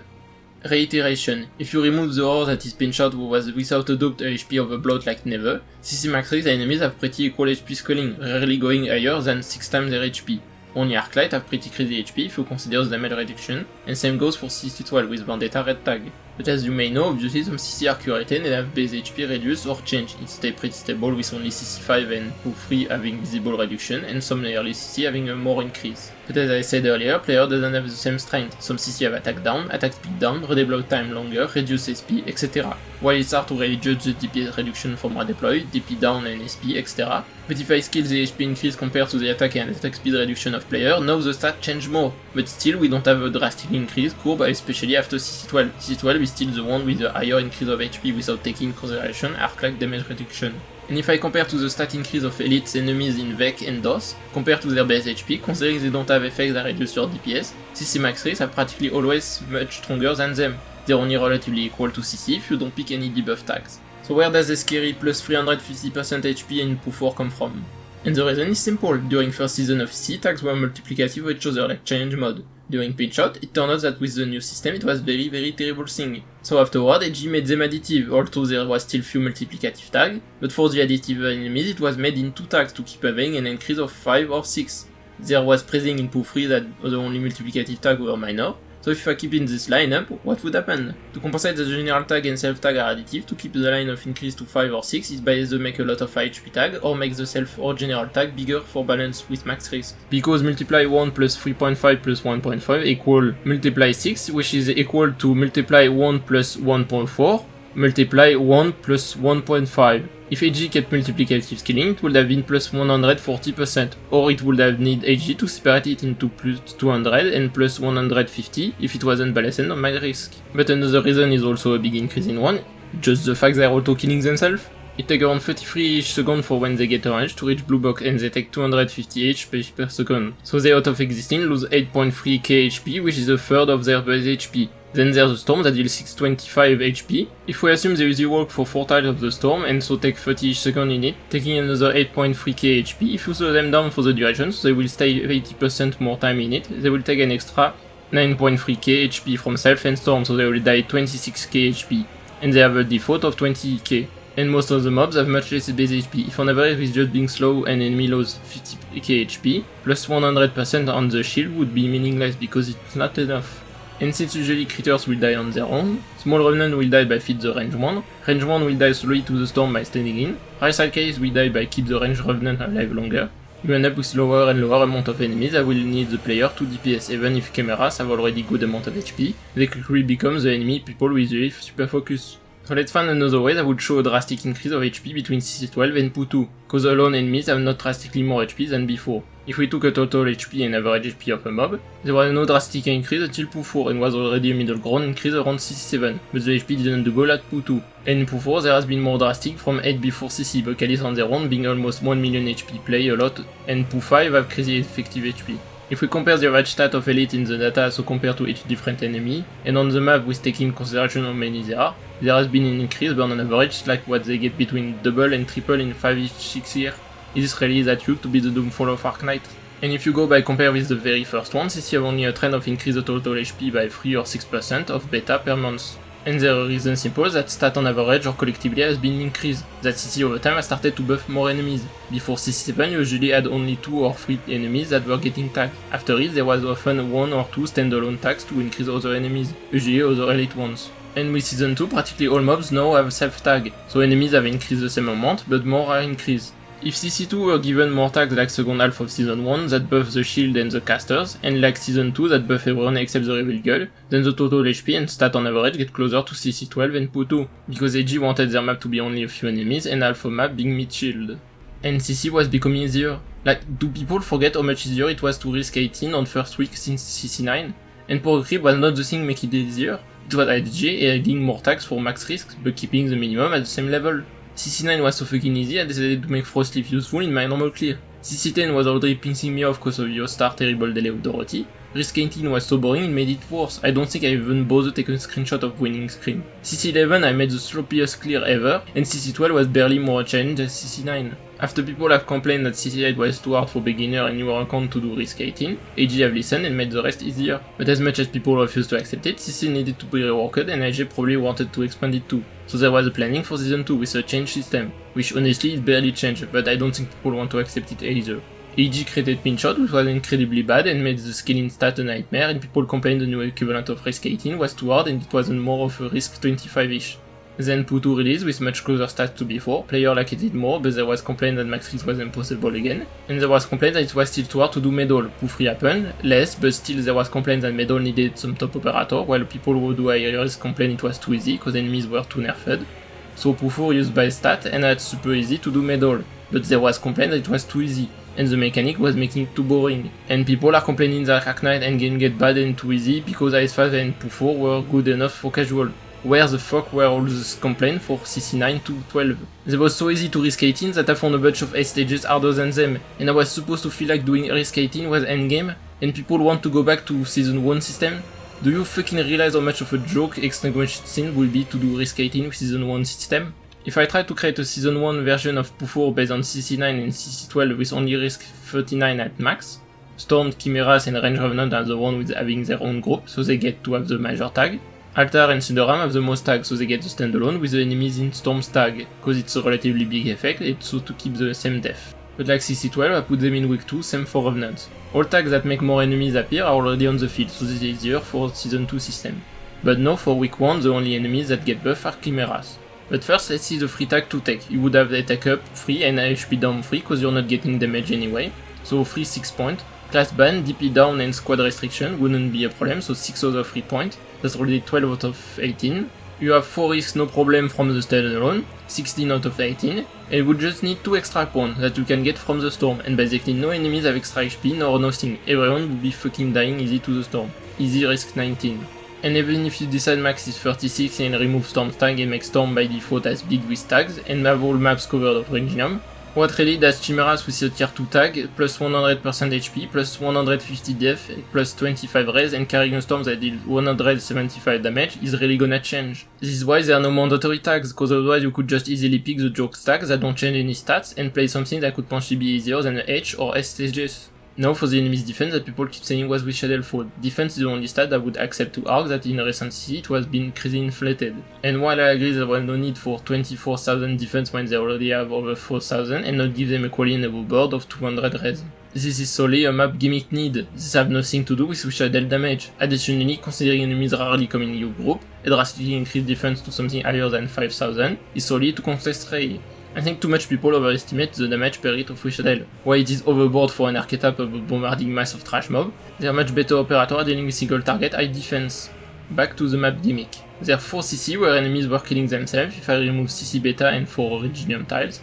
CC 0 with heat pump passage, dealing 2000 damage every 4 or 6 seconds, so a range DPS of around 400. CC 10 with artillery that deal 4000 damage every 2 minutes to DPS of 33ish, DPS can increase depending on enemies on field and Manfred attack, but at the very best its DPS is probably 250 on average, if you let Manfred stall the attack, but in TDR, bad DPS. CC 11 with water that deal only 40 damage per second, so even less than a Reginum tile, and 1400 to the red guy without a certain tag. And Q4 with Originium Pollution with DPS of 30, Originium Storm with DPS of 625, and the Chimera Storm with a DPS of 250.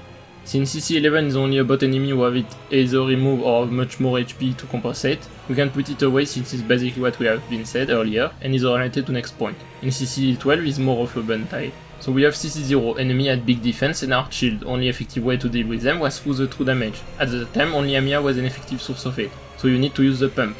And one of the major enemy was the res tank guy, and low defense, but tank was even increased their defense compared to the default. So they had a normal defense, enemies have invis but they are dangerous to block and it can't be blocked on the fire tile. So a very straightforward strat on current control and severage check. And major elites have good res and defense, fire tile have good DPS to do more damage than most operators could do. CC10 with Reborn and their 90% damage reduction effectively increase their HP by 10. It is the only CC with no general HP increase tag. But enemies have a general def and res tag, so for Sarkaz they still have a decent defense, and only enemies with HP increase in Manfred, so he get back his default HP, and a very small amount on Reborn, so operator are less effective at killing them. If there was HP increase like other CC, of at least 5 times their base HP, Big Reborn would have 15k HP, and punching them through their DR would make them have 150k HP. Which is even more than the HP Crown Slayer had, and there are a bunch of them, and a lot of small ones who would have half of it. Additionally, Londinium Cannon will need to deal way more than 300 or 400 damage to one-shot them. Only dealing a fifth of their HP will make it totally useless. In addition of a terrible 33 DPS, it is unusable against other enemies, which would end with Londinium becoming a mechanic totally against us. And enemies can't have too much def and res because its DPS is so bad even at default stat, it's not really good at fighting anything than Reborn, and very trash mobs. Because you would need to increase drastically your DPS to use it against other enemies, making a nuke every 10 seconds. So it is at operator to do the damage, and map need to compensate the fact enemies have way less HP compared to the other CC. Though honestly, I feel even at that time AJ could have found a way to have tags that give HP but not to Reborn. But this came with cost that we already had a few more operators that can deal effective true damage compared to CC0, and they were able to bypass a lot of the map mechanic. And so for Q4, the reason enemies have a lot of defense res is the same. If enemies were completely normally statted, the storm would become fully useless to the player. Player would just put it in a corner to not be annoyed by it and maybe make it deal some damage to top while they're waiting. While player can deal normally with chimeras and other enemies, or opposite just make storm deal with the shield enemy while everyone else DPSable. So the map wouldn't encourage you to use the map gimmicks. This could have happened to C02 if they choose different enemy composition. Compared to CC10, Originium Storm have a really good and consistent DPS, so enemies need to have way more HP as it is used to DPS enemies.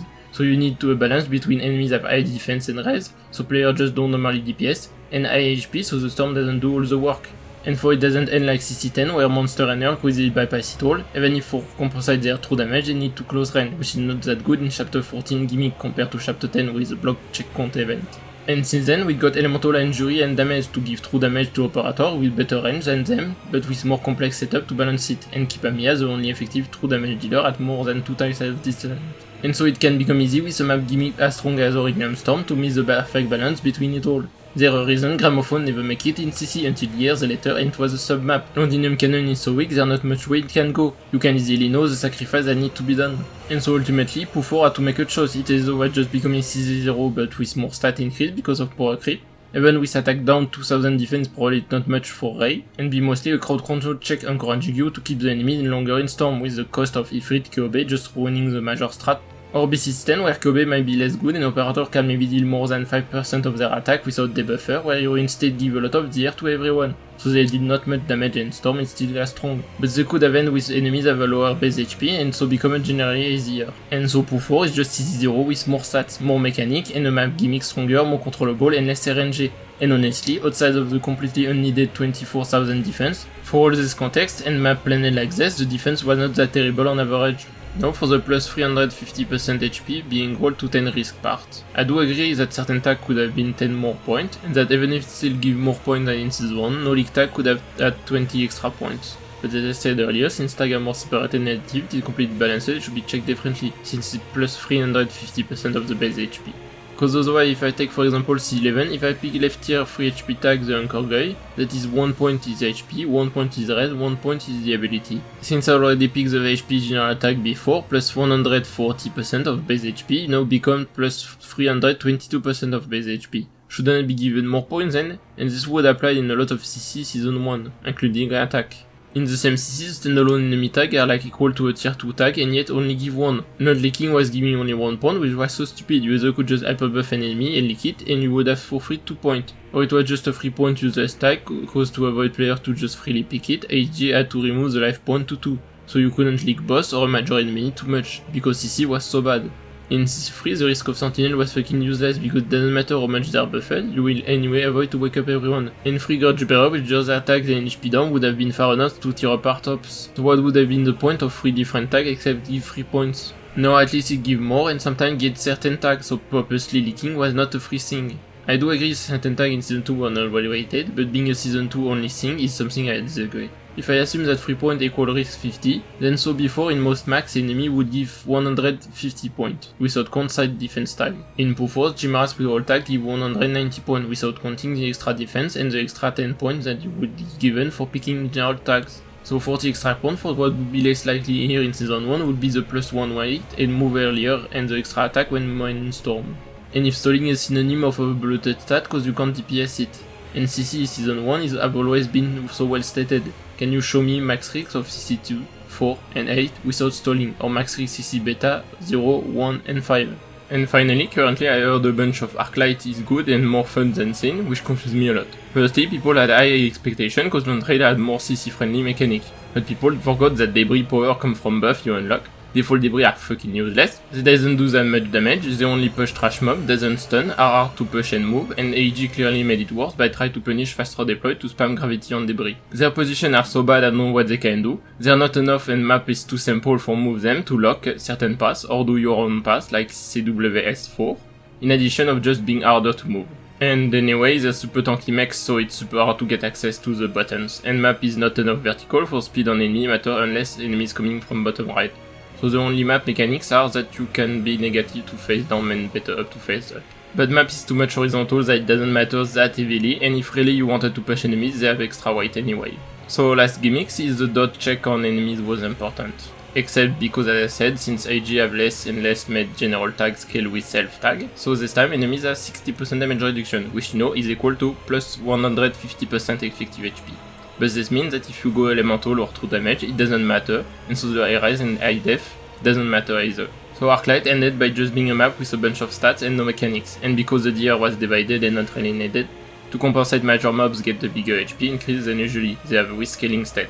So if you decided to go with Art or Fizz in max risk, Major enemies have far more HP than before, and because you had no mechanics to play around, cause AG made it useless. Guidemaker had struggled to make clear for beginners, and unless it was made by somebody I don't follow, I have not seen any 4-star only clear of Arclight, only complain of them, because Sin made a mid-event with not much mechanics have an important mechanics to play around, because of the high stats of enemies, while Arclight turned an event with a lot of mechanics into just a stat check. And it confused me that people enjoy Arclight more while complaining difficulty by stats is boring and bad, cause I will be dead honest, if you enjoy Arclight you enjoy stats but with difficulty. At least now you know that it's more than just power creep happened. I know you want to explain that power creep can be really bad for especially endgame, cause normally main game should be balanced around 4-star, and you are correct.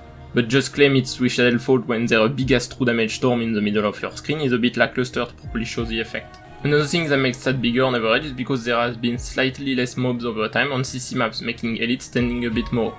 That makes CC stat getting more compressed. And finally, 1 these mobs are much stronger now. It should be reminded that early CC were using year 1 mobs when the game was clearly balanced around 3-star and when players were just beginners. They only barely had any 2. Avengers were mobs you only fight in Annihilation 2, when now it's clearly balanced around 4-star. Because everyone forgot how much underwhelming stats and mechanics were until a few years later. If you don't know me, to explain what I said at start of video, my year 1 Arclight experience, even without my stories I was beating the game too easily, that I would love and enemies outside of boss were making difficult. And sometimes it was just cause I raised my Exu instead of Amir.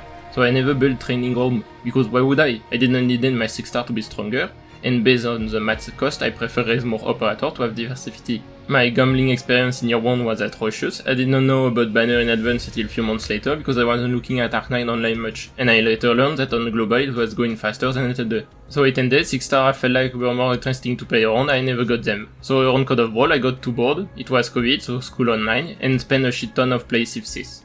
Was more fun strategy game. I only played Arc9 briefly from time to time, but definitely have missed CC beta. I sort of came back regularly on second week of CZ0, I didn't understand anything so I didn't bother.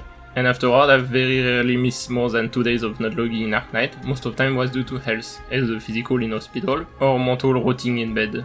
Then comes CC1, I understood a bit more how CC worked, there was no medal so I got FOMOD, because I was still a baby on gacha and live service game, and in irresponsible things, so I was easily FOMOD. I realized that damn, now I need masteries my ops, I can't fucking clear anything. I'm too stupid for this, and my ops are not enough build for it. So I speedrunned building training room, E2 Myrtle and Saria, speedrun M3 Myrtle, M1 Texas and M1 Aya, and spent hours and hours trying to beat it. Just so at 2 AM when I had to wake up at 6 AM for school, on the last day before week 2, I managed to get the stream medal. I was really happy about it, just because how long it took me. Afterwards, the only time I was doing masteries was solely for CC and usually doing M1. And it was rare an XACM map made me need to masteries, because I kept on wanting to raise ops. So from experience, masteries were useless, unless CC, and honestly it was mostly Vanguard and for early CC. So shout out to that one guy who told me doing CC risk 20 and something was super easy and showed me the whole way level count that if I remember correctly had all 6-star and all practically max while my Aja was level 20ish M1 at best, and I tried to get as much 6-star as I could in my game. Like yeah, Arc9 is an easy game for like 90% of the stuff, but especially was before and when you play with 6-star. And even if I still was using a few 6-star, especially ones that I really like to play around, I'm still decently familiar of playing Arc9 without ops stomping on the game, and even more cause Tutor was the first operator I was trying to avoid borrow.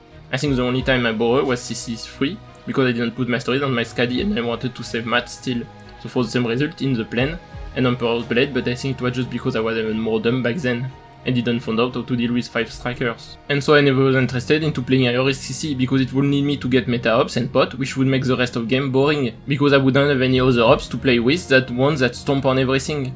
I got used to just play with my 5s or ops I never play with without caring, though it was wording and boring me a bit that CC Risk 18 was getting easier than do certain S stage, even back then. Additionally, mats are precious, so if I build top meta operator for other stuff I have no mats for 5s or main game. And there are a bunch of early years events that was honestly just too easy, like people often said Interlocking competition and Walk in the Dust without boss was super easy, and honestly it was because it was clearly mainly balanced on 3-star.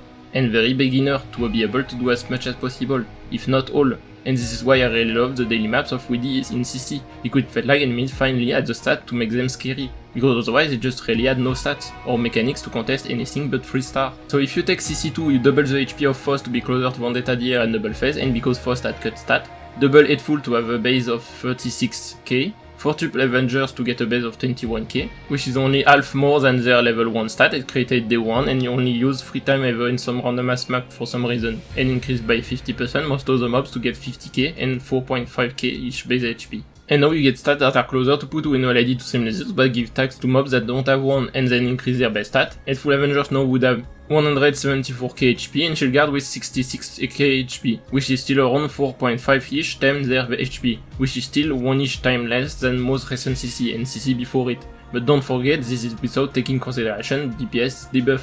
If we scale with debuff, oh wow, CC12 is not far behind. Even back then AG knew Avengers were too low in HP, because both CC12 and CC2, their base HP have upgraded. And so there has been quote unquote no HP increase because that would relate heavily to rel power creep. Mobs are not drastically stronger out of nowhere. AG shifted the balance on main game so they can create with more potential, and increase the amount of buffed enemies so the focus is not only on 7 mobs max, and the rest is whatever, but especially to make the game mode harder on lower level. Because this is arguably the only change, the lower difficulty of CC have increased, because CC rescaling was getting easier and easier, and that was the major thing about DOS. DOS stats were completely fine, they were just equal to max risk without taking debuff in consideration, which is more than casual used to.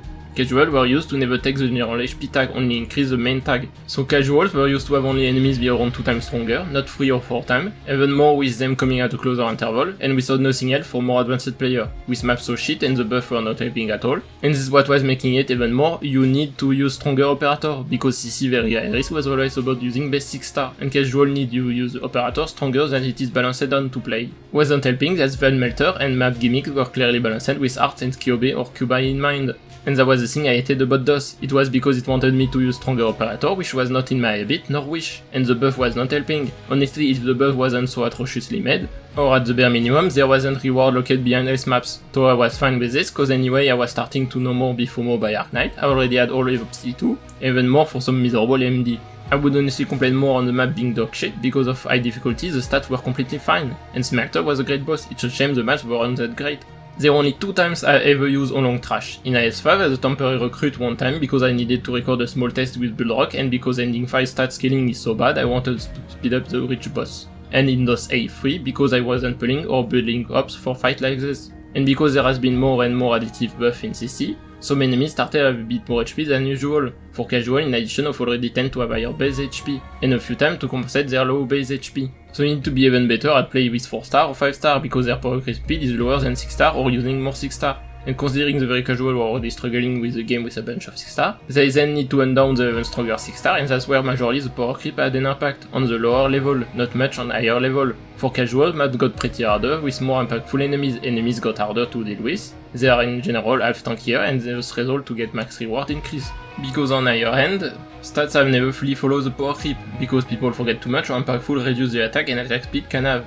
And is the reason Arknight stats never looked big before. CC2, CC12 and DOS S3 might have 8 full Avengers with low stats in max diff, but DOS doesn't reduce the DPS of your operator. If I scale CC with a debuff, now CC12 have 8 full Avengers 3 times tankier than DOS, and a reminder that CC2 was released 3 years before DOS, and same goes for Tiako and Blade Helmet, they even get even less HP in VEC 8. Rover and Pew2 only have 20-ish% more HP than a CC released 3 years before, and IS5 have an invis drastically weaker than a CC released the year before. Already in 2023, around CC12 I've seen fan maps being played and winnable with enemies like Chaincaster or Possessed Centurion having over 150k HP, boss like Crown Slayer and Colossus with 500k HP, Wave of the Elite with 50k HP, and rare enemies that has 1 million HP. And it was way before I have seen completely broken Ulpianus because it seems a skill wasn't easy to reproduce. Hell, I feel like I've seen Hall being used more in fan maps with highly stated enemies than in Arknight by anybody that don't play caster only. But the bigger point is to actually hide Elephant in the Room, the fan favorite Vendetta, hiding behind nice post-it to look like it has normal HP on their stats. A small post-it for the extra phase, a big post-it for the 60% damage reduction used by a lot of boss, a post-it of operator attack down, and a post-it for operator attack speed down. So you can't see them too well, and look fine with an HP of 170k. But when you stack them up, you get a boss with over 1 million effective HP, and if you take in consideration their 60 res, you get a boss that you need to squeeze out your operator over 3 million hard damage to kill them, while also dealing with a map where you need to deal 250k hard damage to 500k. And the highest at the time player managed to do turbo DPS was Max Chris without red tag, so dropping Vente ADR to 30% would still be 2 million hard damage needed. but they were stalling the first half of HP before Flame and the Air until it was done with the rest of the map, and it was mostly using operators they can bypass or be less impacted by reduced attack speed, which at the very best, almost 1 million hard damage, and to beat Red Tag you were supposed to do this over 2 times. So if you wanted to do it without using Flame Shadow and Cubi, how do you DPS this amount of art needed? And so if CC before was well balanced and now all endgame in Arknight is so much crazy HP inflation, can you tell me why at least all known HTGs of this skill boss are not either equal to Vendetta or 2 or 3 times tankier? This is even without counting buff in DOS and Vec because they were clearly more meant to be used by casual to help them, than being something you needed to pick or was full part of the game mode. Coolon 2400 defense doesn't mean anything if Operator have 5 times their attack, and if IS5 was like it was with pre-expansion, so only D15, no Alt Relic, no N4, no N5, and no map bonus, can you tell me why they're so slow compared to Vendetta? Because if you properly scale them both with their debuff and buff that you are intended to get, Coolon effective HP is always lower than Vendetta, even with taking the worst result I've recorded, and it get even worse if I had some other result, and Lamp or Cannot Squad, and this is if you pick the 2, 4, 5 and Alt. So if I had Kagan and Lugal with floor 7 for triple endings, it's still higher than Quilon. It is harder to get a proper value of physical effective HP because defense doesn't work like res. You need to use a ruler to then choose. So if Arknight was balanced at Silver Ash is good, right? So I decided to compare with a base attack of 2400, which is around max Silver Ash S3 before module. We have Rosmontis big and ant compared to Vendetta, like how Smelter is focused on art, Quilon is very focused physical. So compared to the weak to physical, Quilon is only tankier than CC1 Crown Slayer, Bulldrock, HTG Sanguinar and Vec Rosmontis, if you never attack under the DR, and far lower than Vendetta. It is quite low compared to certain bosses released the year before, or their main weakness is art. And if we compare with the base attack of 750, which is around Exu and Cruz, so low attack fast attacker, most endgame bosses tend to have much higher defense than other bosses, so fast attacker usually need debuffer or are out. Can you suppose actually fightable? Here, the minuscule next to others, Quilon. If Quilon have a lot of HP, that's because he's basically a fat capybara. Because elite enemies now with pretty low defense compensate with a lot of HP. And that's all the Doompost on her stats. Just a fat capybara. The only moment Quilon do have a board stat, it is if you do Relickless. It is by purposely doing what the game mode is not supposed to be balanced about. If you play a game about building an army with your hero, why would it need to be mandatory that you can beat the game with just the hero? And it shows that with stats, the way to make Relic important is by greatly increase, and so even like plus 50% attack can reduce in flat second the time needed to beat a boss, which probably already is, or will be OD15 and D18 be for IS2 to IS4, or you very greatly increase and make access to a lot of relics. It is really cool that people are capable to defeat maps that are meant to be so much powerful with only just 20% extra stat and so hard and tanky bosses, but sometimes a change doesn't need to be possible. And in Vec it is clear the buffs are only meant for casual and beginner to beat the maps, or with weak niche, otherwise the stat would be much stronger, especially in Vec D considering the last buff.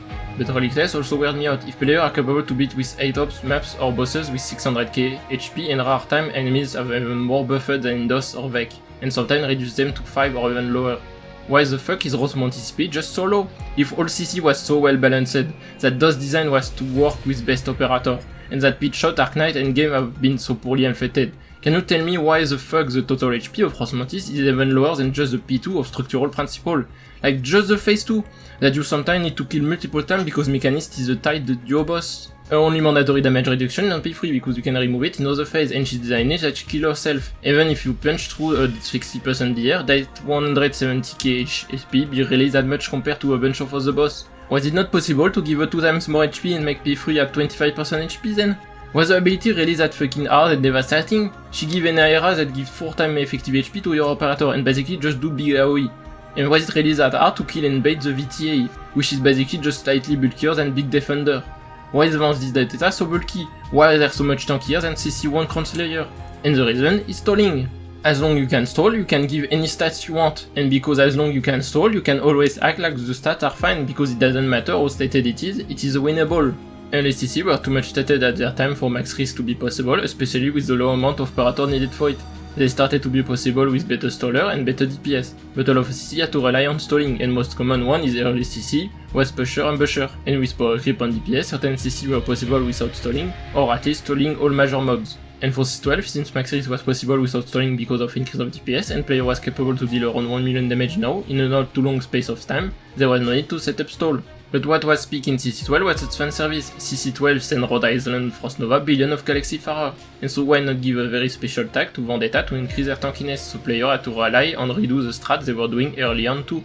Because if you want to focus on toll, it's better to overbloat the stats. but in general it is very often less costly in operator to do stalling. Then Pooh had completely lost that mind if it was supposed to be max risked. Stats are inhuman to be DPS and the utility to stall was non-existent, without even talk about tanking. The reason Pooh 2 felt like it was overbloated was because Pooh 2 was unstallable. Pooh 2 stats compared to other CC really not that bad, it is just slightly worse. Some mobs don't have a bit reduced base stat if we compare to other CC. But the problem was because Pooh 2 was the complete opposite of a lot of CC maps, and was a map impossible to stall. Blue box are too far from each other, lane are not close enough to have a proper stall, you can't lane hold to fight trash mob because fireball will break them, beginning of a map is way too tight in place, and can't produce an SSP while dealing with pre-spawn Skyster. They are just too much in VZ everywhere, and they're flying super tanky disciple. You just have no way to stall them forever, you need a certain amount of DPS for it. And even if you had Tragodia at the time who for some fuck-ass reason can block air units, and position him in a way that he can sort of reach as much lane as possible without getting exploded by fireball, you would need to bait all seed and you would need to deal with 90% reduced SP regen. There's just no way you could get enough SP to skill cycle it. The map design in Pooh 2 is the antithesis of all CC maps that have been before and after. All CC maps had either one blue box or enemy space close enough that you can multi-lane easily. Pooh 2 is a map that don't fucking want to be stalled, and that's what make it to be having too much HP despite being less tanky than CC12. It's because CC12 enemies but just tier 1 ever easy to stall without a lot of difficulties, even if the stat increase between the boss is not that huge, and why Pooh 2 higher risk possible is far lower in stats than CC12 even by compared DPS loss scaling, because Pooh 2 doesn't have a reduced attack speed. And this is also why it's harder to compare stats because you get so much debuff in CC. And yeah, if I act like the reduced SP regen reduce your DPS, then yeah, even without general HP tag, Pooh 2 is too much tankier. And so afterward, AJ started redo maps common for CC, and yeah, max risk it was super easier considering how much reduced HP was on P3. And finally for Pooh 5 stats are drastically harder if you go Art or Fizz, but fine with true or elemental damage, and considering the DPS certain can unleash, arguably understated. But the reason it was still possible despite the crazy top lane with scary tanky traffic tower is because lane, and especially of enemies that need to be stalled, are close enough that Tragodia was capable to stall. And there was nobody else than him to stall because the enemies by default are much stronger than just an full Avengers and need 4 blockage. And they come back alive, and Tragodia for some fuck-ass reason have billion of blocks. So is CC overbloated because it can't buff the same amount mobs that became stronger, or is CC overbloated because it was over-buffing early mobs to compensate for them to be weak? Or map just became harder? Or do people really have nostalgia over their honeymoon with Arc Knight? In certain maps and mechanics it's very hard to overbloat the stat to work. Not all maps need to be low stated to be good. There are people who enjoy certain aspects of pinshot, especially the door put inside the mech with the SP again, but it was only needed because assuming you somehow doing max risk, in all cases you were using art and for the price of insta-kill free door with 25k HP, so 75k total you just needed with low HP the armor that had at best the same amount of HP, at lowest was equal to 1, and had no increase in res at the worst for pushing them or letting them go to the mech, you were saving 800k art damage you could use somewhere else. If the door were not so tanky, then people would just have used Vanguard to spawn kill them, and take the other buff or not care. And you can straightly kill a lot of them and big one just like this. And that's the same with Pooh 4, if their stats were normal, nobody would have really cared about the storm. I can't wait for Trials for Navigator special IS4, IS5, because not only based on what they did for IS2, IS3, it means IS4 is gonna get the worst map placement and they will waste post social, but also I can't wait for how IS5 the maps are gonna go, because they're meant to only work in IS5. IS3 bosses were quite boring in Trials, and especially the Mick. They nerfed so much in the Mick, it was just an AoE DPS check. And even if you were waking them up, so the summon fight back, they're just far less threatening than IS3 one. And as long as you had a medic or certain buff, his Mick ability wasn't killing you, because for balance they had to super nerf it, and the HP was just not fighting back 6 star. So I can't wait for what the fuck they're gonna do with Quilon, who probably are gonna get weak as fuck summon and super weak abilities. And how the fuck are they gonna implement Amiya and Quilon who have extra area fight? I could see maybe a neat way where it is a super long Amiya fight and they use well the green box, and each boss is a normal one that also have the Amiya SP thing. Or better, make her with IS4, it would genuinely synergize better. But I anyway don't trust AG to do something well for now, because I don't like how minimal they handled Trial for Navigator, and considering the boredom IS2, IS3 one was, IS4 are not gonna make it better. IS5 bosses are not meant to be working with Trial for Navigator, and are not made to potentially be played with normal play in mind. But the same goes for Crazy Lyceon, they may be gonna be nerfed to like 40k HP at best, and will become so easy to burst in a map with barely any enemies. Without talk of Kagan and Lugan, they're probably gonna be so nerfed and so easy to DPS without care for the mechanics.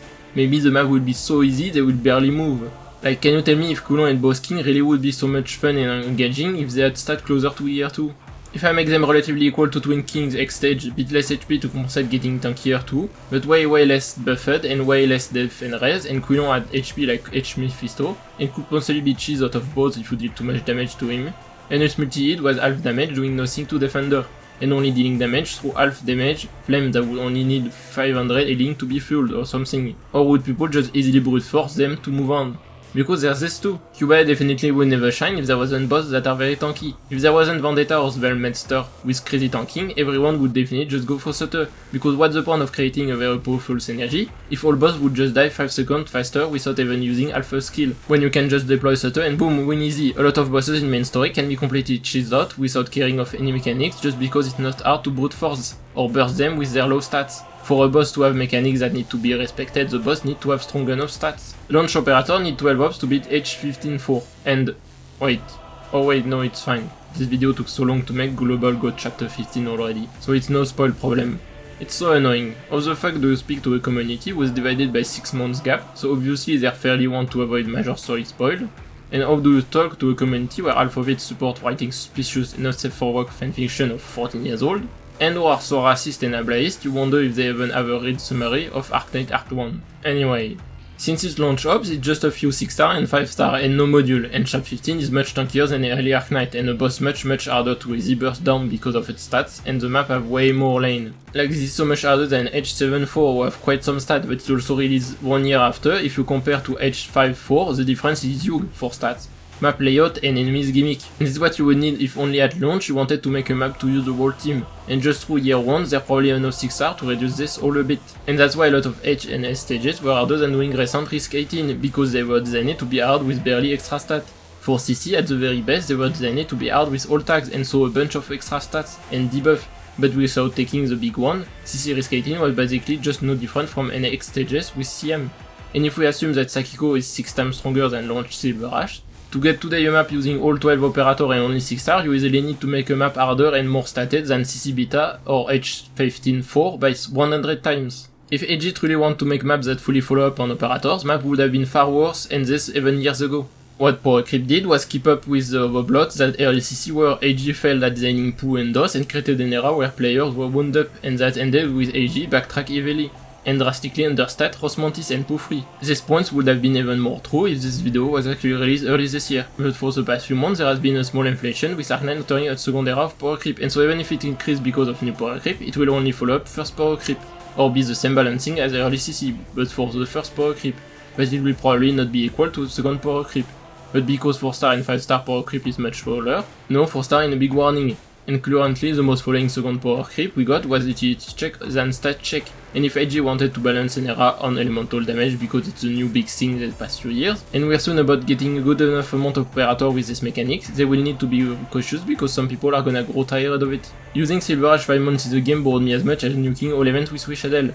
The main difference is that 5 months in and with my dog Chick Luck, I didn't have much other choice. And even if I hate having to avoid certain ops, at least with Wishadel I still have a shit ton of operator today to pick instead, and have more fun, in addition of enemies and gimmick being far more interesting than earlier Arknight. Because this, I think, is an important point that never get mentioned in Power Creep debate. Was the state before Power Creep even good and balanced?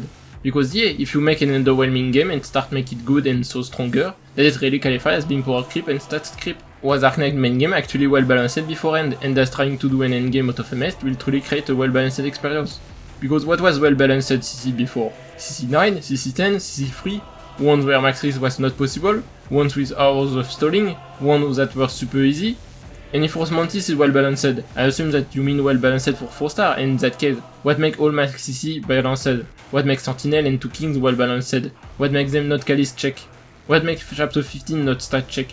What makes Poo 5 not better than Poo 4? Actually, then what makes Poo 4 the worst CC battle pen if it's the one that 4-star has the best result on? What makes IS5 a bullshit stat blot if a 4-star have the best result in? And sometimes it solely depends on your playstyle and habit. I have the habit of using caster and weak or fast physical damage dealer, so 1000 defense is a lot to me, but apparently 50 res is a lot.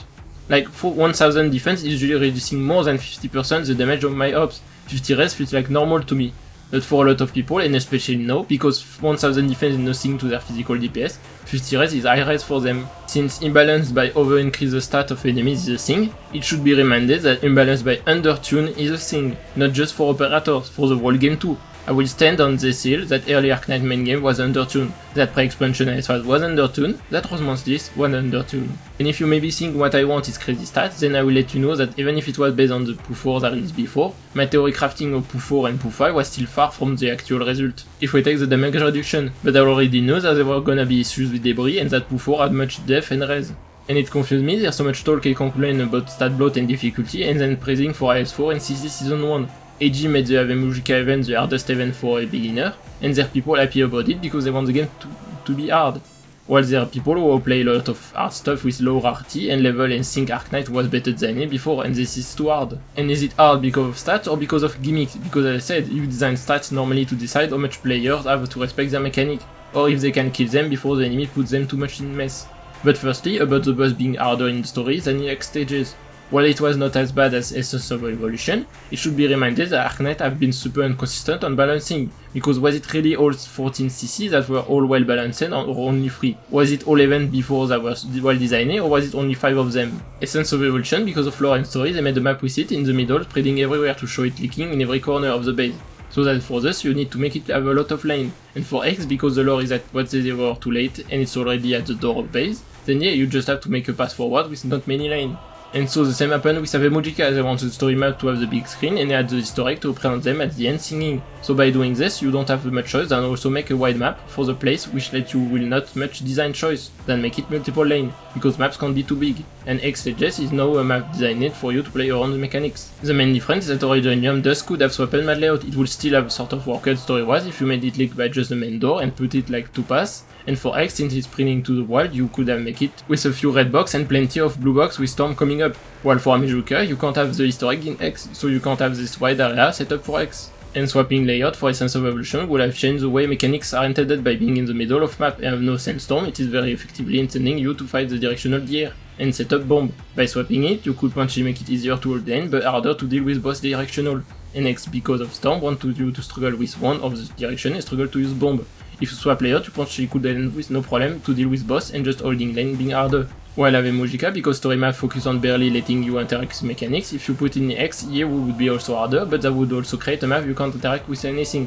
While if the story was like X, you could interact with mechanics, which would make it easier, but that means in the beginning need to even more learn the mechanics, which could be harder but differently. So simpler but locked, or more complex but more free. And that comes to my question, is it harder because of stats, or because of mechanics, or because of layout? Because the enemies are definitely very powerful and tanky, but they also have a bunch of more annoying mechanic, and the light work like Sandstorm, but it's the operator which is much less simple. Or is it because there's so much map with multi-lane or 4-story maps? Because it is a combination of all 3, but the thing major blame is depending on which order you design stuff. Do you design all 3 at the same time, or you design stats, then mechanics, then layout, or mechanics, then layout, then stat? If you design with balance, you depend on your choice you made before. If you pick high stats, you avoid giving crazy abilities. If you give crazy abilities, you avoid make map too obnoxious, etc. But for me, you should design your mechanics, then the layout, then finally the stats. And stats based on mechanics and layout are way too big. So I have seen some hype and praising that confused me because they were from people who don't like stat bloats. But AG is so inconsistent at designing balance since day one that is a no on which order they balance. Sometimes mechanics are nerfed because of lack of stat. Sometimes mechanics are fine but lack of stat. Sometimes layout are super easy or super hard despite of enemies are joke or not. Some events are very underusing mechanics and sometimes they have only a few mass doing well and sometimes they are overusing it. If I look at Mass's Travel, the fear on enemies make a lot of sense because they sometimes are fast and a lot together, or because they have a lot of HP and crazy attack, and being fear either allow you to unlock or to stall them a bit before they reach. And they low def and res compensate too. And the high HP means they scale a lot with the shield. Boss was clearly designed with Lemion in mind, but stat feel like it has taken for Stan a lot in mind. So what came first? What came designed together? Was it intended to have high attack enemies and then the talent of fear come after?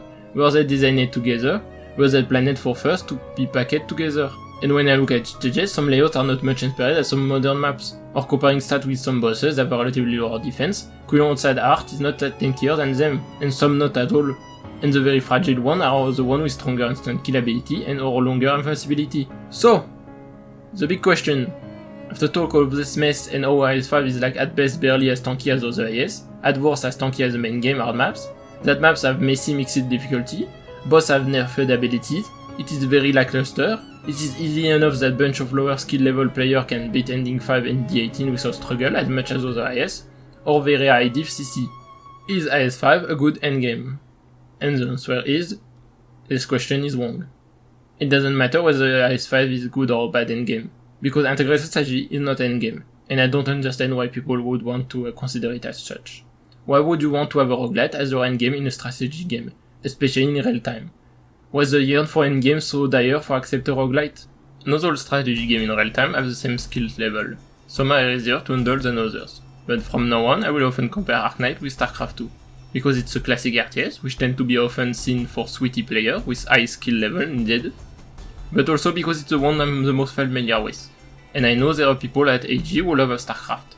They one-time sponsor a tournament, at least before another gacha did it, and they are easy to do comparison. Arknight basically have Zerg and Kerrigan in the game, later is a Broadlord, or ones that I can pull out of my ass, like how IS-5 is not that far different from mods that are too strong for the engine. I also feel, on Chinese side, StarCraft is one of the games that seems to have a good overlap in community with Arknight. StarCraft 2 doesn't really have an endgame, like most gacha and live service game. Usually endgame is considered to be the last mission when you have almost everything unlocked, which doesn't really exist for Arknight unless Arc 3 is the end of story, or HNS stages are supposed to be the end of campaign. And it seems most gacha try to have an easy main game and keep the hard stuff for the side game mode. If I adapt this to StarCraft 2, then it means make campaign easier to add a hard game mode for advanced player, but make it roguelite for it to be highly replayable like IS. So like 10 randomized missions in a row with a boss fight at the end. But even if you buff stats, abilities and maps like in Nightmare mode, a mod to rebalance campaign and make mission extremely hard, if you get power up you could still be able to give extra range to your Viking, to just outrange boss, or give cheaper cost, a lot of attack, and battle cruiser pens to your marines. You then would be able to just aim move by spam marines. It won't be any different from just play the main game. It is either super hard or very anti-synergistic in a strategy game to make something highly replayable and highly skill checking. If you want to make something highly replayable, you need to make a lot of randomness, but if you want to make something highly skill checking, it needs to be very curated, or to get boss you would need to make a potential or cracked amount of different strategy. Randomness makes things harder to be curated, because it means players are not gonna get the same thing at the same moment. To get its campaign replayable, StarCraft have swappable upgrade, pass of units you can't choose back, different mission order, swappable units. The first campaign had upgrades that once activate you can't undo, and some that can't be both, so you can't have them all in one, and was the one with the most different mission order possible, as not all missions are needed to reach the end, and didn't put much mission on the same planet like others. Which created more replayability, but it means that you can't have all missions be exactly balanced depending on the amount of the upgrade and unit unlocked. Because you can go to Belshir very early and it can be a pretty tough mission, or super late and it become a joke mission. A way to compensate will be that all missions get a bunch of variation. Nightmare mode did it a lot, especially in other campaign where you had to choose a planet order between 3, and usually in base StarCraft 2, it ends with the third planet to be quite easier. Especially if it was the planet you could have done as the first one, so Nightmare added a variation for all missions in all planets, where they get additional effect to be stronger if you pick it at a third. In IS, you don't have the same power on floor 4, or floor 5, or floor 6, especially in IS-5. In all 3-4 you could fight regular army challenge mode. Should it be easy because floor 4, or super hard because floor 5? And because IS is a roguelite, even if you were to a similar path, you don't have the same relics, so even from run to run you don't have the same power. Stormgate, because made by some ex-dev of StarCraft 2, had a similar upgrade system than Wings of Liberty for its first campaign. But they get you even less money to get all resources, but it causes the lack upgrades that cost a lot are now automatically unlocked if you replace the campaign, and the upgrades are randomized. So now, a campaign where you know even less what player will have, even by make the mission straight line, but it means that if you redo the campaign, it is actually easier because you now have a higher tier upgrade already. So do you balance mission on every single upgrade, or no upgrade? So you are either making mission too hard or too easy depending on how much you balance on upgrade. In StarCraft, one of the final upgrades allow you to create a tower to take control of enemy Zerg units. Can you imagine how much you would need to redesign completely early mission if you were taking it in consideration? Because it's basically an half-cooked new game plus, but there are no change, this is a new game at all. And so in IS, do you have a buff early floor because you can get King Khalis in an encounter if you're lucky? Since Snap had more ability to get at least King Relic very early, should Quelon Petrol already give plus 50 HP if IS-5 was actually balanced underneath? And there are moments where being too strong reduces the strategy. If my unit outrange the enemy, I can just click on the boss and stop use my hands, as they will just keep attack until I won. If I can take control of every enemy on the map, or the strongest one, I can trade with IE, that cheat because my unit didn't cost money either, and I can just throw units on the field without care. Is it highly strategic? and this could be compared to the co-op Commander game mode that is very loved by casual. You play very powerful faction to beat together a random mission from a pool with randomized enemy faction and randomized wave, and you can add mutations that have different power and give new effect on map. Laser moving along maps, enemy come back as affected, enemies move faster, all weapons can hit air ground, etc. See it as a more silly contingency contract for make it very simple.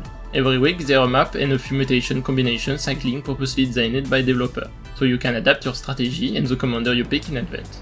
But when you play normally it will give you a random ones, and can have them even more than in weekly. You can't know them until you enter the map, so it can be highly difficult, but you're dealing with RNG that can't allow you to be well prepared, like dealing with your camera swapping, enemies that can multiply untouched and visible, with bad economy. There are moments where you're just rolling dice more than strategize, and unless you're really cracked, no amount of skill can save you of very bad randomness. I want to ask in a StarCraft server what they think about it if it has easier campaign but a hard roguelite game mode sort of like IS. And the two answers I got was about how everything is too much a roguelite, and what make campaign good are because they're actually curated. If the campaign get harm for it, it's not worse. Also that looks fun, but something to make it hard, it would benefit more to be like the contingency contract mode, where instead of dealing with RNG player can toggle on and off debuff and debuff. Yes, it is a mod that exists for years. It is not exactly the same, as Arknight the Tower Defense and StarCraft the classic RTS have a main game completely designed and balanced differently. It is much harder to create tags that give stats in StarCraft, because it's a game specially designed with all units to be relatively balanced and on the same level. While it wasn't really good at this, but Arknight is a gacha game with a different rarity, so for fairness, main game is balanced around lower rarity operators, that are obviously less strong than 6 star. And so CC majorly buffing stat come from this. And Arknight is too specific and small maps to have a giant storm of flying seaborns float around the map. And because of balancing difference, Arknight can deal with inflated stat and stuff without using buff stacks. In StarCraft, it is just not possible to do a very high risk challenge without picking a buff to help you, especially considering how much tags are being given, and with stats balancing being close to Arknight ones. So you have to select some, but they lower your score. But they allow you to make the game much harder without dealing with RNG even if you get buff to help you. But it also allows the low skill player to just enjoy the new effect without struggle too hard.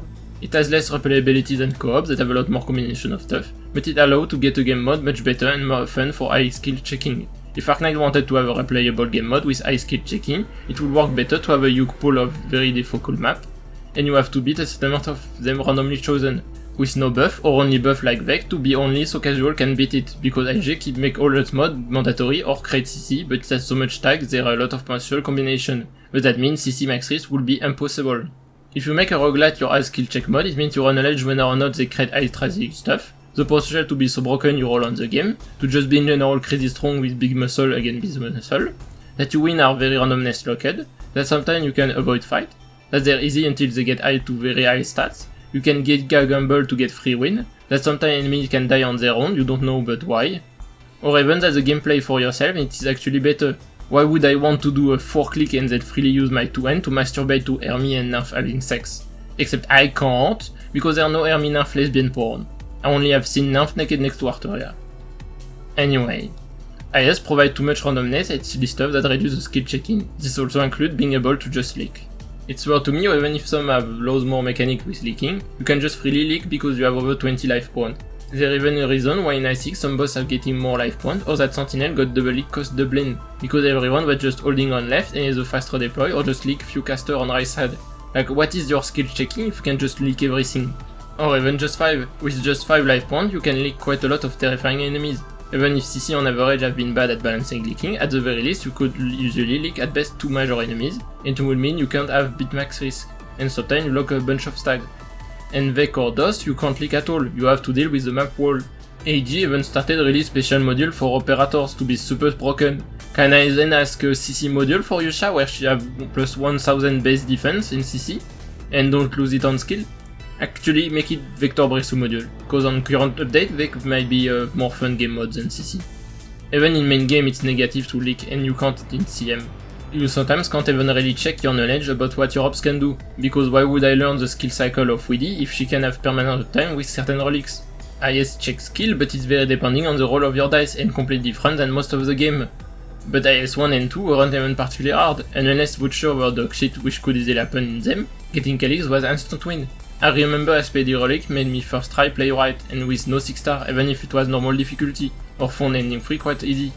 The difficulty difference between ending and rest of maps were enormous, and I remember never bother with hard because it wasn't hard in a fun way, and was just making the annoying hope and voucher distribution more annoying. But also it was hard solely because I was actually bad compared to now. If IS is an endgame, can I get a KOB CC module where she deals extra damage equal to 3 times the defense and proportional to the enemy res? Or a Ling Vec module where she doesn't get locked when used for the side buff maps, and a summon gets buffed for as many times as she has been used, making us solo everything. Please AG, never do this. And if IS is endgame, what do you play then if you don't want to play an endgame where your fun is locked behind a lot of RNG and hours of probably playing things you don't care about? Cause I know there are people who do. Era CC is apparently too much a silly game mode to be endgame for majority. Those was so bad people want to refuse to believe it is endgame, because those was so bad and Vex so turned down and barely interesting it feels like nobody care about it. S and HTDs I don't think anybody sees them endgame. Trials for Navigator that's forgotten and never really been super hard.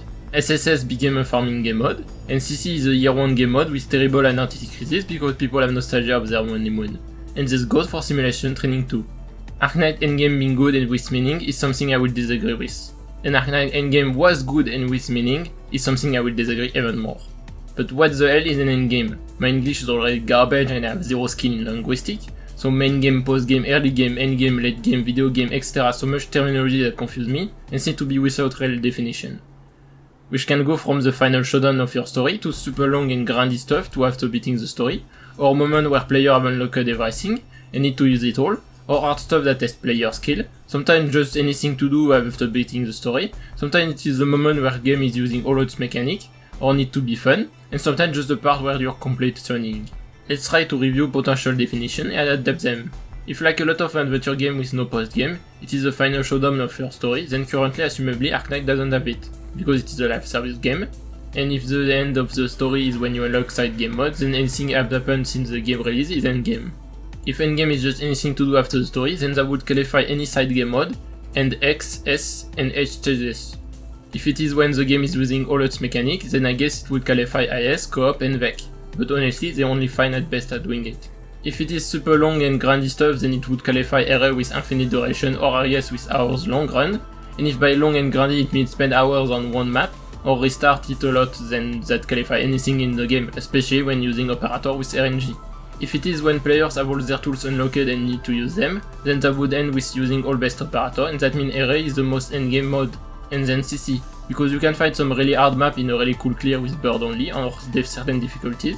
But how do you deal with 10 to million HP all graphic without hyperbuff army KOB? Or how do you stall 300 enemies at some point? How do you do max 3s without strongest operator? When Vec lock you less your team, and IS have relics to roll on the game with anything, or even nobody. And if it's just anything hard, then where the H and S stages added in? Where RACC added in? Where early SSS added in? Where is DOS added in? If just hard is your definition of endgame, then this all qualify. And if just being hard is a qualifier, then your endgame will be forever mid and without identity. I feel like a lot of times there's just a mix-up between post-game and endgame. To me in a strategy game, if your endgame is supposed to be done after beat the story, it's a moment that highly skill checks the player, either with raw power or player is nerfed. Buff would only serve as an easy mod for weaker player or beginner, if you decide that beginner can or have to interact with it very early. And the only that would apply is CC and VEC, but even then the experimental VEC with Rosmantis was still not super fun or was too much undertuned to feel very hard. And thankfully of that video taking so long to do, we got simulation training that cemented to me what is an endgame for AG.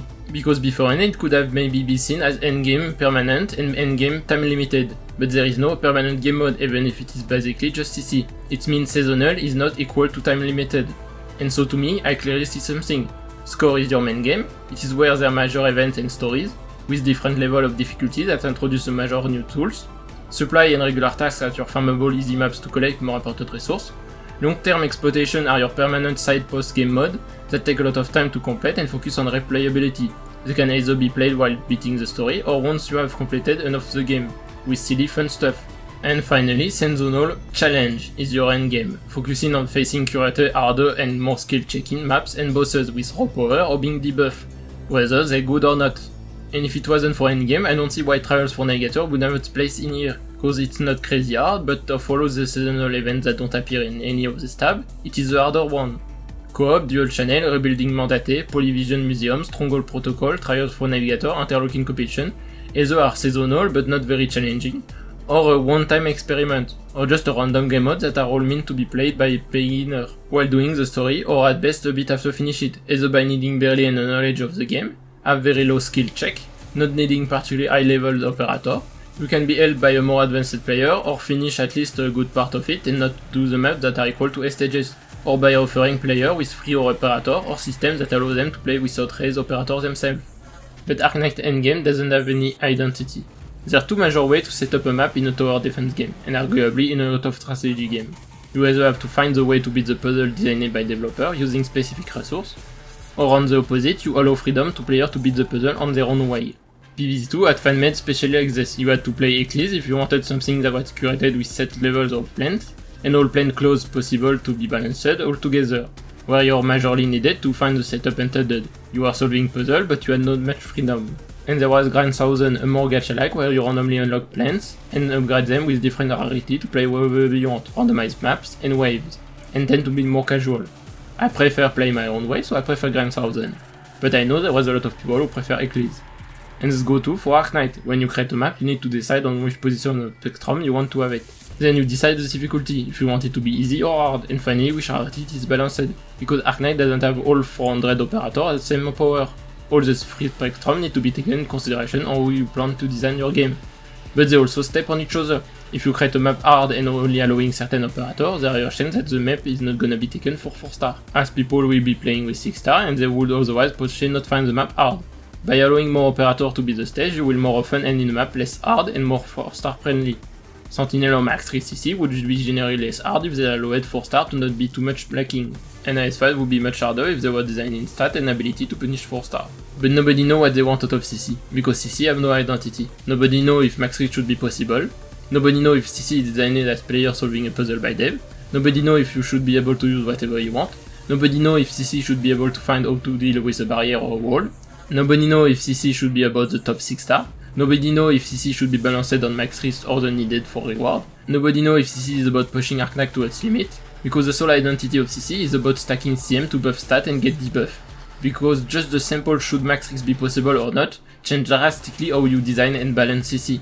Through the history of CC, there was CC that could be max risk, some easy to do, some impossible. There was CC where you weren't given a lot of freedom, some you had a lot of freedom, some you had to specifically deal with major walls, and finally there's the extra spectrum like should it be DPS or stall. How do you really judge CC0 out of CC1, out of CC9, out of CC12, out of CC2, out of PU4? CC beta and 0 were highly encouraging melee setup. CC1 had more freedom and difference. CC2 now was max riskable with stall. CC5 was again not possible to max risk but had a relatively low amount of stall. CC7 were pretty easy to max risk, etc, etc.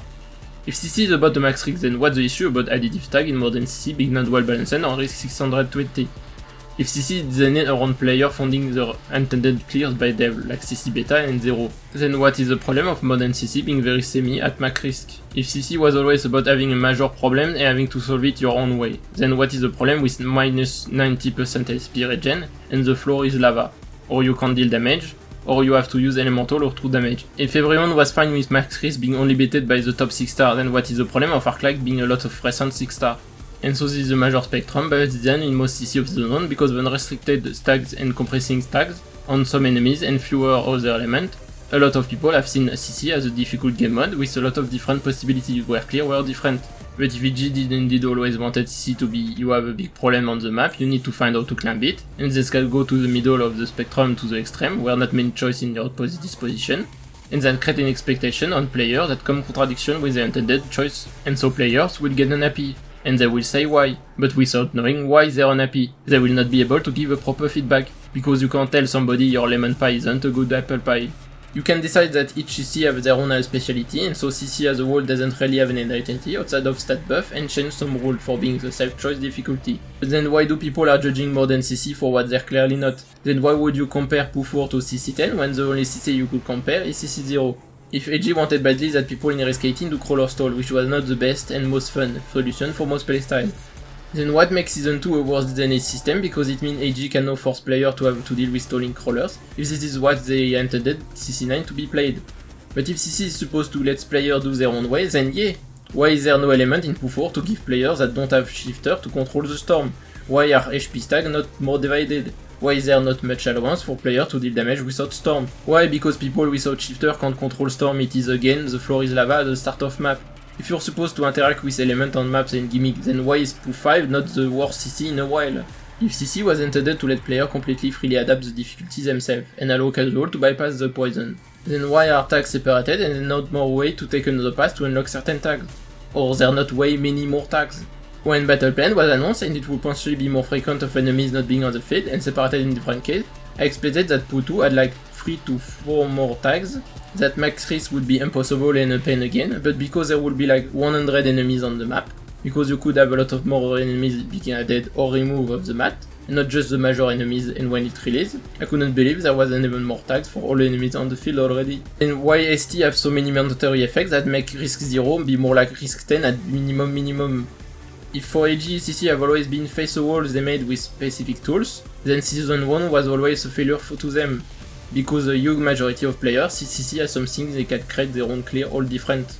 So if CC was specific roster, because game was too early to get a lot of top operator, to whoever you want and top operator, to finally specific roster or top operator, that ST is specific roster or top operator, that people want IS to be top operators, and that does what top operator and Vex the same, then what are difficulties that are meant to be catered to me? Is it just stages that are majorly only for anniversary event, and most summer events are boring, so it's a waste, and most New Year events are released before it, and a lot of times they underuse the mechanics, and that's why I said Vex could be a more fun game mode, because if DOS was intended for top operators, then why is Rose Mantis so easy? If Rose Mantis was intended for any operators, and Mechanist was back for being a bit more in the middle, should I expect to be catered by Vex, or is Vex also gonna be top operator? And if a game mode is not meant for me to play, should I bother care about it and give feedback? And if your whole changing post-game is all about top operators, then yeah, your post-game is even more in danger from power creep.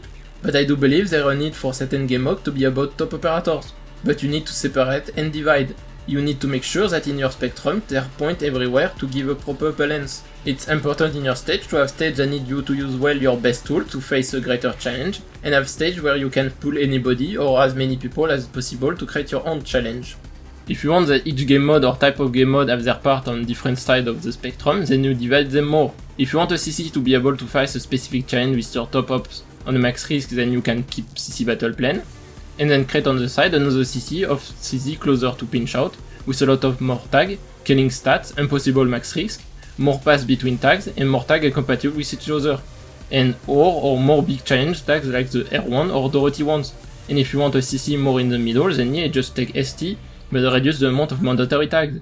There's no need for enemies in 7-8 to have double HP and then another mandatory tags. There's no need for SPD and attack down to be mandatory and LS4, etc, etc. And once you found the identity for CC, you can then decide on which event and map just doesn't work with CC. Chapter 14 would have never worked with Season 1, it was decent with Season 2, but if it wasn't good enough, then maybe it just doesn't work at all with CC. Or that CC is still not mature enough to get something good out of it. If you want IS to be endgame with some replayability, then make a side mode in it where it is just 10 mobs in a row randomly chosen from a pool of each floors. And map 4 is mid boss, and map 10 is one of the ending boss. You can add for replayability some randomized floor effects that permanent for the run, and you start with a low amount of operator and gain OP and gain extra operator after each map. If you want to make it more endgame, you can also remove randomized maps, so people can play the maps they want, etc. So that would be just one step away from Vex. You could also turn Trials for Negator in endgame, by creating, I don't know, Trials for Explorator, hyper buff certain boss like the one fan-made Trials for Negator S4 who made Crazy Legion tiles also double the movement speed of enemies, or give an actual boss fight to year 1 boss so they get something closer to side story boss of today. W alter? More like W alter. Make W attack with rocket launcher, deploy mine, throw a bomb that works like football and you need to throw it back at her, in a map with terrifying mercenary sarcasm or fan of explosion. Crown Slayer alter, make her have sarcasm assassin dodge and camo, ability to deal damage when dashing, creates mode to camo enemies in an area, in a map full of camo, unblockable, fast, etc. And you make it to be sort of in the middle of the spectrum. And at the other side you make, I don't know, Trials for Pioneers, and you focus on make a boss maps, where you fight multiple boss at the same time. Clip Cliff and Arrow together, Steam Lamp, Mudrock and Poncho together, Essence of Evolution and Sanguinar together, Quilon and Big Sidelog together, Emperor's Blade and Anduin together, etc. So like this, you have a type of game mode about boss fight, with an high-end game for top operators, low-end game sort of for everyone, and a non-end game more for sillies. And even if it is at one step away from Vec, Trials will focus on facing already new boss and have enemies on map be common and or unbuffed, while Vec would focus on all new bosses with a lot of mechanics and faces, and mid-boss and fight early buffed enemies. It is very important when you create a product and sell, you don't lie on it and make sure people have the right expectation, otherwise you will create confusion that can backslash you, or literally a scam that should deserve you to be shamed forever. And if I take a small example I have seen recently, I haven't played it yet, but reading review of Towers and The Guardian, it seems like it has a really good RPG stuff, and is a fine at best action roguelite, which seems to be enjoyable for more casual, but not good enough for bigger fans. But the game is majorly sold as an action roguelite, and so it should be majorly judged as such, and so ending on average reviews. If you want to sell a tower defense, make sure it is good. If you want to sell a poker, make sure it is good. If you want to sell a share, make sure it is good. If you want to sell your story, make sure it is good. Don't sell a mediocre share that will fall the moment you sit on, just because the share is artistic. Don't sell a share, but it's actually a table. If you want to be a roguelite, don't be an adventure game. If you want to be an adventure game, don't be a roguelite. If you want to sell a hyper-realistic game top of modern engines, then don't release a fucking scam full of crash and the best and glitched AI ever, optimization that would make you so-called street full of people lag any computer. Get some fucking shame on the deuce. If you want your game to be RTS, then be it. If you want your game to have RTS elements, then so have it. Because if your game is just a mediocre looking industry with spreadsheet in it just put in Genshin-like action game, then you can remove your RTS tag, or not sell this part of the product, because I'm not sold at all on it. And if I judge you on it, then the review doesn't look like it will be great. When Arknight Enfield got announced, I was being told it would be an RTS like classic ones, StarCraft, etc. So I was very hyped when I woke up. But the moment I saw the gameplay showcase, I knew for the get-go, it wasn't it at all. This would just be a Genshin-like, with at best some base building management or Tycoon-like. And ever since, all I have seen from Enfield was only more and more disappointment.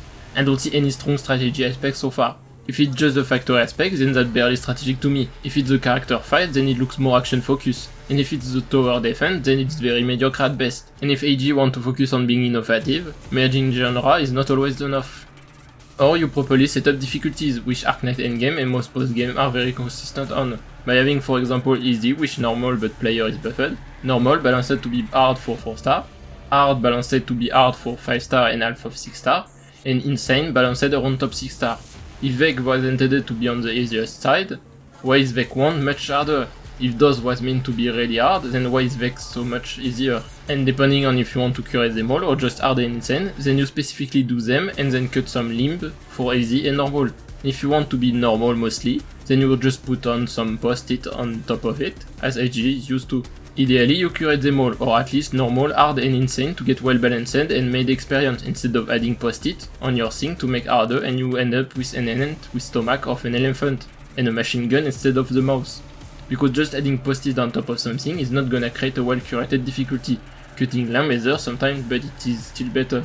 And sometimes you need to edit your need for unlock difficulties. Did you know that to unlock the silly co-op you need to play more than 4 CC?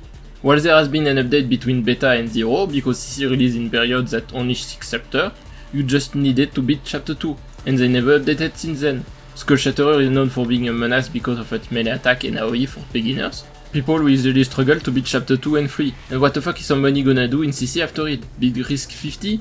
You unlock IS and Vec after beating chapter 3. What the fuck is somebody gonna do in them? Reach floor 3 and that and get explode? There a reason people keep saying not to touch IS. How the fuck is somebody struggling to beat Skull Shatterer is supposed to reach the end of a run? How the fuck do they beat Man Carnival and Regular Army 3 weeks in the game with only 5 star E2 and not a single knowledge? Beating chapter 5 is the closest thing to actually finish the tutorial.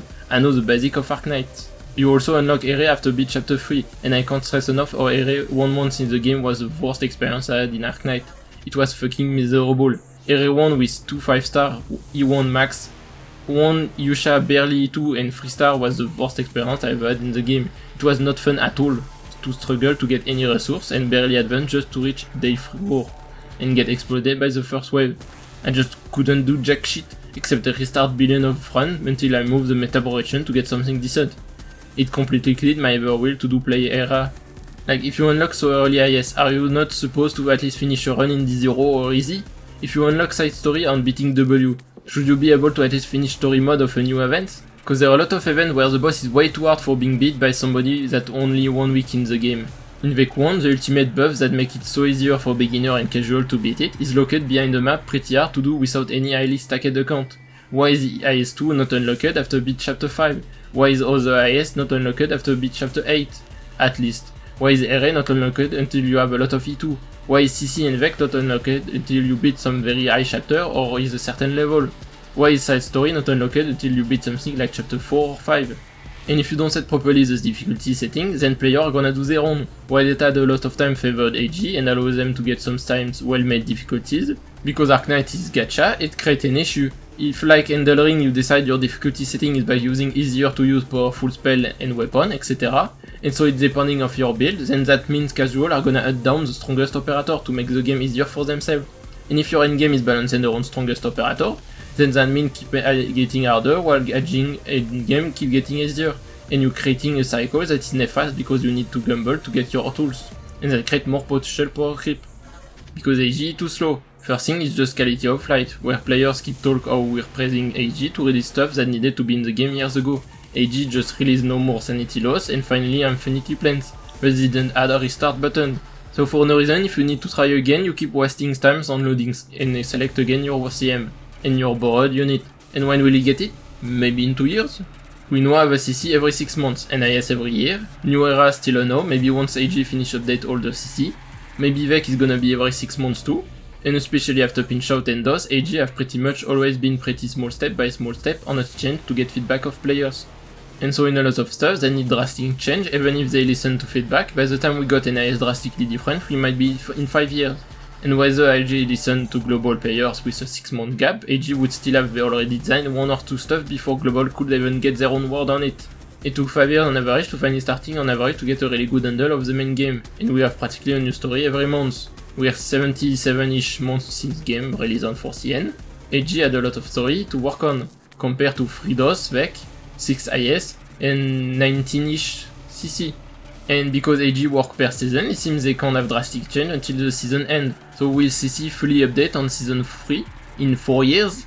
Because by this time, Banner keep moving quickly compared to everything else. We have today 400-ish operator in the game, and while AG could have slowed down even more quickly by releasing 1 6-star per month and 1 or 2 4-star per month, they would only release Typhon and 2 Defon today, or Fuse.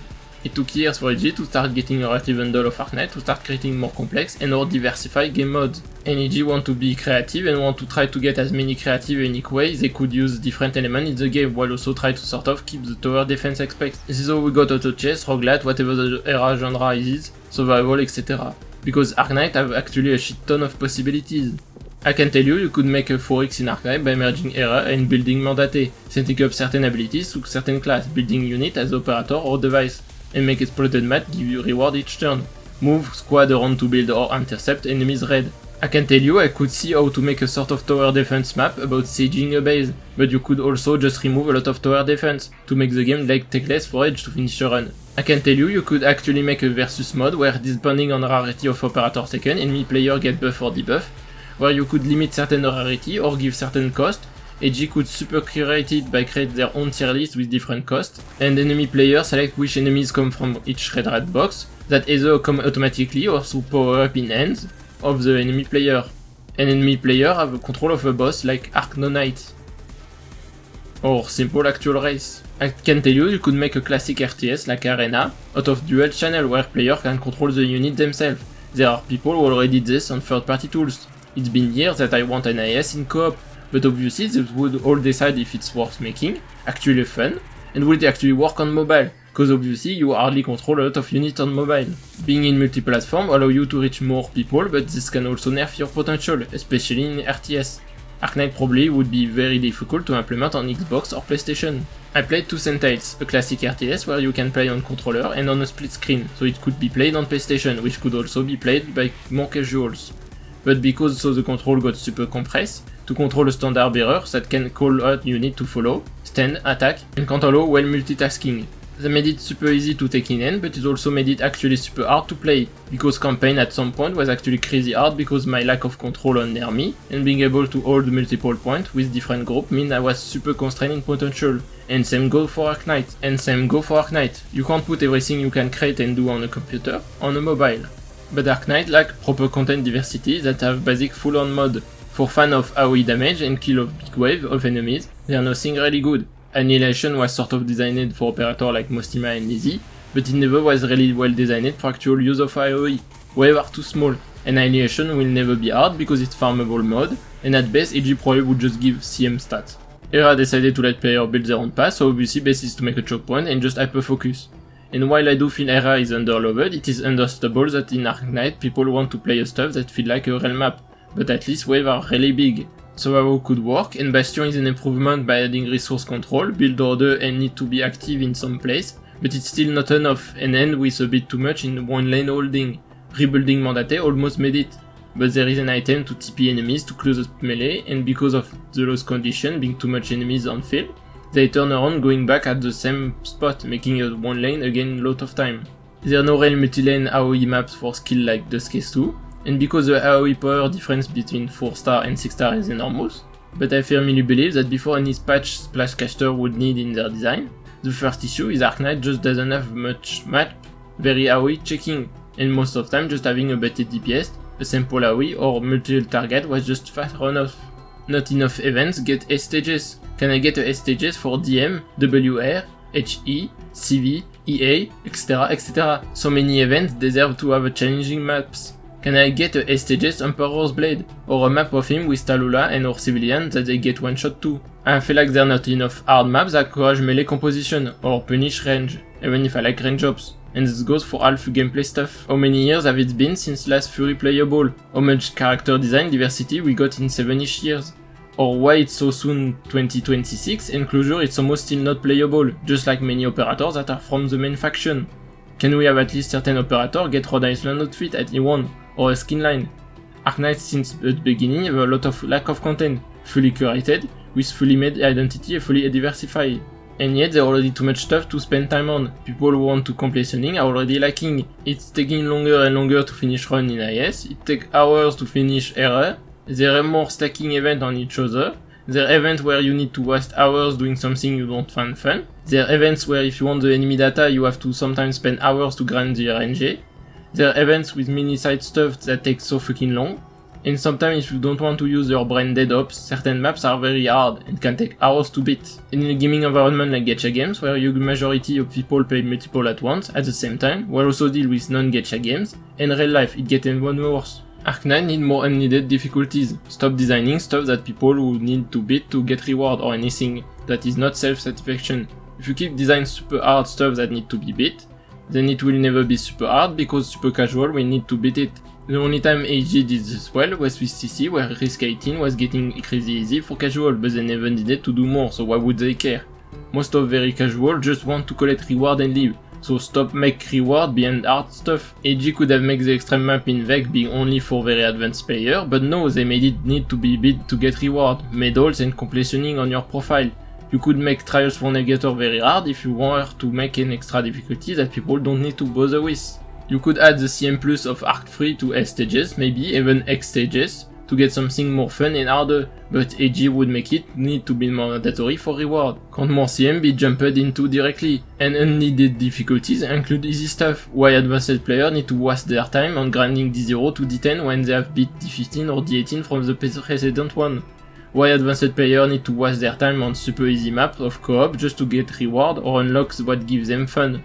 Swapping end is like majorly loved by more advanced players. Why do they need to play to practically clear everything to finally unlock it? Can't they have it from the start so they can fun from the start? Bastion in easy mode is long and not super interesting. Why do people have to clear them all to finally getting at least a decent fun at best? There are plenty of silly side modes that can be fun for casual but whatever at best for more advanced. Unneeded difficulty also allow you to make a game with a game mode balanced on top operator in your gacha game where you need to gamble. So if you want the game to be free-to-play friendly, where people can play without rolling every banner, and level enough people, then you can decide to have stuff specially not free-to-play friendly, and people who don't need to bother with it. because I don't think anybody care about certain max 3CC being sometimes very pot-gated or paying without it, or needing certain top operator maxed. From what it seems, their three major identity of gacha: selling you PNG, keep you active with the game to keep on gambling, and catering to everyone. And if you cater to everyone, you need to cater to casual who only play gacha for the selling PNG part, and to more advanced player. If when creating your amusement park, if you decide to only cater to casual, you will end with a roller coaster just being teeny caterpillar ones. And if you create ones for non-casual, you will often end with more exciting one, but will all just be face down ones. Each amusement park might have more content for each type of people, but it means you can go to them together. An amusement park is meant to be a place you go in family, friends, etc. Not everyone can handle every exciting roller coasters. Sometimes you have kids, sometimes you have seniors, who also need to have more soft stuff. Not everyone can go on all auto attraction. But why would I be mad that I'm too tall for bump car if I know it's not meant for me, and there are more exciting stuff made for me? It's not much a problem if I have less stuff for me than if I was going to a semi-amusement park, but I can maybe try new experience and spend time with people who don't have the same taste as me. Creating a gacha in a strategy game is the same. You need to make sure there is for everyone and it is well understandable what is for who. If Arknight was only catering to casual, why would you create STGs, CC, VEC? If more than D10 for IS, why would you need to push hard on any mechanics? They only want to get rewards to build the characters they want to have, and more skill would be AFK. If you only cater to casual, you end with very limited game in their potential games that are all the same. You're part of the reason on why there are so many cheap Genshin like that AAA industry is taking everyone for idiot and release half-made games that all semi. Why editors are not letting game being creative in gameplay? There is millions of games but no games.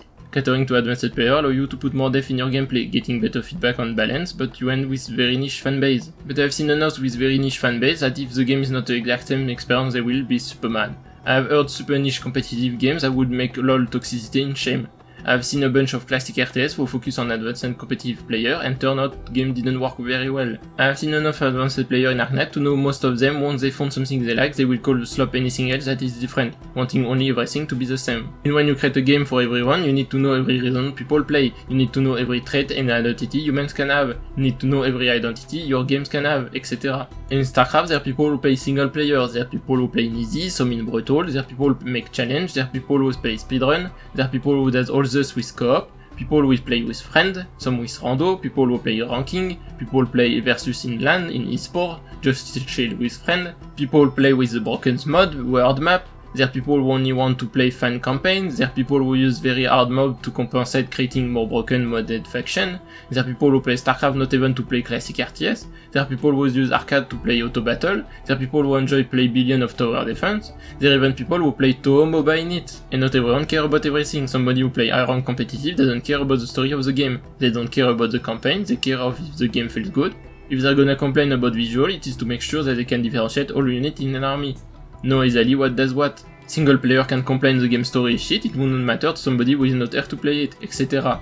But a lot of content can be provided to player in StarCraft because it has very good game editor. So if there are stuff they don't want to focus on, they will let players do it themselves. Arknight fans often mention that a map editor would fix all game issues for post-game and balancing stuff, because if one day IGN keep releasing super broken ops and dogshit endgame, then at least player can make it good.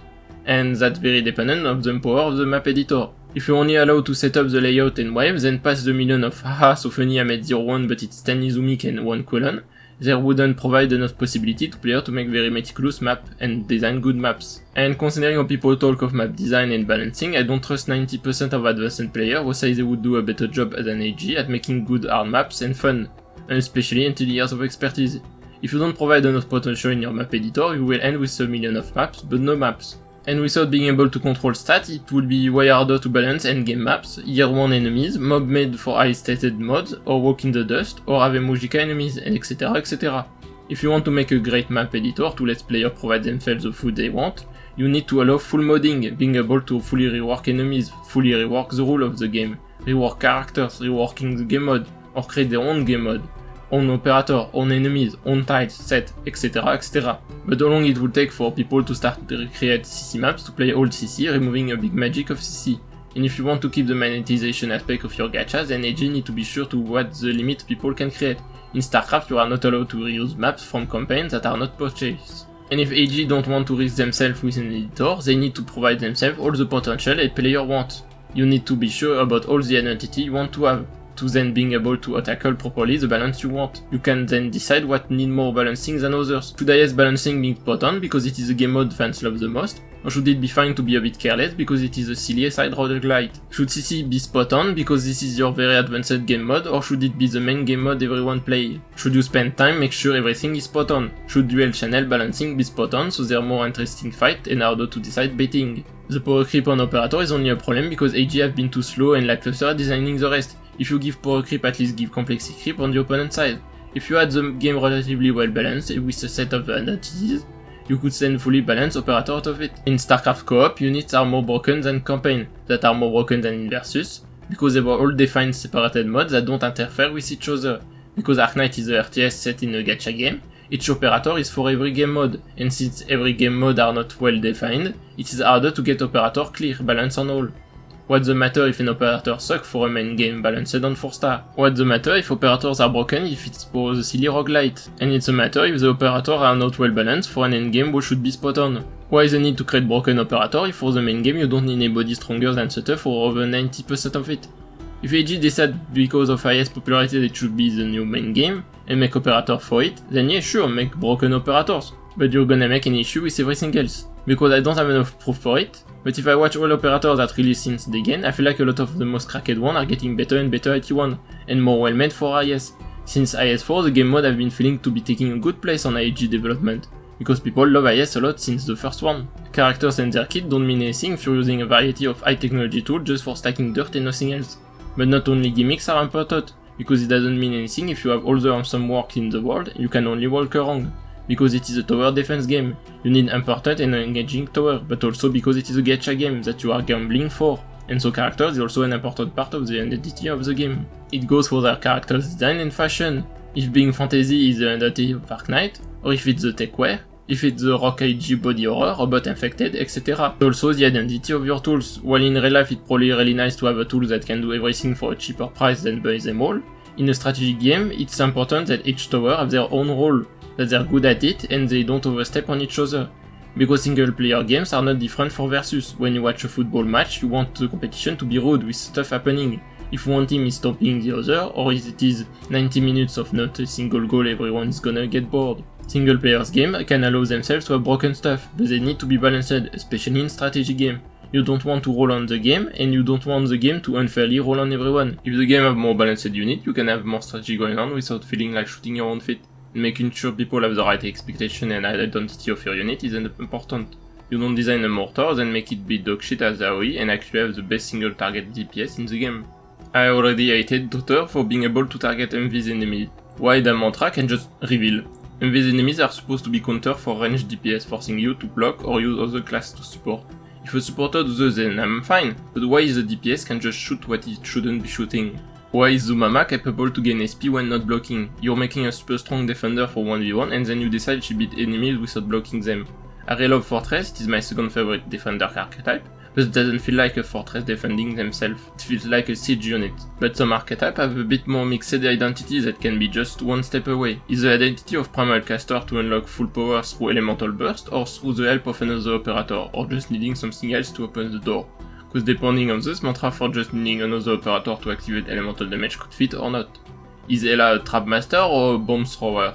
I personally have no issue with Geek no more having HP reach 0 because I've always seen Geek adjust that operator and can easily die just from attack, just like Fiametta. It makes using Sporia more nice, cause she can finish her S1 even if she took a hit. And so my only issue with the rework is that they don't need it to also reduce the HP loss, like their HP wasn't big before. Okay if Exul loses 30 HP per second at best, this is even lower than the Angelina module everyone lost at. But I know for some that the fact that they can die was part of the identity, so rework breaks the identity, and then many operator or shitty module can enter this stuff. And if none of devs and none of players know what to expect out of the game, then yeah, the game is gonna keep on a messy path. It's already been over 6 years, Arknight is entering a second era of power creep, it is entering a new era some people will be hating, and the game is still organized messily since day one. There are niche players who get bored out of low ops, clear especially main game, because it's always few 6-star and power creep, but that just never have been a power creep fault. That just would be something that would happen a few moments or another. Even with early operator, recent X8, CM are usually less than 5 ops. Power creep is just reduced to solo, trio, 2 DO, and 5 ops to 3 ops. And based on myself, even in year 2, watching 3 6-star doing bosses was boring me. Even if Link was same power as Magellan, people would have been less mad, but over time I don't think people would be more interested in Link just replacing Meyer for a bunch of supported duo. It feels to me that it's been years that people just love play with a relatively complete team. And if you want main game to be hard, when you're using 6 stars, then it's been years that enemies HP would need to be double or triple. And if you ask me, okay Slendy, then what do you want? Me, only thing I want is a game mode hard so AG can get a bit more creative, but preferably not high-end game, and a bit more on the play how you want of the spectrum. Where AG shows that they're not only capable to create great tools, but also use them. If you don't know, practically all maps have a description, and majorly is lore, whether it's stories, in Annihilation, in IS, in VEC, in CC, in co-op, etc.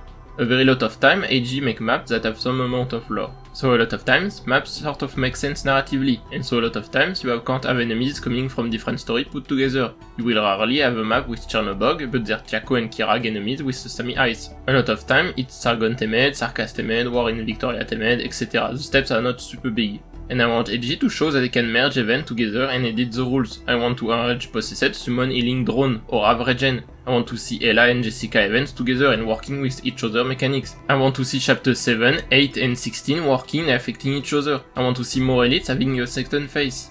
Mansfield Prison device can also silence and the Seaborn Prisoner map. A Tug of War with Twilight of Volemon and chapter 15, where Letanian can also activate device or charge them faster, or Gramophone has time activation and PRTS can turn them red. Yusha event, but player can also have range ups on melee and vice versa. Colossus summon million of tumors on death. Tola can use ability to turn off light. Sarkas Sentinel also give range and attack speed. Ella have emoji and Origin Dust event working together. Letania music affect everyone and during Yellow Wand, Evocator Fireball doesn't reduce. Even stuff that probably would suck. Block check map with chapter 11 and Decaded Zen event, where they also become reborn. Wo is real and Solong Adele, etc, etc. But it needs that all units are manually edited because they wouldn't work with each other. If you make a map with Pink Steam, Ming Hue, then only Ming Hue tiles would only work with Wo is real enemies, while Steam could assumably work on Wo is real. You need to make the talent Ming Hue on all ships.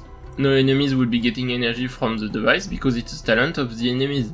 Lithuania music only is on enemies. Enemies would be able to break the Ella event barricade because it only block abilities. The enemies doesn't have a real range attack.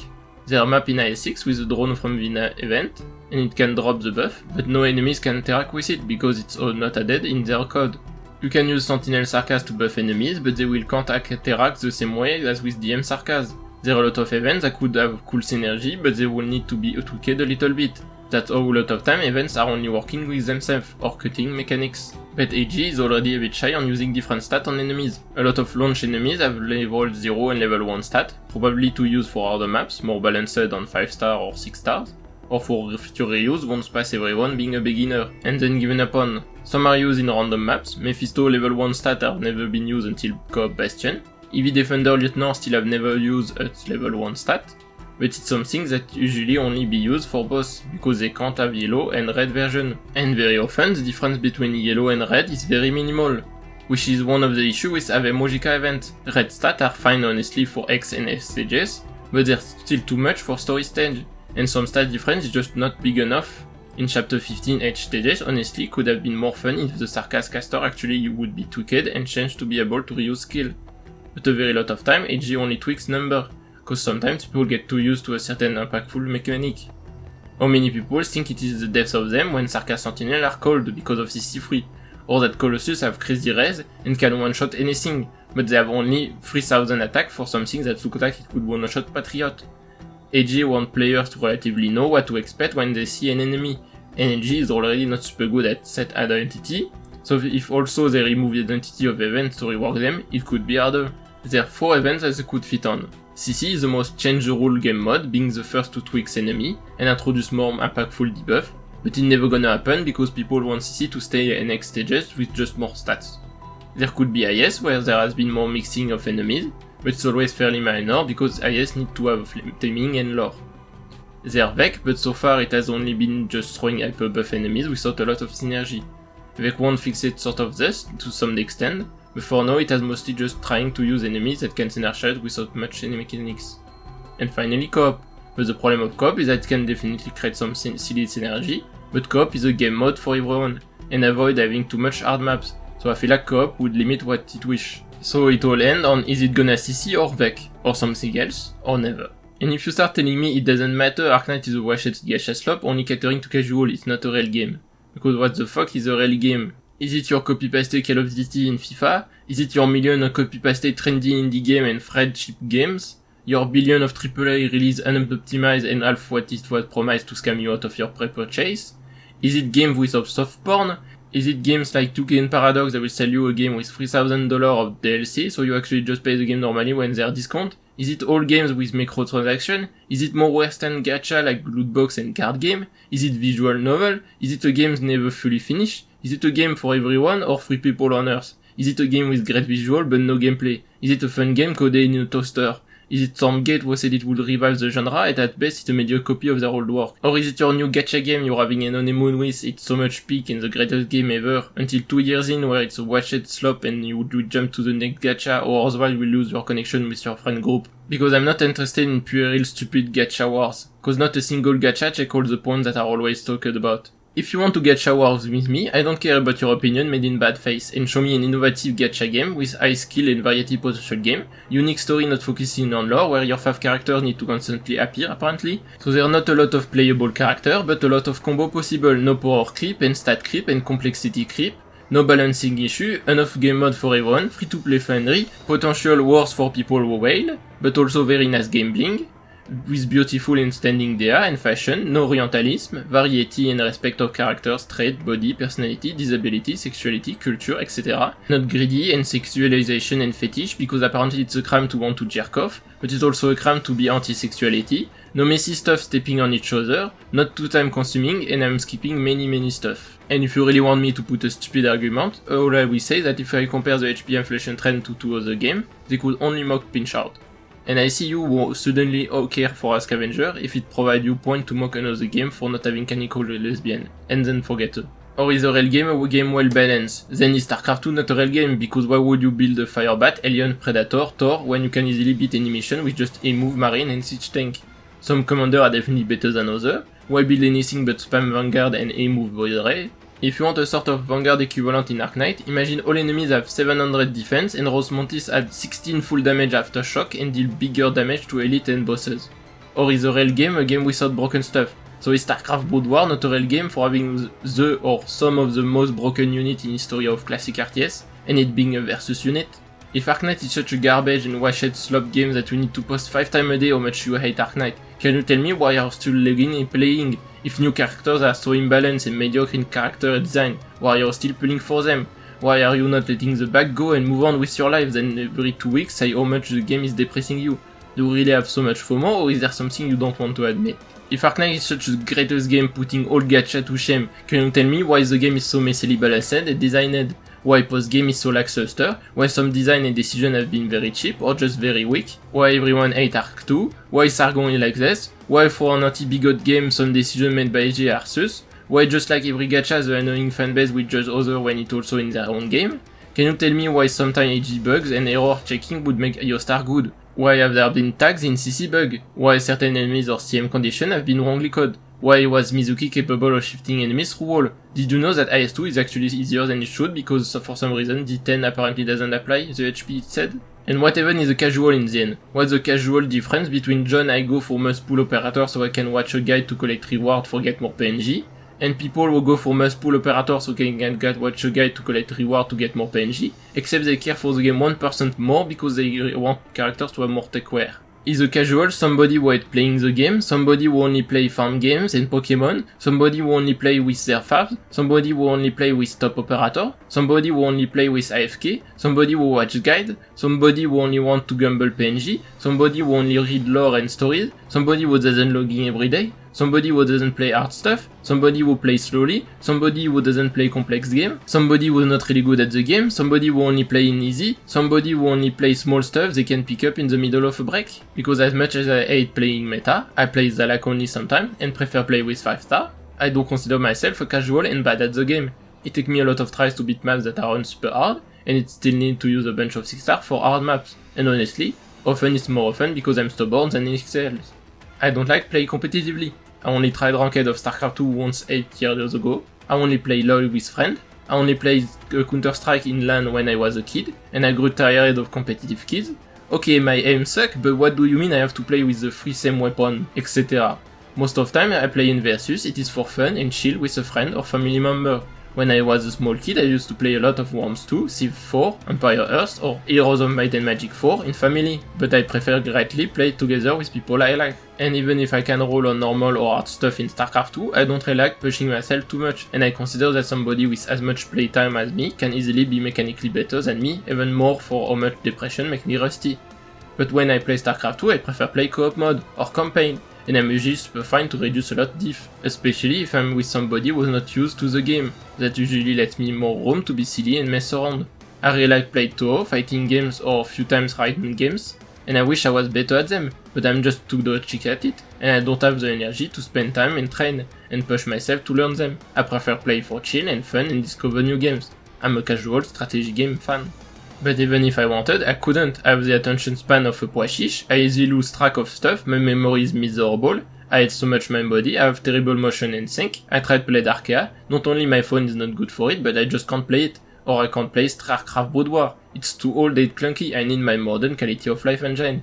I also get very easily anxious and stressed getting my heart racing and checking. This can go from when I'm super locking in a versus match in classic RTS, to the one time I played 1v1 at Cricket Fight on Bilibili stream in front of I thought was 700 because I'm an idiot people, that I can't understand the language. It was more like 1v10 because chat was backseating streamer. In both cases I had a great and fun time, very enjoyable adrenaline, but this drained me a lot of my energy, I needed to cool down afterward, and I can't do this every day.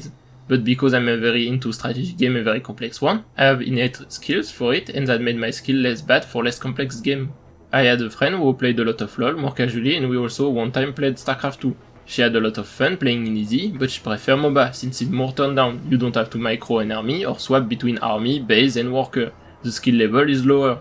Which on the contrary, LoL bored me. I really needed to find the right heroes and increase speed to have fun doing what I like, especially in early match. Heroes are so slow, even moving an army of Thor around is more fun than some heroes, but it also messes with my habit and mechanics. I wanted to enjoy Azir, but the control of Simon being limited with skills means that my relatively decent handle of using some units at decent APM were useless, and it was frustrating me because I really felt like I could play better if I could move them on their own. But obviously somebody who was more used to play heroes alone could more easily than me get a better control. So was the casual or more casual? Who potentially have lower innate mechanical skill level but have far more strategic skill and experience with the game, better knowledge of matchups, characters kit, what and where to engage, which item does what and what to get, or me who have no idea who is who, can't keep up with what build tech, but can decently quickly get a decent handle of an hero because of habit of playing more complex games. I got told a bunch of time I love watch or how Slandy play, or that I'm good at Arknight, which confused me because firstly, sorry I only feel like I'm decent at best, but I just feel like I play the game, quote unquote, normally to me. It is a strategy game with around 400 towers different, where I can have a combination of 12 each at the same time. If you give me so much units, I want to play with them all. When I play any strategy game, I don't want to always have the same army. I don't want to always use tanks in modern era of Civ. I don't want to just spam marines in StarCraft 2. I don't want to always use the same faction in Heroes of Might and Magic, etc, etc. And this goes for other games in general. I want to try and use as much as possible of what the game offers to me. I just want to try to play the game that feel normal to me. I have my faves I will play often with. There are games that I like more than others to mess around with. I really like to mess around. But for Arknight especially, I just want to play with as much as possible of the 400 characters. Which is why I had I hope for IS, cause I really love to use IS. For this, it's replayable silly game mode where you randomly recreate your team, but apparently people preferring big top operator focus. In general, I only bring overkill stuff when in some days there are videos that taking so much months to do, that I can't keep up with under 2 accounts, I need to speak clear, and even then I try to be only for bosses and hard maps. When I unholded few accounts I was told, my account is meta ops stacked, it shouldn't be hard. But it doesn't matter to me. I will use more top-ups than my usual just because I don't want to waste people's sanity if they have FOMO, and because I want to do it quick, so I don't stay too long on their account. But in Arknight apparently, playing casually is use overkill stuff operator with AFK stuff. To play and not play the game, and play quote-unquote normally, is restrict yourself, which quote-unquote full roster confuse me, because it is basically just play with a bunch of 6-star and top operator. Full roster to me is all 400 operators, and even niche player when playing casually, it is just limiting their roster to top operators. And like, it's gonna be worded poorly, but niches like Liberi, Felin, Sarkaz, and Men are like not much a big quote-unquote challenge to me than just play quote-unquote normally the game. They have a variety and enough ops that I would feel like my usual team by just add 2 or 3 ops. And so just having uncommon team mean you play niche. I have seen a bunch of people trying to figure the niche of some people in co-op, just playing with their favs.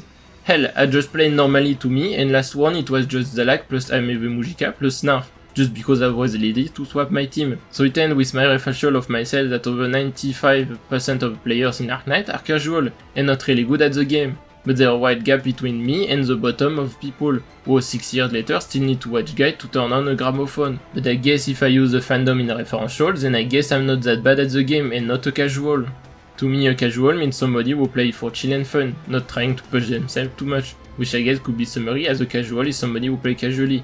But I guess I should follow up the first part of the definition written on Wikipedia, and it's somebody who plays casual games that are easy to take in hands and simple. But Arknight is not a casual game, it is a high-skill strategy game, and because a lot of gacha and mobile games are casual games, by making Arknight a gacha game, millions of people got into it despite not being something they play at all, or want to spend their time on to play, or people who just don't have the skill for it. And that's fine, skill needed are different from games to game, and some are higher than others. But that's also because Arknight was a casual game, because the first year of Arknight was so undertuned, simple and very easy, it really wasn't a hard game at all, only CC was the odd one. Because there wasn't any mini-game mode, it really was simple to keep up, and so despite of how high skill potential the core of Arknight was, in practice, anybody could play it without too much issues and focus on the characters they care about. Arknight was just a simple side game you could pick up on your phone in your break between classes, with an hidden gem inside it, that never showed its potential. Because a gacha game is for everyone, but also probably because AG didn't have the manpower to actively push the possibility of the game and do everything they might have wanted. Catering to everyone means having characters for everyone, so different skin color, sexuality, disability, bald woman, fat, skinny, furries, armor, senior, etc. Not everyone is a rich European in the Dark Age John Bigot. It means having a balancing game to show that you care deeply about the game you create. It means provide all your players with stuff to play depending on their skill and taste. It means provide super complicated stuff to try harder, but it also means provide for less skilled players or people who are more into other genre, etc. But you can't have all the identity of the world, you can't cater to everyone, you can't be all the genre at the same time, otherwise at some point it's gonna crash. You can't force a yellow and a blue to merge into a purple. And so you need to define who you want to cater at as many different people as you can, and not well different. If Arknight wanted to cater to only the masses of average gacha player, then why is there so many characters? They only care about the main banner 6-star or limited operators. Why is there lower rarity than 6? When they're gonna build the 6-star, the best low brain operator from the get-go. Why is there Calcit not in a med outfit from the get-go? Why is there characters older than 40 when people only want to conventionally good characters? Why create stuff past the main game? Why have created S and H stages? Why our boss didn't keep being just bigger elite enemies like in year 1? Why are the mechanics not more simple and easy? Why are characters not super generic? Why Arknight didn't stay in year 1? Why is it even a tower defense game since the average gacha player only want to game easy to play so they can gamble on many as possible? But are advanced players or people who say they care about the game much better? How many in the end still mostly care of 6-star because they're rarely ever gonna be an operator reduction from a lower rarity? How many want game mode to never change, even when the game mode is aging poorly or because they don't want a different experience? How many niche players have been cheating on elemental damage because they needed an operator that can't use, or just in general not being fond of characters that can't do the job alone? How many have also been praising over stat bloats? How many have undone must pull operator or wanted to new broken 6-star in their niche? How many hated chapter 12 because it was putting them out of their habit? How many have only been playing IS with top operators? How many have called garbage a good and well balanced operator? How many have been doing the most dodgy showcase I have ever seen? How many want Arknight to stop catering to casual and normies but have been pulling all top operators not to play the game or watch the guide? It is not for casuals that IS4 and 5 expansion have imbalanced map. It is not for casuals that main game became harder. As much as this word have been used everywhere, yes, I think there has been a lot of elitism and gatekeeping from more advanced players, wanting the game to only cater to people who care about the game and want the game to be hard.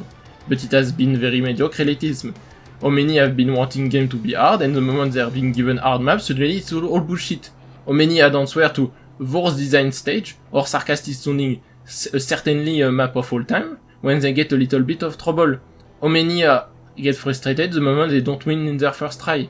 I genuinely believe a lot of people who want the game to be hard doesn't actually want it, and just want Baby Boo year 1 with stat inflation. You can waste mechanic on worthless and copy-pasted map if you prefer. And if you want to play as what to blame making the game worse, you can blame a lot of possible people for certain stuff. Example, the deploy limit being reduced by 1. Is it because of Ling, an advanced player, so she can solo less effectively map? Is it because of advanced player who keep optimizing and reducing the amount of ops, so 9 or 8 doesn't matter to them? Is it because people always pick deploy limit in CC so it doesn't matter to all players? Is it because you can easily put 4 LE drop to cycle them in top meta so it doesn't matter to casual? And you know who get an bait? Me. Because I need more operator to compensate being underbuild and my stupid strategy. And that's how we end in a mess because the community is so wide since gacha game attract everyone.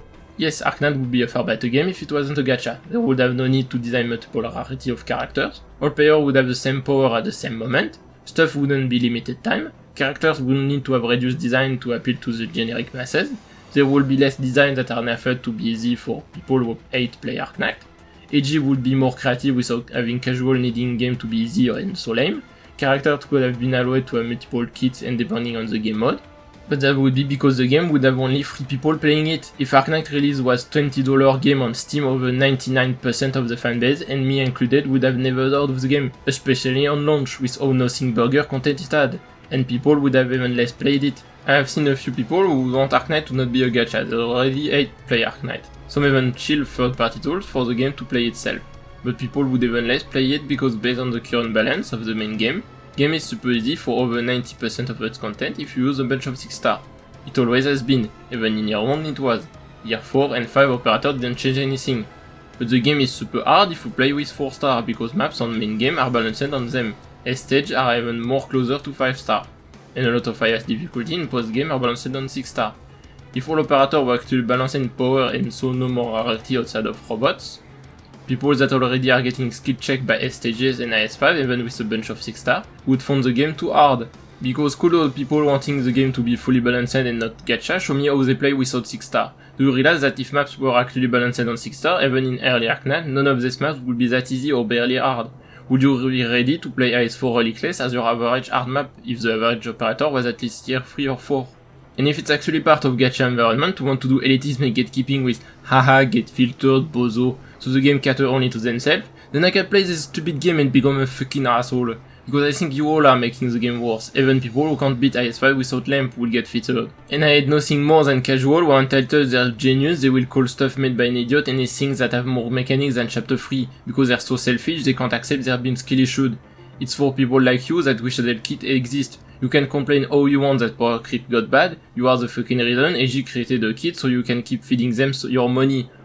All operators will be 5 star and your majority of maps will be modern S stages, and there will be far less AFK operators so you can turn the game into an idle tycoon game. Because if I would want the design the game to be hard, I would design it for the skill level that I don't have.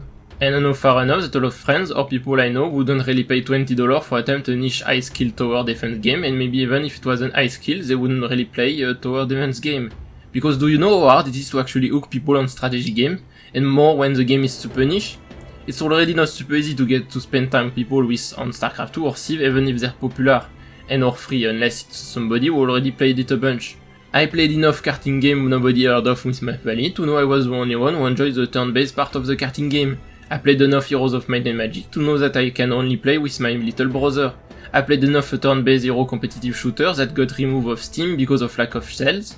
I played enough a tower defense FPS based building with classic artist elements that got released unfinished and polished, and I decided to just create a sequel from the ground instead of did it. Do you think it is easy to share a love for a game with games like this? How many people do you think I can find who just wouldn't care? Why did they fail? Because they were too niche for masses, but also because editors give proper time to create ambitious game or give good advertising. They should be considered stupid pig, and yet they manage to scam the masses and treat them like idiot food that would grow on nothing to feed their greedy stomach. People only play Arknight because it is a free gacha game, because gacha are a very social environment where people play to keep hanging out with friends. And if Arknight is the most complex a strategy game is allowed to be so I can have at least one game that I love deeply to have a good time talking with a friend, then I will sell my dog shit and worthless tool and support it. Because against popular belief, As someone who doesn't care much of the story, I think Arknight is a good game. And nuking with Wishadel still need to use your brain more than a lot of tower defense game. Not super good or great, cause there's still way too much flaws and lackluster. Not terrible or bad, because Arknight core is great. They're very low to no other tower defense games that are not mixed genre with so much skill potential, with so much micromanagement needed, with so much possibility, with so much diversity in characters, gameplay and enemies design, where you need to be so active and being very cautious of enemies. It is not just about finding the right build order and watch as the tower defeat enemies. Map have all different paths, all tower have different range, which is not just a circle or a lane. It can be set in a different direction, being very impactful. There is only one tower per type. You can't always cover everything. They have skill with timing needed. They don't just shoot enemies. There are a bunch of popular tower defense that on average is so much more casual and chill than on average Arknight. Even playing with Wishadel on majority of the game is still more active than playing casually majority of PvZ.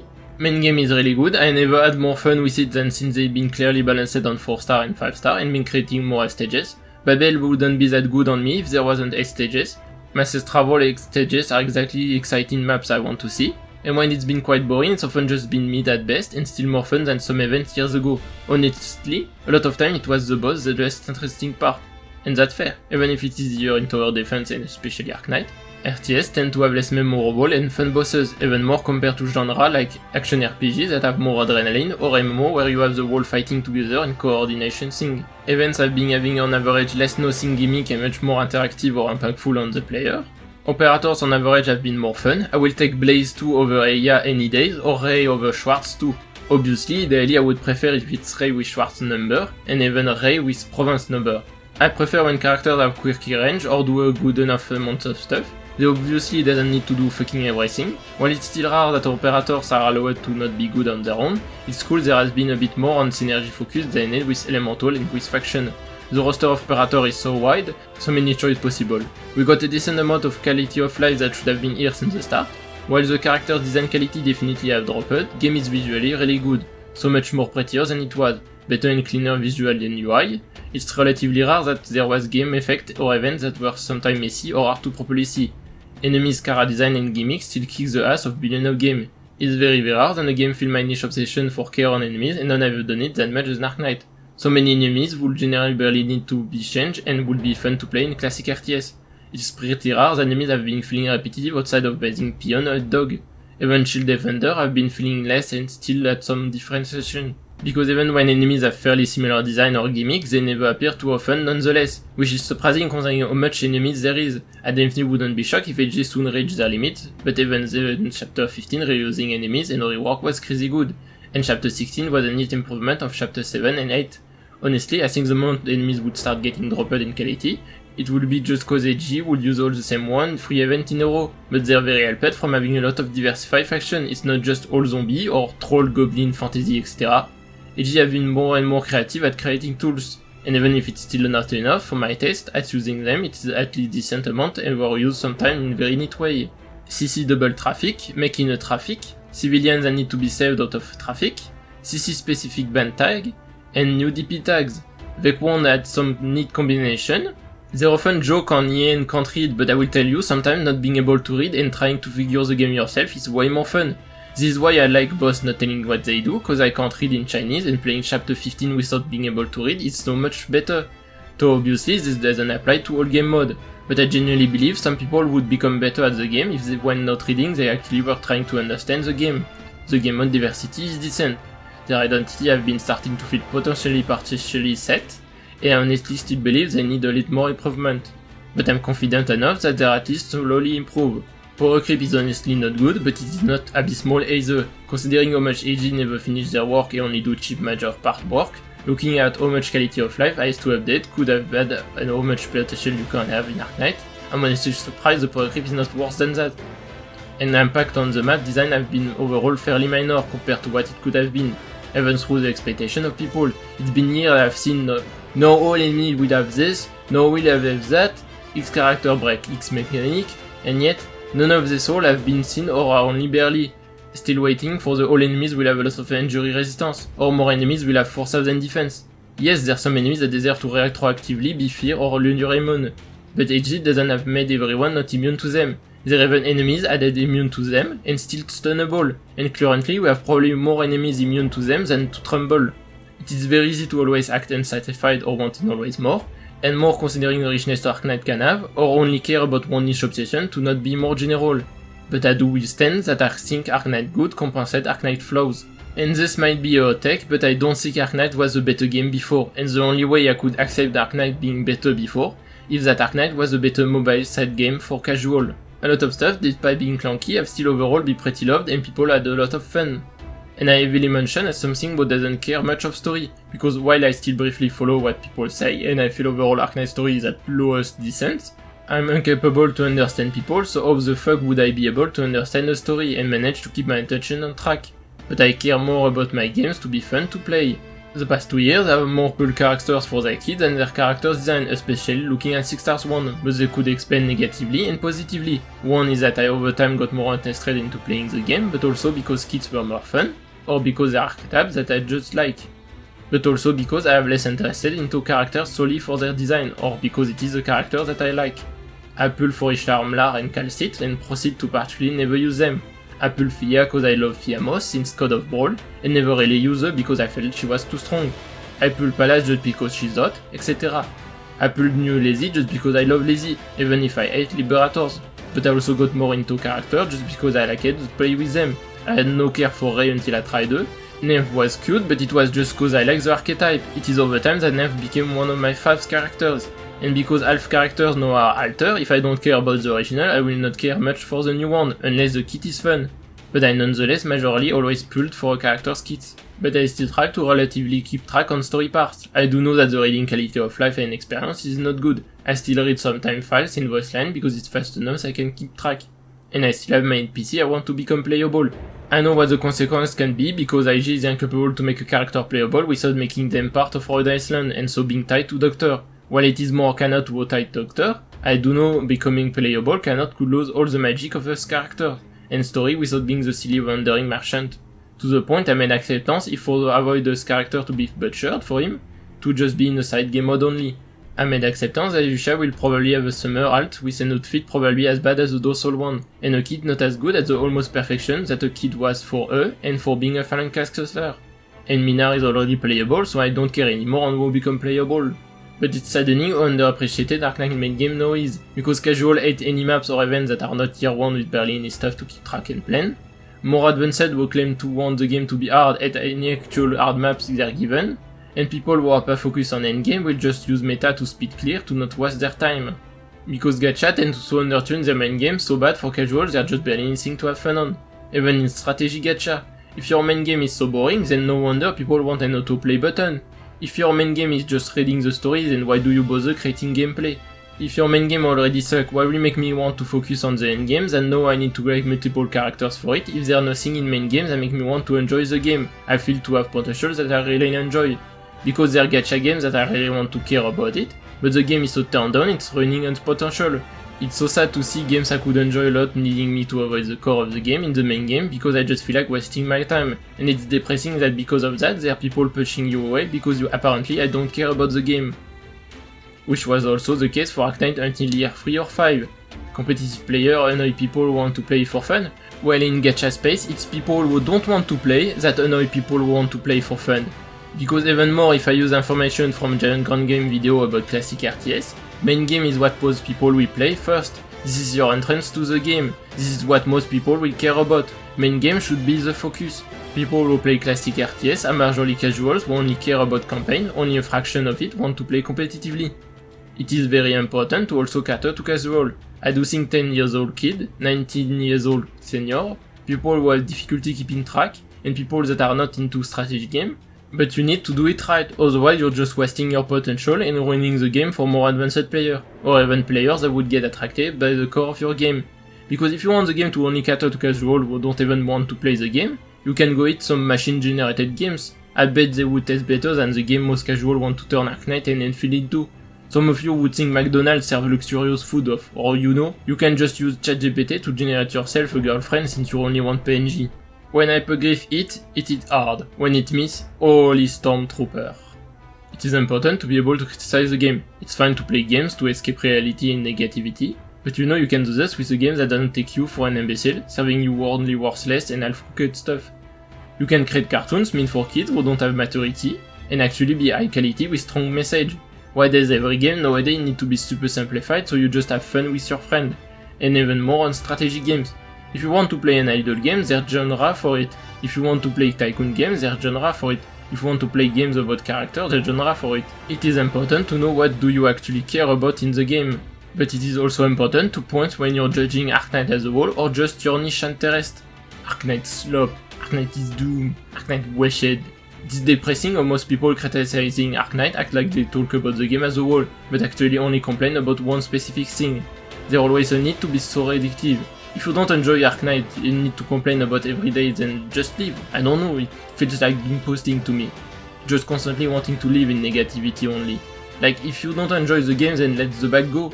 There are billions of games in the world. If you only care about what you don't like in the game, then maybe the game is not for you. And I don't even want to talk about haters who clearly hate for the sake of it, and have no other point than bad face being reductive because they love Baby Boo stupid gacha war. Arknight is more than just about this character whenever it is the kit or their outfit. They are part of the identity, but feeling a bar of the identity of the game doesn't mean you've created a really good game. And the more you put work on the game, the more and more it has identity. And for sure, Arknight is far more than just a mediocre ripoff of PvZ. Arknight is still not the game it deserves to be, but it is a good game, even if it should give the greatest experience for having players need to interact with greedy practice and casino. The reason gacha games suck is more than just because it is greedy immoral companies selling their dog-shit soul to put players and especially children in predatory system, encouraging you to play casino with a lot of microtransactions involved, just so they get more people and more filled pockets. It is because gacha are game designed and targeted to everyone, but these companies are really bad at designing the game properly for everyone and are really bad at making a middle ground to get everyone as happy as possible. Because they're so greedy, they can't accept to put meticulousness into the game. You can make Arknight not a mess and still be having gambling RNG for unlocking your units, but you need to be even more meticulous than if there wasn't. But AG work is too much sketchy. I currently don't trust them to anytime soon fix the mess Arknight is to make a better game. But I trust even less fanbase and haters to make a better job if they were devs. The current debate environment online is already really terrible, but the gacha fanbase environment is really fucking depressing. Everyone is entitled to their opinion is a true and real one, they're gonna bash away anything else to worthless and coming from idiots. Because gacha companies are so bad at being meticulous, everyone only care about the game to only cater to their own niche interest. Nobody want to care a single second on if what they think or want serve a greater good. And if it's even worse for Arknight, because if I base on PvZ and StarCraft modding stuff, CN was bigger and closer to AG, potentially don't have the same vision for balancing, and by the time Global even can get a single word, half a year have passed. I'm not a sociologist, I'm just an idiot who hated school, took the path considered for the bottom of society, got my diploma just barely during COVID and with missing over 600 hours of school that year, and apparently afterward I only became more an idiot who do everything wrong. But I know at least that an environment as social as gacha games need to be also very caring about their fanbase and current societal movement when designing stuff. And this goes for John Reddit, who didn't deploy Link after a month of release, and clearly didn't want to even try to understand why people had issue with the kit. This goes for advanced players who during complaint of balancing of generally disliked boss, their only take was mocking with haha skill issue, when they said the advanced player can't play IS-5 without what could be called the I have a lack of skill relic. You are not the center of the world. And this goes especially for tumors that are gonna see something somebody will not like and will only care of see them being mad and raging, get some life.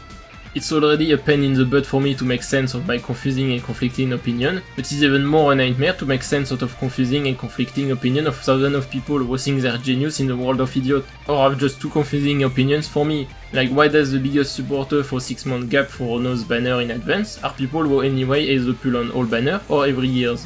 Why are people so mad at the gacha system and want all banner to be worth pulling? Wouldn't you prefer to have a lot of slop to skip and save since gacha will always be bad? Why are people complaining about stat buff difficulty and praising at the same time, etc.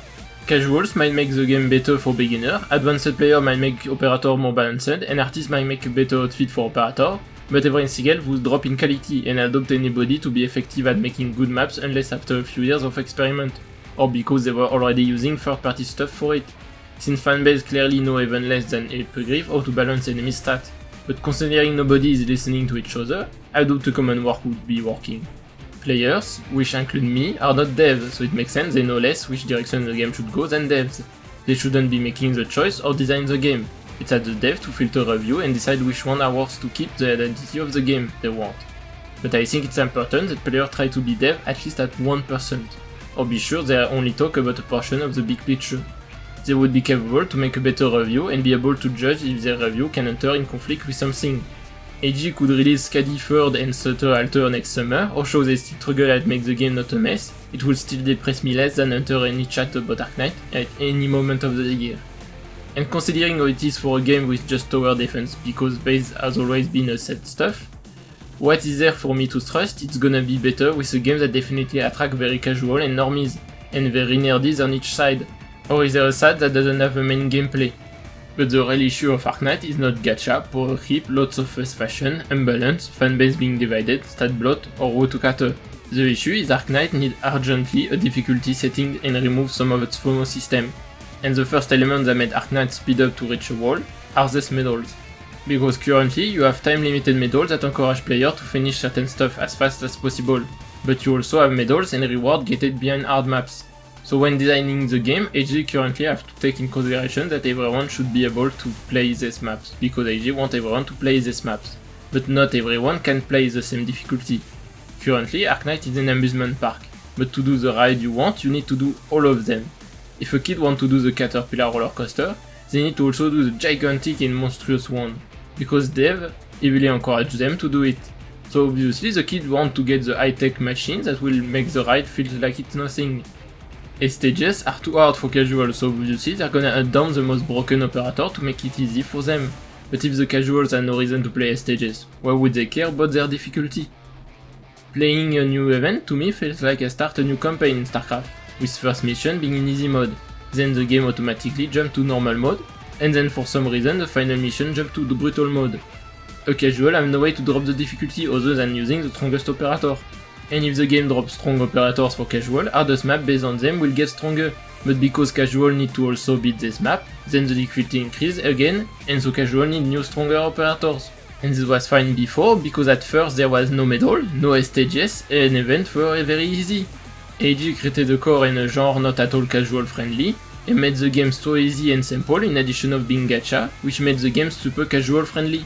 But while expanding the game and make it better for more advanced players by adding harder events and stages, AG forgot to rework the difficulty and content distribution.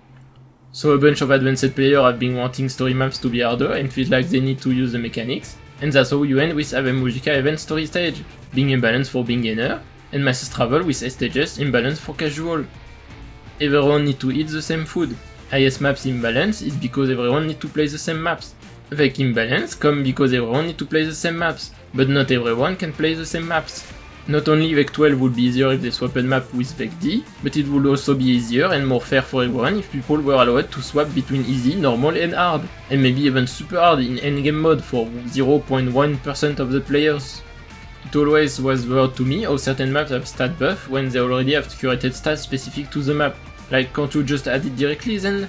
But people would have less issue if there was normal, how the map was but without the extra stats, easy where operator have plus 25 HP and attack and map some defense and healing tiles, and hard where you add the extra stats and make players only need to beat the map in any difficulty. You could curate it better by swapping stats directly, and or add a few extra enemies, but just this at the minimum would have made the event more casual friendly without nerf maps for advanced players. And instead of make a timed get medal, just make people have to beat Mechanist in hard mode, but it's fine if it's Vec 4 or something. And if you properly set up the difficulty, you might not even need to create super broken buff for casual or beginners. IS would be better balanced if there was specific maps for casual and advanced player instead of all in the same box. CC would be a bit better balanced if the medal requirement was reduced to a middle ground between now and on season 1. Arknight is imbalanced because all matches should be hard and easy at the same time. Here people saw S stages were too easy for advanced player, Masses S stages were too hard for casual, Mechanist Vec 12 was way too hard for casual, and Rosmontis Vec 8 was too easy for advanced player. S1 in last co-op was really good map, but was way too hard for casual and silly co-op. Even if Arknight wasn't a gacha game, it would be far better to have a difficulty setting, but because it is a gacha, it needs even more. From endgame, even by trying to gain something made very cheap without creating 3 different variants for each map of the 25 each maps of an event, you could just properly adapt what you did with main story to every event. For example, make all maps have challenge mode, only normal mode and not stages give 2 Orangenium Prime to compensate, challenge mode can be played directly, and stages have the CM plus system, and if the game is set in easy, X and S stages operator get a small stat buff. So if a casual want to play in easy, they just need to beat normal mode on story maps to farm, and big X stages to have a bit of difficulty, and they don't need to push more to get what they want for collect resources to build their characters. Another casual can put the game in normal and have just harder X stages, and if they feel they can try S stages. An advanced player can play the game at their usual, and more advanced ones can try the push themselves with very hard S stages. You could even make S stages in the rerun, so for casual it is a peaceful week, and for advanced players they still have something to care and play. In addition, that because it was an error at first, AG don't need to create it a medal. During S stages week, or during a CC, or VEC, where casual don't need to play in much, if you want to keep them having something to play, you could just have a bare minimum co-op season with 5 maps at best, and 1 of the sport. I don't know. And by having a minimum requirement that low, it means if somebody want to keep up but is busy in vacation, they can just drop the difficulty to speed up and just collect reward, without having other players having to face easy and boring maps. I hope removing sanity loss is gonna encourage casual to be more experimenting with the game instead of try to blast everything first try. But if also casual can collect their resources without any trouble with very easy map, they could be more fine with playing with more different operators instead of top meta slop. As long as players fully accept that there are bare minimum that you need to play the game a minimum, and that is not an adult game, so they don't ask for a fun button that play for you, I'm fine. It is completely fine to not be able to clear everything, it is completely fine to be a casual, it is fine to miss stuff, it is fine to build something which is not really good. I think it is important for players to realize this, but this needs to be encouraged by the game. If AJ was stopping for the love of God to create a new materials to farm and stop make the boss stage a farming stage, this will be a huge progress. But farming in Arknight is just way too slow for how much characters there is. Being free to play shouldn't mean that you can only barely build your operators, or only build half of them after 5 years. Mines get way too precious for people, but they also have no idea how to check themselves if they're wasting their resources on somebody they will never use because they need the most broken operators to beat the stage they normally shouldn't fight for their skill level. This is even more clear for beginners. They don't have enough knowledge to know who is good or not and will ask people, but because Arknight is made of over 90% of casuals, they're gonna keep recommend them to build a few 4-star and just stop brain rot ups. I have a 3 months into the game friend who asked me if Cubad was really bad, and 1000% sure if they asked that somebody else than me, even more today, everyone who tells them build somebody else, and I'm really glad they actually want to build a. I think Arknight really needs some way to try operator at different build without having to hunt down somebody who has the operator build. How many people have maxed their KV and put him in support for beginners who want to try his fun? Considering now practice plans are infinite and only useful if you beat the map and don't want to use the sanity, it could be neat if people are allowed to have one of their operators become max build so they can try them, or having a side mode with training maps trying to create different situations, and all operators selected are directly max build and can try all 400 operators to know who they want to pull for. But I will need AJ to stop being a fucking greedy ass, because they acknowledge a lot of their design and a bunch of issues the game have. It is machine translated, and I highly recommend read it yourself, but summarizing very quickly certain part of an interview about IS around IS6 and after the exhibition and the 7th edition of one, or if not the most popular IS tournament on Bilibili, because IS is very popular and beloved by fans. When AG was still limited in time and struggling to produce enough for player needs, KOB was designed as a prototype for a playable permanent game mode to fill up moments where players don't have any new stuff to play. So with some overtime, players really enjoyed the game mode and then started to clean up the framework for a fully permanent game mode, IS2, deciding each one would have theme and expansion to keep players interested, but without limiting the time so everyone can enjoy the reward at any time they want, to not be anxious about it. Every time updating the framework to add new stuff or remove what is not needed or should be for all.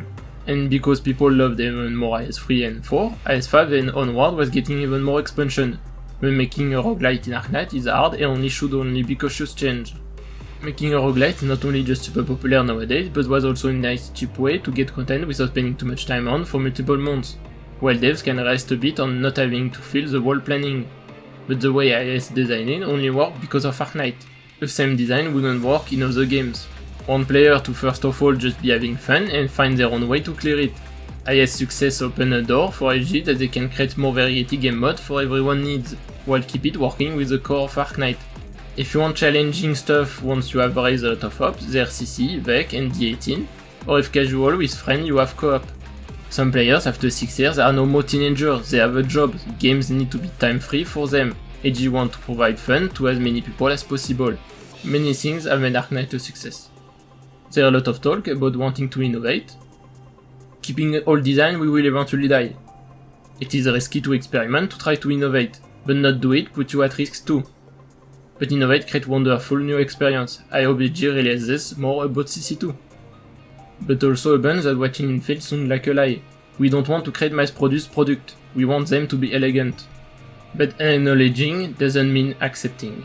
It's nice of you AG to provide for everyone, but you need to make sure if somebody is not the targeted audience, they can freely not feel like they need to play, or be allowed to play softly, and to acknowledge that people can't play 24 hours a day your game. But if you don't actually do anything about, you're not accepting it.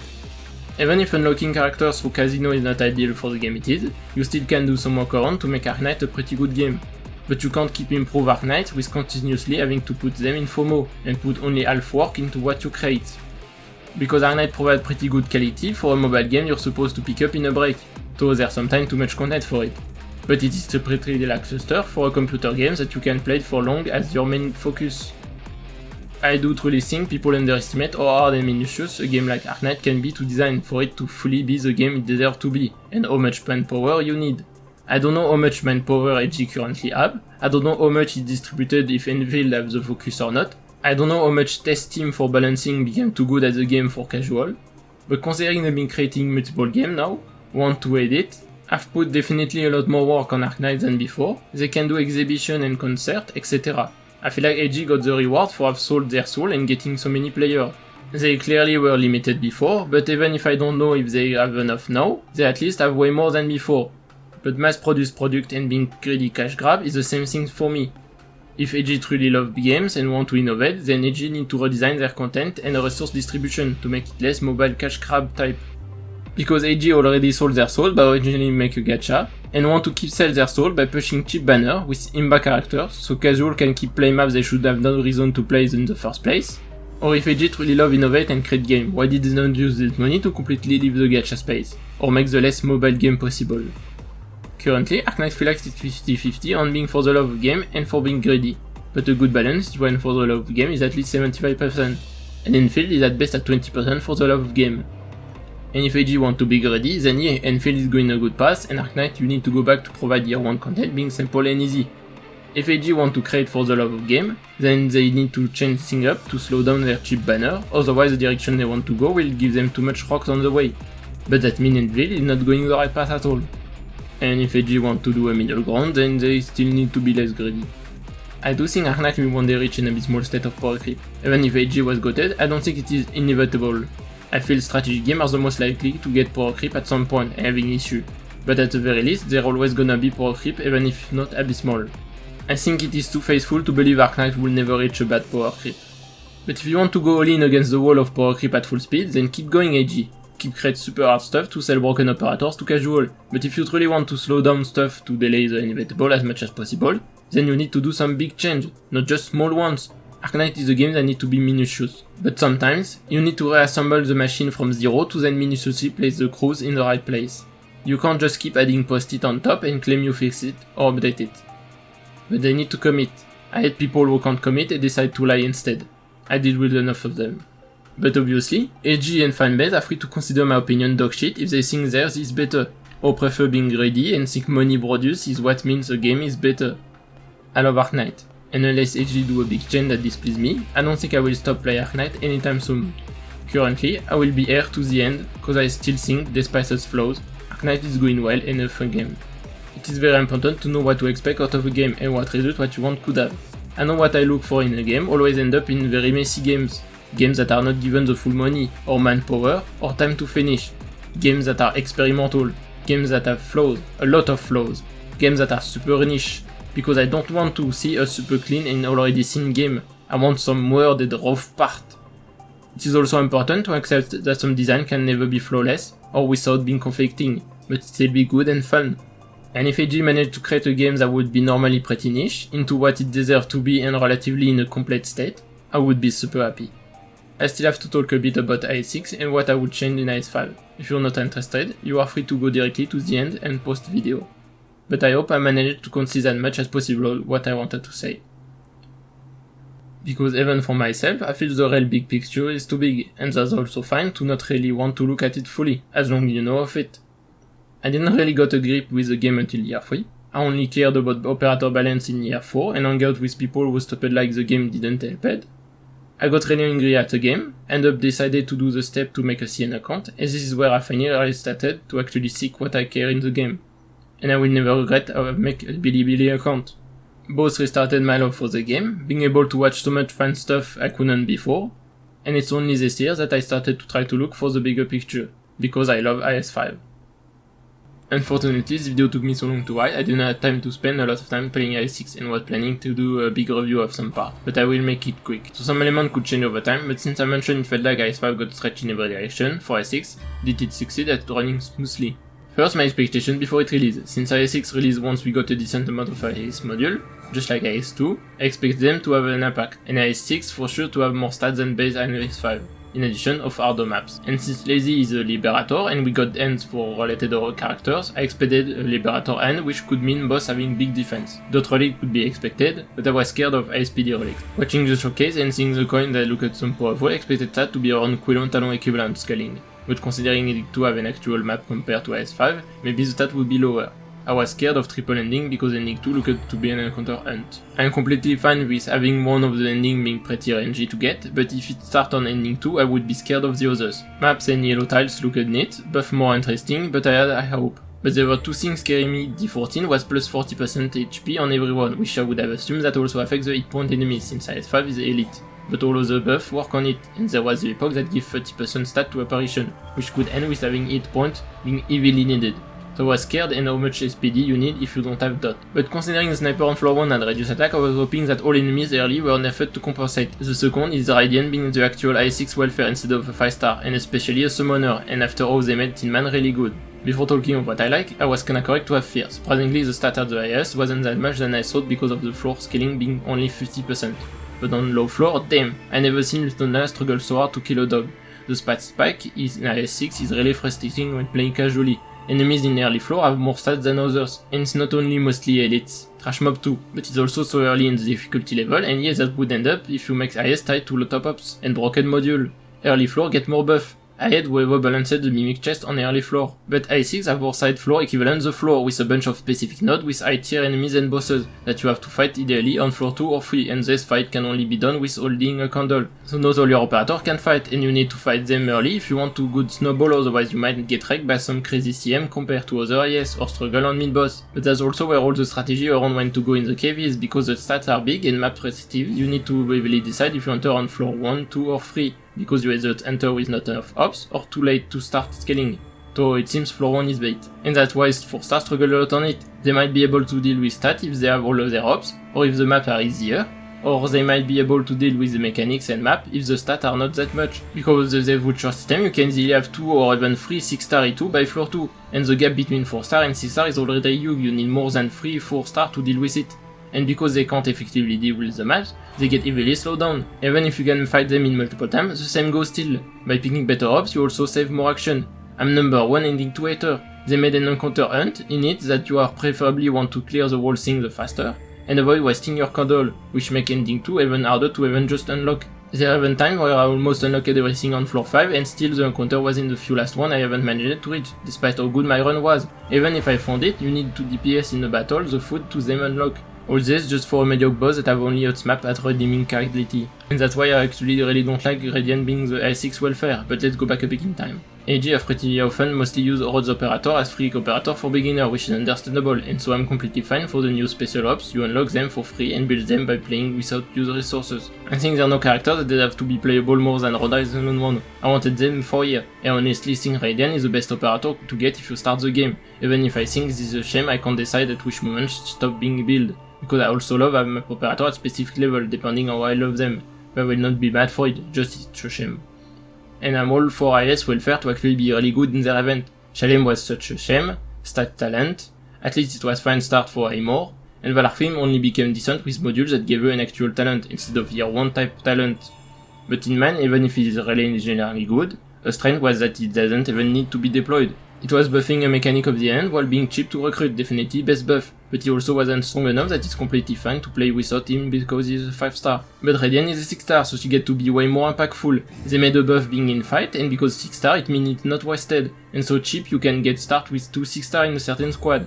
But as I said, Cave Fight heavily force you to play, with low amount of ops, and often small skirmish which is the top best for summoner.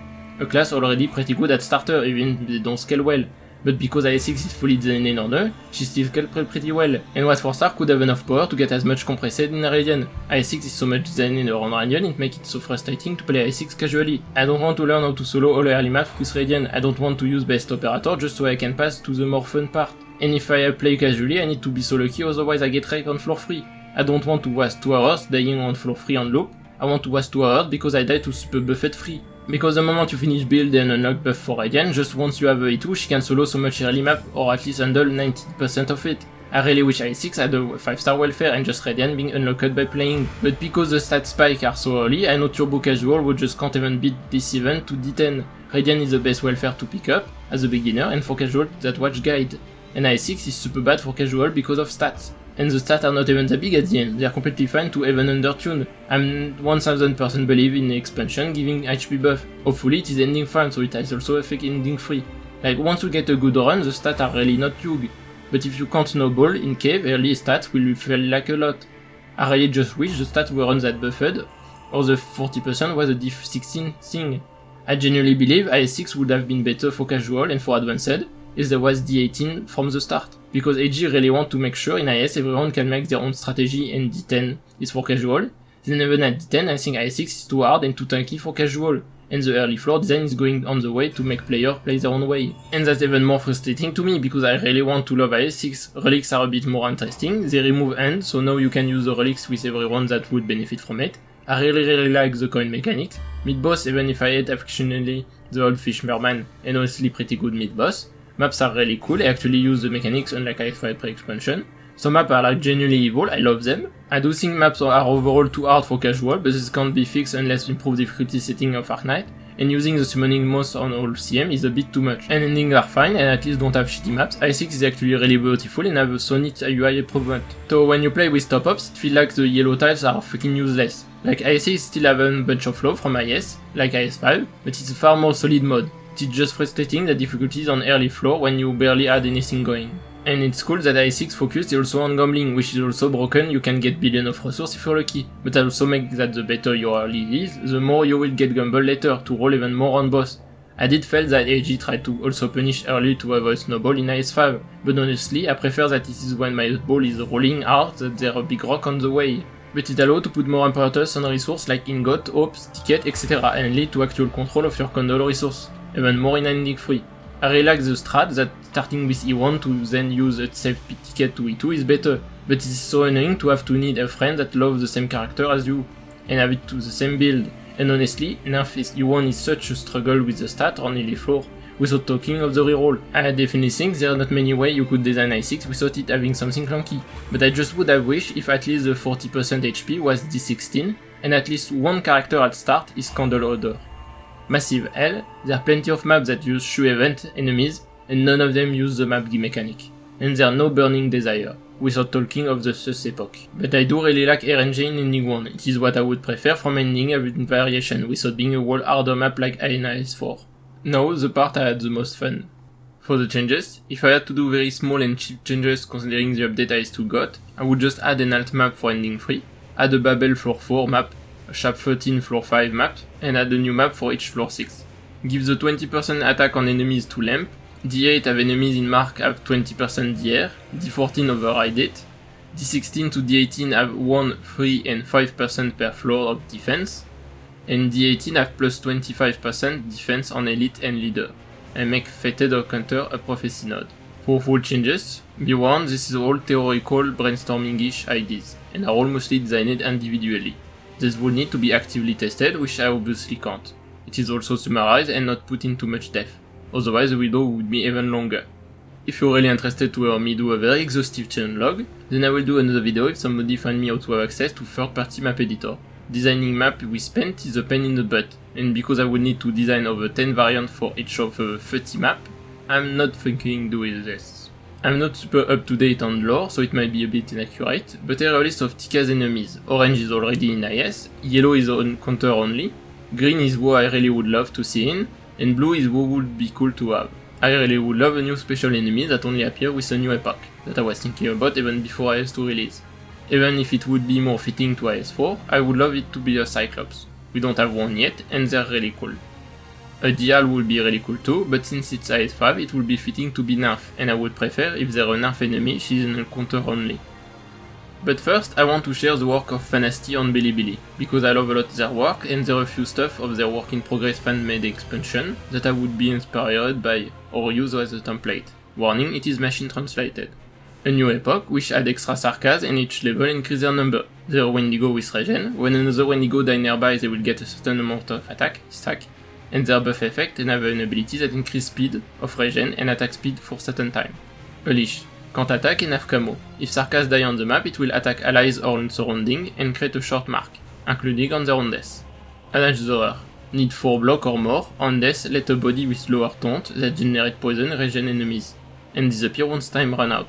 If time run out before being killed, additionally summon a Sidaram. A Vampire. Can consume Reborn and Leashes to heal enemies under half HP and give movement and attack speed buff. Have long range heart attack. Collect the damage dealt. Once collected 1500 damage, summon a small Reborn. If a Sarkaz enemy is under CC, nearby will remove 1500 damage and summon small Reborn. Midrock. Oh, wait. A Damasty can replace one operator at start of map and reduce DPGen until the operator is deployed. After reveal itself, the operator is removed without refund and permanently stuck in end. Invincible, can't attack and lose life. Have % chance to after a certain time turn enemies into spies, that will need to be revealed to be back at normal. And currently at last, a Cyclops, immune to most negative effect and one-time dodge, after every certain time, don't stack. When blockade, deal high physical damage, super long range art attack. Can predict a vision, locking on an ally closest to the red box, and deal art and necrosis dot. Ally will get increased taunt and all range enemies have +1 range. If ally targeted by prophecy didn't die, top bar will be reduced and can't get dodged for a certain amount of time.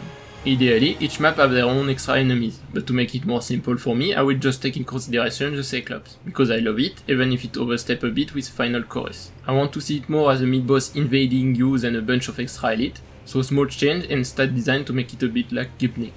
Extra elite or Azar enemies work well if each map have their own extra enemies, and the epoch not only adds them. I wanted to have less HP than Gopnik, but on higher epoch tier they share same HP. Relatively similar res and def, considering I wanted to one-shot Project Red on floor 5 with Talon, it needs physical attack to be over 6000, divided by 3.3, give physical attack of 1800-ish. Divided by 3 because melee is specifically stronger than base attack, and get an attack of 620-ish, which is the higher side of an average on caster, that hit hard. Like Gopnik, there are different levels depending on floor. Level 0 have reduced physical attack, and floor 5 and onward there are 2 of them that appear on maps. Attack speed become 5 on melee if it deals too much DPS to guard and defender in early floors. The dodge thing is good for extra elite, but since it's more of a mid-boss I would replace it by camo. Ability is close to the Royal Court caster and is weaker on level 0. The Thoughts. Temporarily remove all shield and life points set to 1, but all allies attack plus 50% and SPD plus 100. One of spine become a big one, if there are no spine set the map as extra spine from the epoch. I like this one definitely would add it. When entering a new floor, lose rarity and weight and generate one wheel. Disappear on floor 5 obtained through start. I like this one but it is way too strong. People already are rerolling for 2 plans, this is basically 7 relic for floor 5 and 15 on floor 6. Just a condition to handle your backpack well. I would honestly nerf it to directly disappear at floor 2, that would be 4 relic by floor 5 and that's just enough honestly compared to other options. When interpreted, can record the effect up to 2. I really love this one and I would definitely make it a doodle bonus, since I want doodle to be for people who are starting IS5 and being able to merge some thought effect will help them make a guns boss, and I feel like would help them understand mechanic a bit more. This one confused me a bit, but to my understanding it duplicates the effect of the last relic obtained, but disappear on leaving floor. It looks so strong, but I'm confused because you basically obtain it before leaving floor, so I assumed it's after the next floor. Since I admit I'm a bit dry on Sword ID, it's some nice one I like. If there's just one sword that I would add, is one that make after a battle you automatically enter a node, Lost and Found, or Safe House, because they either are not worth enough, and get rerolled, or with my change will be more needed. Now all change will be my own, but I will mention later on maps where I probably would put the Cyclops. Miscellaneous changes. I haven't put much thought on it, but Bestie told me they were getting less reward XP in IS5 than IS4, so I honestly would increase it a bit, and put max at plus 100%. Honestly they change nothing except help people who are not too much into IS and just want reward. IS is now unlocked once you have beat chapter 5. I consider the Mephisto and Faust as the end of tutorial, and I consider somebody who has beaten them should be able to at least beat D0 ending 1. To help beginner, all 5-star elite and reserve operators are added, and fully recruitable, you don't need to get temporary recruit. Reserve ops get their skill, and buff pace. You always have choice between at least 2 vouchers, and add a new type of temporary recruit, less rare but still costs up, to encourage players to try different operators. Levels give a shield instead of life point, to avoid fuck early Sarkaz King's Relic. Deep Investigation and Monthly can be played at either D0, D8 and D11. I want to keep them to be specifically beginner in case you focus, but still have a small bit for more advanced players to not be too bored. Nodes changes. Face-off have plans cost upgrade, either by fight a harder version, or by having to face a present floor emergency with only 3 deploy max. Leaking still count, and winning rewards specifically randomly a relic that scale on ingot, and nothing else but XP. If emergency, still reward despair to avoid soft block. Buffing downtime recreation, encounters and safe house, by making more balanced and more valuable. Fated Encounter is now a prophecy. Encounters get more fight in them for Talon like in IS6 and reward better sword and relics for the especially Doodle. Have very specific floors they can only appear to separate better the encounters pool, and some floors have a higher chance. Example: shops have 2 extra slots and 1 extra slot that will sell a King Chalice for 4 plan, 1 extra slot in Wish Fulfilled. Wish Fulfilled with Lamp have a new UI. 2 of the options give 2 random relics, the third give 2 random relics depending on progression of player like Lamp did, but only keep Ends books and Sarkaz King's Relic. Now also give books if 5 operators of a certain class, give Judgment if 3 mysteries, depending on floor if the resource is too low could provide resources like Hope, Deploy, Toil, etc. And if I have 2 ingot scaled relics, give ingot relics. Maybe could also give relics depending on ending pass. Add a first option where players select 1 operator and give 2 relics that would benefit this operator. One is a rare, maybe can only be used 1 or 3 times per operator, and or only usable 3 times in a run. Talon, King's Relic in shop cost plus 1 plan, maybe cost plus 1 plan to go up and down. Doodle replace Hope by Shield. Falls to Trust reward 2 times more shield. Some encounters give Song to make a Tenacious Mine, and relics that stun and deal true damage on Lake. Ideally, I want Doodle to be beginner casual friendly, that serve as player to have small wheels, to easy finish, easy ending, and to teach IS5 mechanics. Talon is the top strongest and for going for hardest challenge. And Lamp is strong enough you can do some hard challenge in a bit lower difficulty, but mostly serve as player to do specific run with the characters they like. Floor 3 buff changes. Starter changes. 5-star like IS6 affect also 4-star, but they cost plus 1 hope to recruit. Blueprint have plus 2 plans cost to move vertically. Leader is swapped to plus 2 shield, plus 1 shield for victory and start with Arglyph, inspired by IS6. Improvisation become 2 and get a voucher. Gathering is swapped to start with all 8 elite ops, but you can't select your starting squad. Support also start with a plan and floor 1 shop is cheaper. Spearhead become 25% and start with Demon King banner. Cannot squad either have plus 2 plan cost for King's Relics or they are not pushable at all. Relics changes. Always have choice between at least 2 relics, to let player have more possibility to get a build they want. Remove life point relics and add relics, that give ISPD for position, like damaged ones. IS5 ISPD come too much from Chalice type relics. Elemental damage taken, as it should have, 2 to get better chance to have them than Silhouette Eterna, and so together they're stronger. Elemental Burst deal double damage, and enemies under Necrosis no more decay the attack, and just disappear once it ends, to encourage Necrosis thought even without a Necrosis team. A bunch of redeploy relics for when fighting Quilon and Amiya, buff SP offensive and defensive recovery relic, to make them more worth phase 2 ASPD relics. Relics that give buff when in mark could also be thoughts. New mystery, operator give less toil limit but gain 2 after each fight. More relics that reduce enemy ASPD. Ending 4, no more buff elite HP. Alt BME no more buff HP or not until certain difficulty. Ending 3 is swapped to stronger epoch, now able to reach tier 4. Ideally, I would want to remove ends like IS6, but I would need to swap too much, so I will keep it at last time for ends. But change Vanguard ends to give a bunch of DP on deploy to make them a bit more worth phase 2 agent. Buff defense relic. Callis and company are nerfed to let ASPD come from outside them, and as I said, I'm fine with ingot based relic as long as it makes sure there are many of them, and not always. So you get randomly one of them when fighting new face-off and mostly balanced on having 200 ingots. Use them in Lost and Found will give another one. Epoch changes. HP and attack are nerfed and now affect both.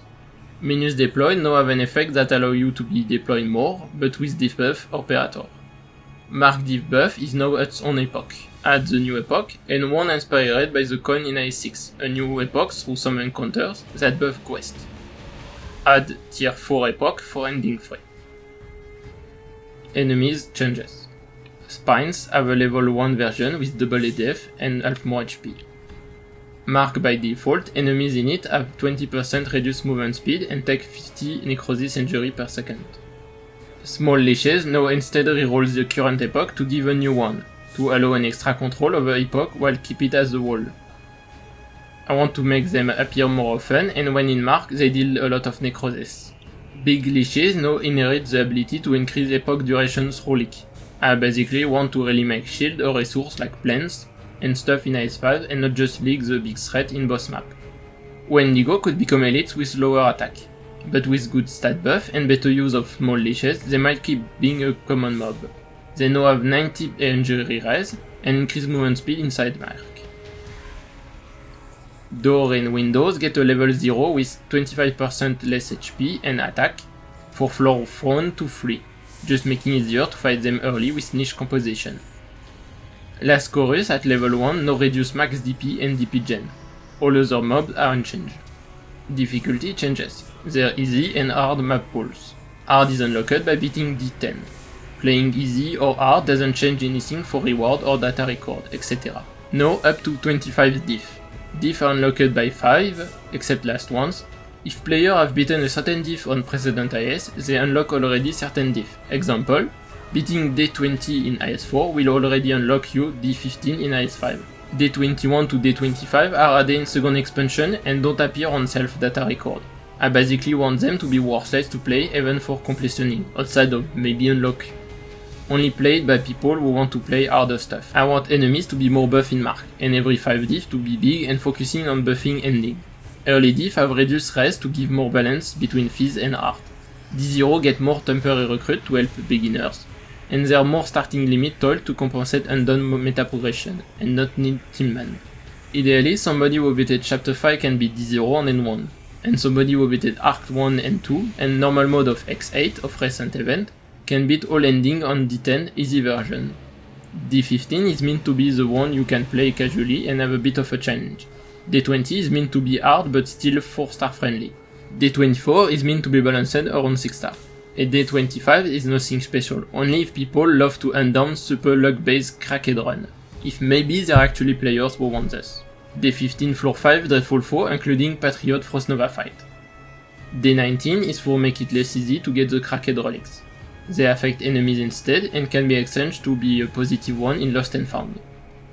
D21 is so you don't always have a Prosperous Epoch on floor 6.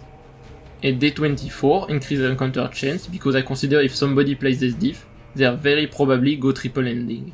I think it might be better for balancing that early floor epoch stay at tier 2 and become tier 3 once floor 4. A bunch of stuff could change depending on in practice.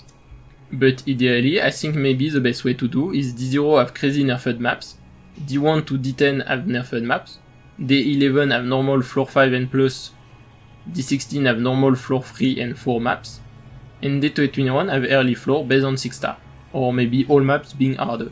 I'm not gonna cover every variant, so I assume that if I buff something, it might be the higher diff version, and if I nerf it is lower diff. Because even in easy, I'm not letting some of this map pre-expansion stay this bad. Ending 5 relic is now plus 10% DR, and is additive with D10, and don't stack on each other. Because I'm rebalancing the enemy power scaling, trash mobs are gonna be more buff, so they don't have 20% DR, and that make ending 5 easier in lower diff. Now each floor have its own increase, and up to D5, each diff increase a bit more floor 6, and up to D10, it is both floor 5 and 6, so enemies still have a small follow-up considering the high increase of Phase 5. D11 and onward, on floor 4 and 5, after move 4 columns, the floor increase will be bigger, and on floor 6, once reach floors to trust, it increase. I made months ago, and honestly I think it would have been better to just have a multiple increase by floor, but I assume that internally it probably only have one stat per floor. So 50% become 80% for example, but it's probably better to make 40% multiplied by 30%, or something, you get the idea. Expansion map on floor 6 and 7 no more have increased base stat, instead scaling is properly made to get a balance between ending 3 and ending 4. D20 still is under the player power scaling to keep it 4-star friendly, and afterward it is stronger than player and get 25 is based on Cannon Squad stats. Enemy already quickly get a bit of def, and in higher diff enemy get high speedy to compensate player DPS. And remember, this is not in-depth stuff, thus we need to recheck everything and roll a retest because of example, now at D20, Quilon would have 7 million HP, which could allow it to have a more proper boss fight, but I have no way to put in practice. Plus 30% HP on D25 doesn't mean much, it is just so it applies to hit point stuff. Or for the alt relic, maybe. Now for map changes. These are all changes by adding stuff on maps, which you shouldn't really if you want to make proper hard maps, and avoid maps that are basically the same. Ice Age is one step away from Lottery Fight, Furnace Volunteer is one step away from Careless Magic, which is one step away from Crimson Corridor, which is one step away from Ghost City. At best, it's better to just merge Corridor and City together instead of having maps stepping on each other. Maps now have variation depending if you're on lower or higher floor, to make them easier and harder. I personally think if you're in lower floor it's always normal, and higher it's always emergency.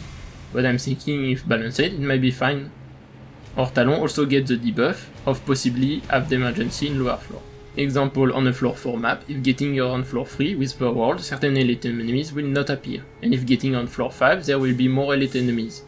If sometimes I don't mention easy or hard version, it is because there are no change outside the ones that would affect both versions. Most of time I mention floor difference will be mostly about the hard version. I want that ideally there are practically small leash on all maps of floor 3 to 5 and big leash in all maps of floor 4 to 5. But I will not mention all of this since some are just minor replacement and would be repetitive. And I want no spine floor 5 except that the map will mention later and onward, instead replaced by a permanent mark. In easy, all maps have spine from floor 1 to 4 to give more simple map reward balancing. In hard, there are no spine on floor 1. And floor 5 and onward, all spine are level 1, with buffed stat, which include floor 4 maps that get their spine replaced. All maps that don't have spine reward instead 2 hope, maybe include floor 1 maps. And obviously, not all maps inspire me the same amount. Ideally, I would love maps to have more 50-50 variant and or 5% variant, but as I said, this is not a super exhaustive brainstorming, so I'm not doing the billion variant. And I will not mention encounters, etc., maps and extra maps. I would prefer Sharp 13 and Babel have their own maps instead of add-on on already existing one, like how Sordid Surveillance could turn well into a Sharp 13 maps. And like AS6 Ending 1, all endings have some RNG, but not too big. But I still want to buff maps that reward more plants.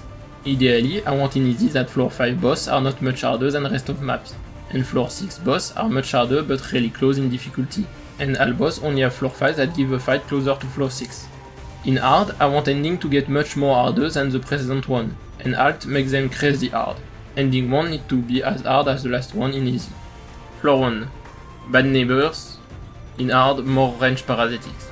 In higher floor, saxophonists are in pair covering more lane. Vermin. For both, radioactive slug explosion scale. Hard, higher one have reduced HP, higher floor is now gourmet. Safety inspection. Hard since there is no more spine, permanent. More Wendigo, higher floor at Tiako Fanatic. Asti escape. In easy, remove crossbowmen. Hard, more enemies and Crown Slayer earlier. In higher floor, replaced by Wraith. Ice Age. In easy, reduce amount of slugs. And add Icefield Berserker in higher floor. Floor 2. Dissuasion Seminar. In hard, more Sarkaz Wither and few parasitic possessed Junkman. In higher floor, extra tank. Temporary patch up. In easy, delay Sarkaz casters and CM is move spine. In hard, either remove stun or more casters. In higher floor, more Wendigos. Exhaust vents. In easy, reduce attack of breakers. In hard, one more lancer. In higher floor, both are stronger. Furnace volunteers. In hard, guerrilla are parasitic and more Grey Sword. Higher floor, more guerrillas. Clear the crowd. In easy, one extra range tile. Maybe in hard, blade weavers have less reduced stats. In higher floor, crossbowmen are level 1 without reduced HP. Casefall. Move chest. In easy, extra range tile and remove free first automaton. In higher floor, wave bottom side. Dense jungle. Top lane do multiple small break, in easy it's long. In hard it's short, but extra flower bottom. In higher floor, flowers chew faster or longer range. Floor 3. Simulated skirmish. In easy, delay one of mortars. In hard, extra mortars appear later. In lower floor, delay all mortars. In higher floor, more artificer. Bloodline debate. Extra devourers and temperate are parasitic. In hard, a big leash turnaround. In lower floor, remove big leash and some devourers. In higher floors, replaced by claws of Fangta. Blotted skies. CM increase more defense. In hard, seeds no more have reduced attack. In lower floor, remove sniper. In higher floor, seeds are buffed and sniper are parasitics. Morning labor. In hard, lancer each have 50-50 and lancers are level 1. In lower floor, there less lancer. In higher floor, less roadblock and replaced by altar keeper. Careless magic. In easy, small reborn have reduced attack. In hard, no more nerf guerrilla or properly put some small reborn parasitic. In lower diff, remove big reborn. In higher diff, add mass produce. Lottery fight. Burned and beast wake up earlier. In hard, roadblock are removed. In lower floor, remove catapult. In higher floor, spine is level 1. Firepower squad. In easy, add a defense tile and a bit less enemies. In lower floor, remove Bombtail and some RNG. In higher floor, add Reckless Grenadier. Motorized squad. In easy, nerf mortars. In hard, more Tinkerer. In lower floor, remove mortars. In higher floor, add Skulker. For mid-boss, I honestly have not much inspiration, and I feel like map would need to be reworked after rework kit of Goliath and Calcet. As mentioned earlier in vid, maybe Goliath do an AoE around them losing certain amount of HP, and Calcet use monster and some sort of octopus zombie and Skypole. With very small change, just nerf Rez and ISPD of Lakera Malin, and for sure in Calcet fight, fucking replace 3 otter by anything. Why the fuck are you putting a chapter 0 enemy without even buffing a stat? My fucking god, they're trash mobs that are even tankier by default than their stat with scaling. Even the summoned drone is stronger. My baby thought are calm middle lane with special force and a range top lane. In hard, range are armored of the Empire. Floor 4, Epochal Gap. Add Instigator and more armored spines. In hard, map only appear during spine epoch. Those depend on how map generation is coded. Ideally, it doesn't select map before, so you need to reroll it to have it otherwise. It will never happen, and it takes longer to reveal. In lower floor, there are less spine. In higher floor, add Damasty. First go directly to blue box to go the already open pass, and other try to break the crate. Sordid Surveillance. CM also affects spines. Replaced by Reefbreaker and Delay Leash to add Brain Guider. In hard only appear in spine epoch. In lower floor remove Brain Guider. In higher floor replaced by Brain Guider and few by Big Leash. Red Reef appear at last.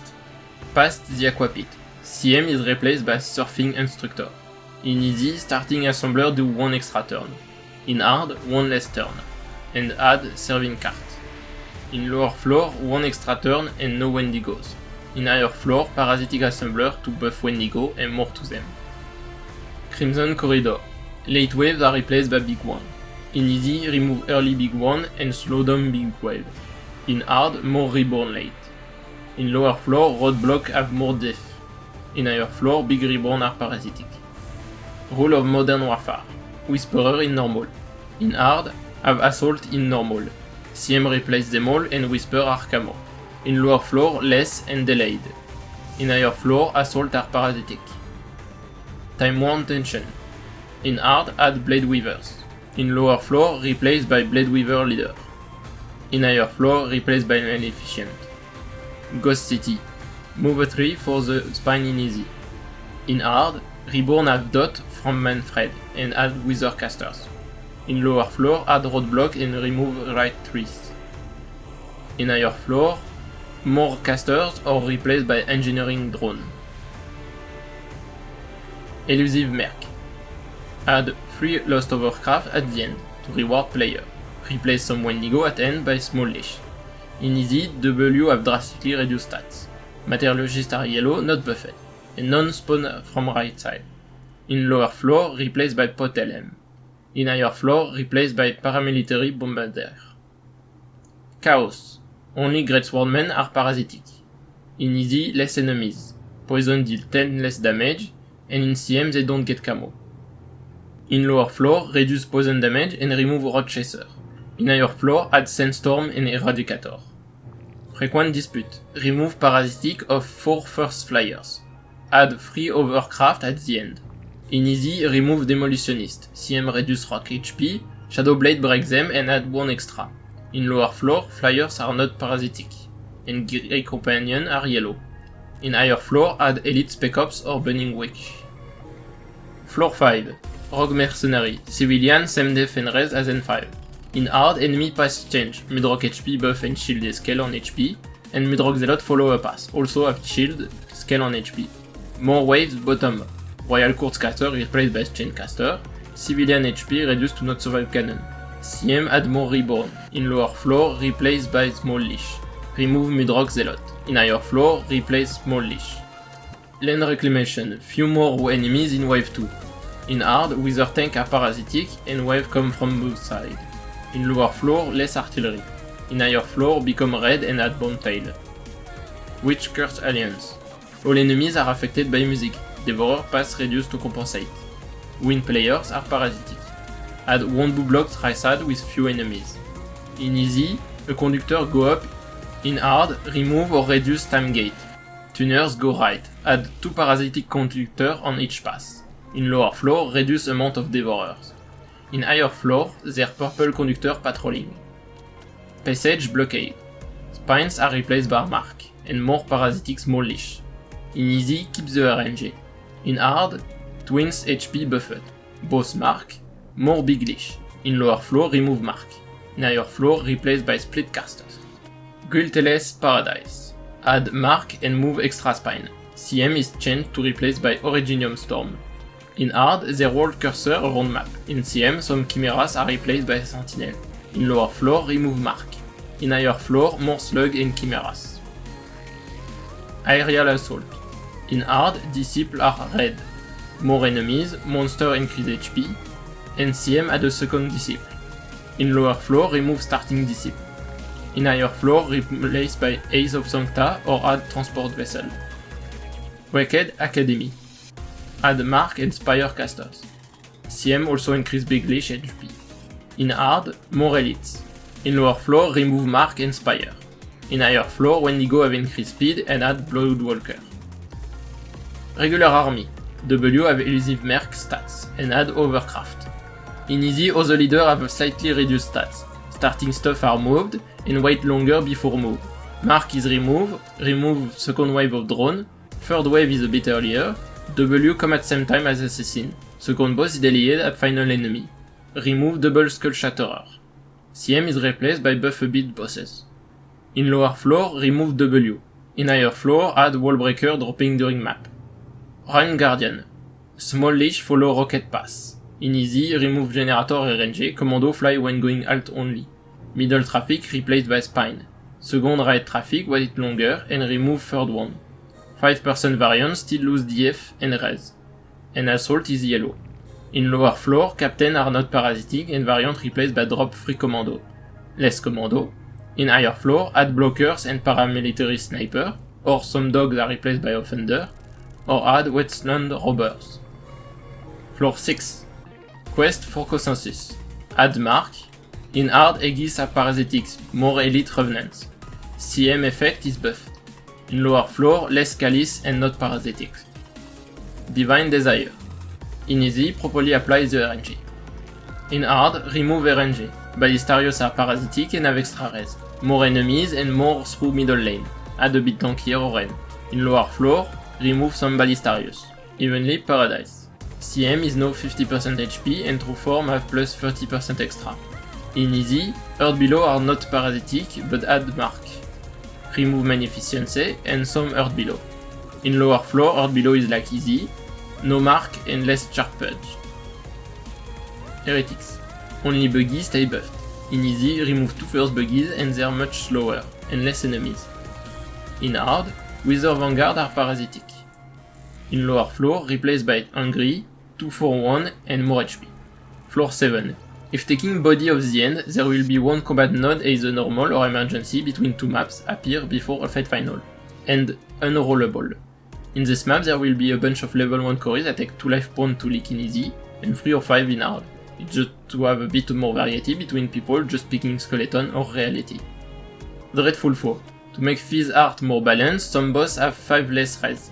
Additionally, will be given longer pass to make less needed to block them or kill them fast, but also to compensate them having better stat balancing and harder maps. Victory Rewind. In hard, Spine is level 1 with 4 herald around it. Ice Cleaver are parasitic. Emergency Lecture. More Wendigo and some enemies are replaced. In easy, Sarcophagus lose HP over time. Starting enemies take longer to move and not at the same time. Apply to Alt 2. Replaced by Celeste, remove 1 Padmasana. In hard, Fremont have a new ability. When losing 50% HP, get invincibility and charge multiple attack and launch it on the operator that deals the most damage to him to avoid being turbo DPS. In your camo. Replaced by Trumpeter, remove Time Gate. In wave 2, their music and everyone is affected by it. During purple, first Padmasana and saxophonist. Second Padmasana and chorister during yellow. Cognitive Correction. More range style. In easy, remove some starting enemies and Padmasana. In hard, Fremont also can use a new ability every minute to avoid being stalled. Remove Killgate, and add music too. More enemies go bottom left. Add Spire casters and music is linked to certain wave. Maybe add Flux and Field caster, but Sarcophagus lose a lot of HP in Flux. Day 15 increase the HP of Sarcophagus. Day 20 change the redeploy time buff. Ending 4 pass is also changed. In Confused Mind, Fremont new ability HP and time condition is reduced. In easy the ability is unlocked but nerfed. Day 24. Confused Mind. In easy, no more lose HP. In hard, target more allies at end of P2. Court Visit. Wave 2 gate is set to phase 2 and add enemies in wave 1. Add 1 red box. Teresa wave are separated into 2 different ones and Padmasana only appear in second one. Apply to Alt 2. In easy, Theresis have reduced attack and Orb give less SP, and get less SP from Sarkaz Death. Apply to Alt 2. Wave 1 is Wither Caster, Wave 2 are not parasitic. Teresa wave are changed, finally are Punisher. Quilon Pass only make a few parasitic and Padmasana Pass is changed to a noiseless style. Apply to Alt 2. In hard, edit map and enemy pass. Shadows are tankier, Wave 1 is Thunderram and Artificer. Wave 2 have more ICV. Teresa wave are changed and final is buffed. Court of Soul. Teresa wave are each side. In easy, add shift tile, wave have less parasitic enemy, final wave are nerfed. In hard, small edit on map, enemies pass and Teresa gain more SP. Wave 1 have some Revenant, Teresa wave are more Revenant and replaced by Bodyguard, and final wave is separated on each side. D15 buff Theresis HP. D20 makes shadows tankier. In Confused Mind they stay on P2 with their own SP bar, and Theresa still summon them. D24 in Confused Mind Theresa have a passive SP regen. Holy City, add Blue Box, and change enemy's path. Rocket can collide with Bulldog, they explode, remove SDR and reduce us attack for a certain time. In Easy, Bulldog SPD is reduced after phase 1. In Hard, more enemies in wave 1 and red. Ballistarius have bigger range and 20 res. Bulldog have an ability to reload ammo of enemies around him. D15 Shield have reduced time. D20 -3 deploy. In Confused Mind, Bulldog have a new ability that consume ammo. D24 phase 2 have a few summon and phase 3 is full life. The Dharma Sermon. Map have stairs for Quilon new pass. Flames only give 10% DR, HP in P2 is reduced. Maybe not needed if Quilon base HP is reduced because of better scaling, or P2 is given more proper phase. Reduce HP of Flame, their explosion make all units in range have reduced movement speed and increase SPD. Quilon waves have reduced enemies, and some are replaced by Sarkaz, so there's still some in the fight. In Easy, more range tiles. Quilon have reduced movement speed, Flame only deal 50% of first attack, ability damage is reduced, Flame stay longer, and Quilon take longer to summon them. Less Calice and have reduced HP, replaced by Mudrock Zealot. In P2, Quilon have half HP and reduce attack. Padmasana have normal HP and reduce movement speed. In Confused Mind, no parasitic enemies. In Hard, when not blocked, Quilon can create an explosion like in Meditation, replaced by Chaincaster and Bloodthirst. In P2, HP reduced to 60%. Maybe depending on the damage type Quilon took the most, P2 have extra death or res or injury elemental res, or shields that only absorb 2 damage. D15, Flame have more HP. D20, the support summon only appear at this diff. Confused Mind summon more melee like it already do. D24, in Confused, when not blocked, Quilon have a ranged attack, and reduce attack. P2 have increased range. Extra side brainstorming. Add Wo is real mechanics, and all enemies are affected. In P2, map is changed to a map with rocks that Quilon tried to break. And the more are broke, the more multi-lane map become. Since the visual have been improved recently, could be nice to at least get a visual for player to know when next flame will spawn, and when it will be soon.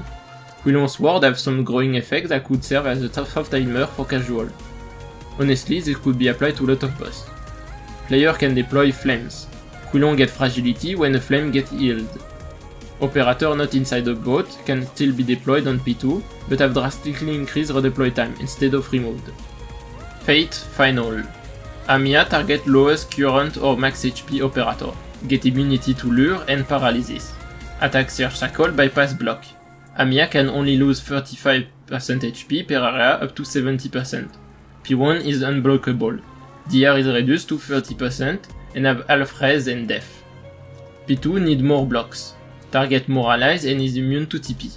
Add a new device. Have no redeploy time and cost 0 DP. Cost +1 each time it's used. It changes the direction of creative remain without using an operator. Rework last chorus placement considering their new DP debuff talent. And their HP is reduced to 50%. Killing enemy give DP. In Easy, Senior Caster no more have increased attack. Amiya attack reduced to 500. In P2, block needed is 2. Target 2 allies and ability only target 3 allies with double damage. Boss signposts are on the far left to need less redeploy control. Padmasana have reduced stats. In third area, bosses are less buffed. In Hard, Amiya get effect when being in contact with Remnant in phase 1. She is in some way can still DP. Can or map have Terror Card in some way. And she can steal back operators. In P2, attack target 2 more. Block needed is 3. Generate more remains. When get in contact with a remain, TP in direction of next checkpoint. If she succeed at killing an operator, their redeploy time is doubled. In P3, enemies kill Conda Slick. Enemies passive like Bulldog and Chorus still are in effect when in signpost. Elite's enemies have increased range. Bulldog have a P2 with half HP. Theresis can use the Orb ability to give 50 SP to Amiya. Third area bosses are alt version. Their chorus that only can be freed on P2. Replace some wall cursor with Ballistarius and Viz and Devourers. D15, Amiya have plus 50% attack, or no more gain DP from killing enemies. D20, enemies sealed by Amiya have double dick. including P3 in hard. Extra brainstorming of talent and ability for Amiya in hard. Passive. When in contact with a creative remain, and or when an operator die, get increased attack, stack, or increase ASPD for a certain duration, or steal a certain amount of DP. Ability. Channel and summon terror card at the location of creative remain, or turn parasitic some enemies on the field, and or seal back the operators. Ability. Summon killable creativity remain that increase the extra deployed DP cost of the operators that come in contact with, and or seal back the operator. Ability. After a certain time, increase enemies' movement speed for a certain duration. Maybe can do it permanently as passive when in Confused Mind. Ability. Lock on enemy, increase their range and make them deal necrosis injury. Killing the locked enemy will deal true damage to Amiya equal to a certain amount of the locked enemy max HP. Ability. Can summon enemies on road sign or portals that create enemies based on other ending, like Modern Age in PvZ2. Passive. Have increased the air but lose the air as lower the enemy count get.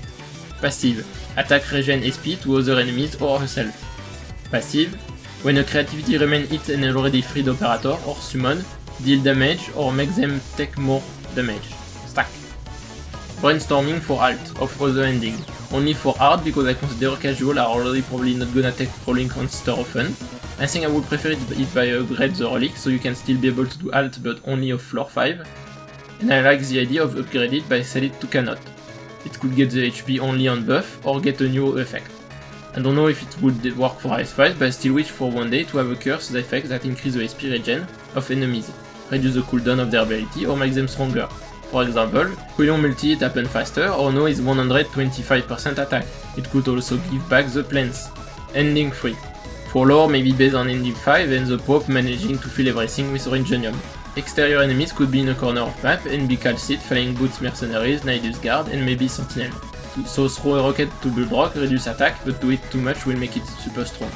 Bloodrock could also lose for the duration the buff you get from Sentinel, after you get hit by a rocket.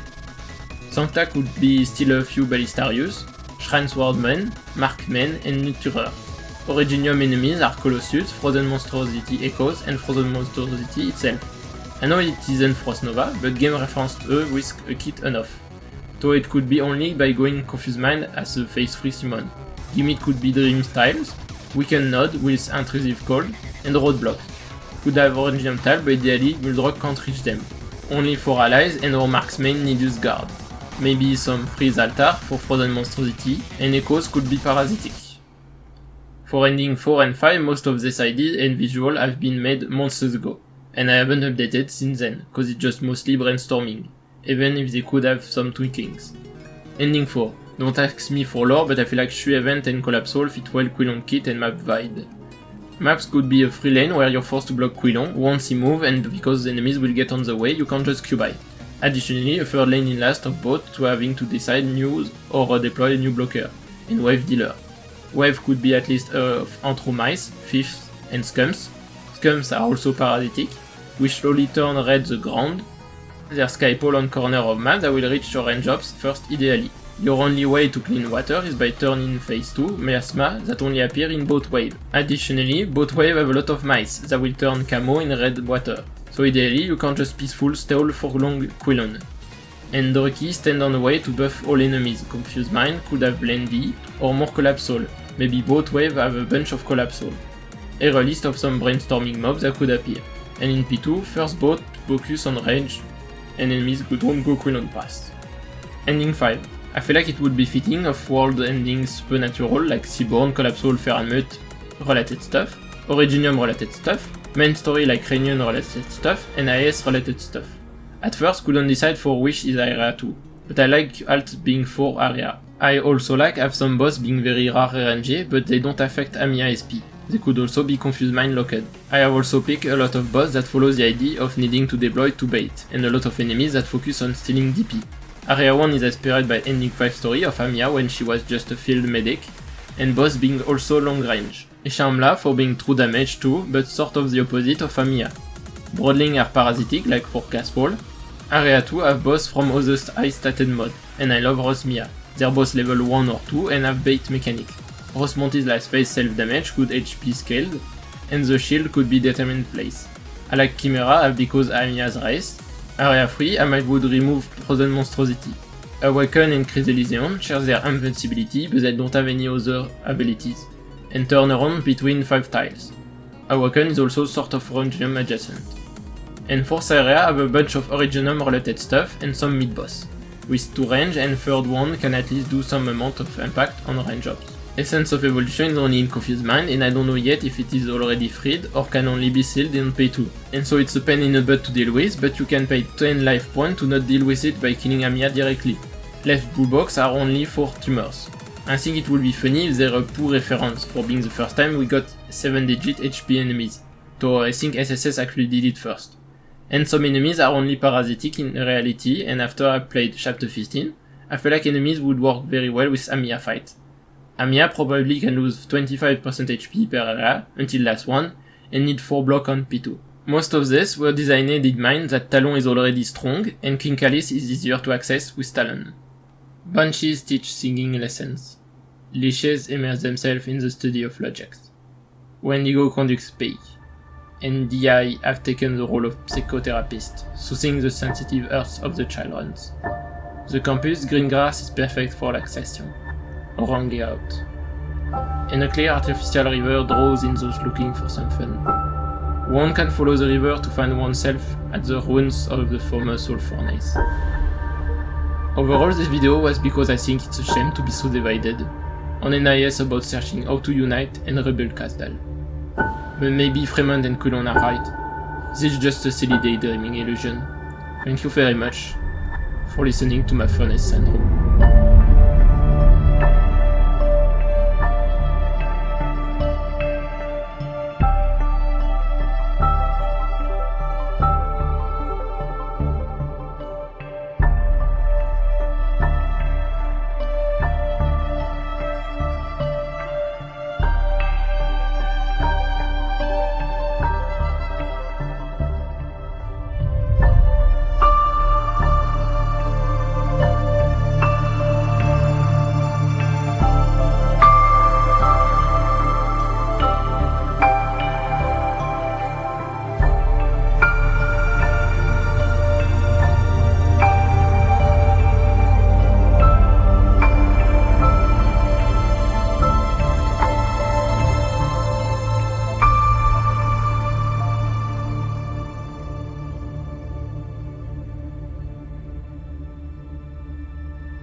Hi, thank you very much for watching up to this moment. Whenever you skip a part or not, or watched everything, thank you very much. And thank you very much for my bestie, who has supported me all the time. At the moment I'm recording this, video should normally be done, unless I forgot really something that I shouldn't have forgot, or YouTube is annoying me. I could probably be more specific in a lot of things, but the video would be way longer. I probably could add even more, but I'm fucking exhausted. This video is taking me so long. These 2 last months I've been really exhausting. I'm spend at least I think 8 hours a day on it, and I'm not really good, so I'm not super effective. It's taking a lot of time to make simple things, but I hope this stupid video with dog shit opinion help you understand a bit better why some people might think you have an dog shit opinion, or that maybe you might think people have dog shit opinions. But I hope it helps you understand a bit better that we all interact with the game differently, and we all have different expectations of something. Don't expect any video like this again. I don't want to redo a video of over 1 hour long. And for many years I wanted to do an CC video like this that probably would be hours long too. But considering I talked about all the main points I would have wanted in this video, I think it's probably not gonna happen. If I make any next video, it's probably gonna be talking about CC that will release somewhere in January if we follow the trend. So that will depend on my mental and energy state. And maybe I kinda want to make a video about the increase of stats in the main game, the trend of HP inflation, defense inflation, etc. See, did it really increase a lot or not? Or it's probably gonna be random shit. Or never, maybe this one will be the first and the last one. Maybe if some people ask for stuff, but I don't know why would you hear the opinion of an idiot who just have Arknight stuck in its head too much. I forgot what I wanted to put in post-words. Anyway, thank you again for having listened to what I said. I hope it wasn't too much of a waste of time and the video wasn't too terrible. Now, if you excuse me, I have to try to catch up on over 1 year wasted by a terrible depression, morbid loneliness, and being let down fun. Because I would like to take a break. I really need to take a big break. This video toiled me a lot. This past month toiled me a lot. And I would like to try to be at a decent state for my birthday next month. Additionally, I have to play a game. I have waited 10 years. That probably will let me down. I don't know. Since in the reviews it seems the game didn't innovated in 18 years. So I might like it because I liked the old ones, but I might feel like I played the game already. Have a Merry Xmas and a Happy New Year. May your end of 2025 be better than mine end of 2024, and your 2026 be better than my 2025. A lot of kisses. Des doobidoo.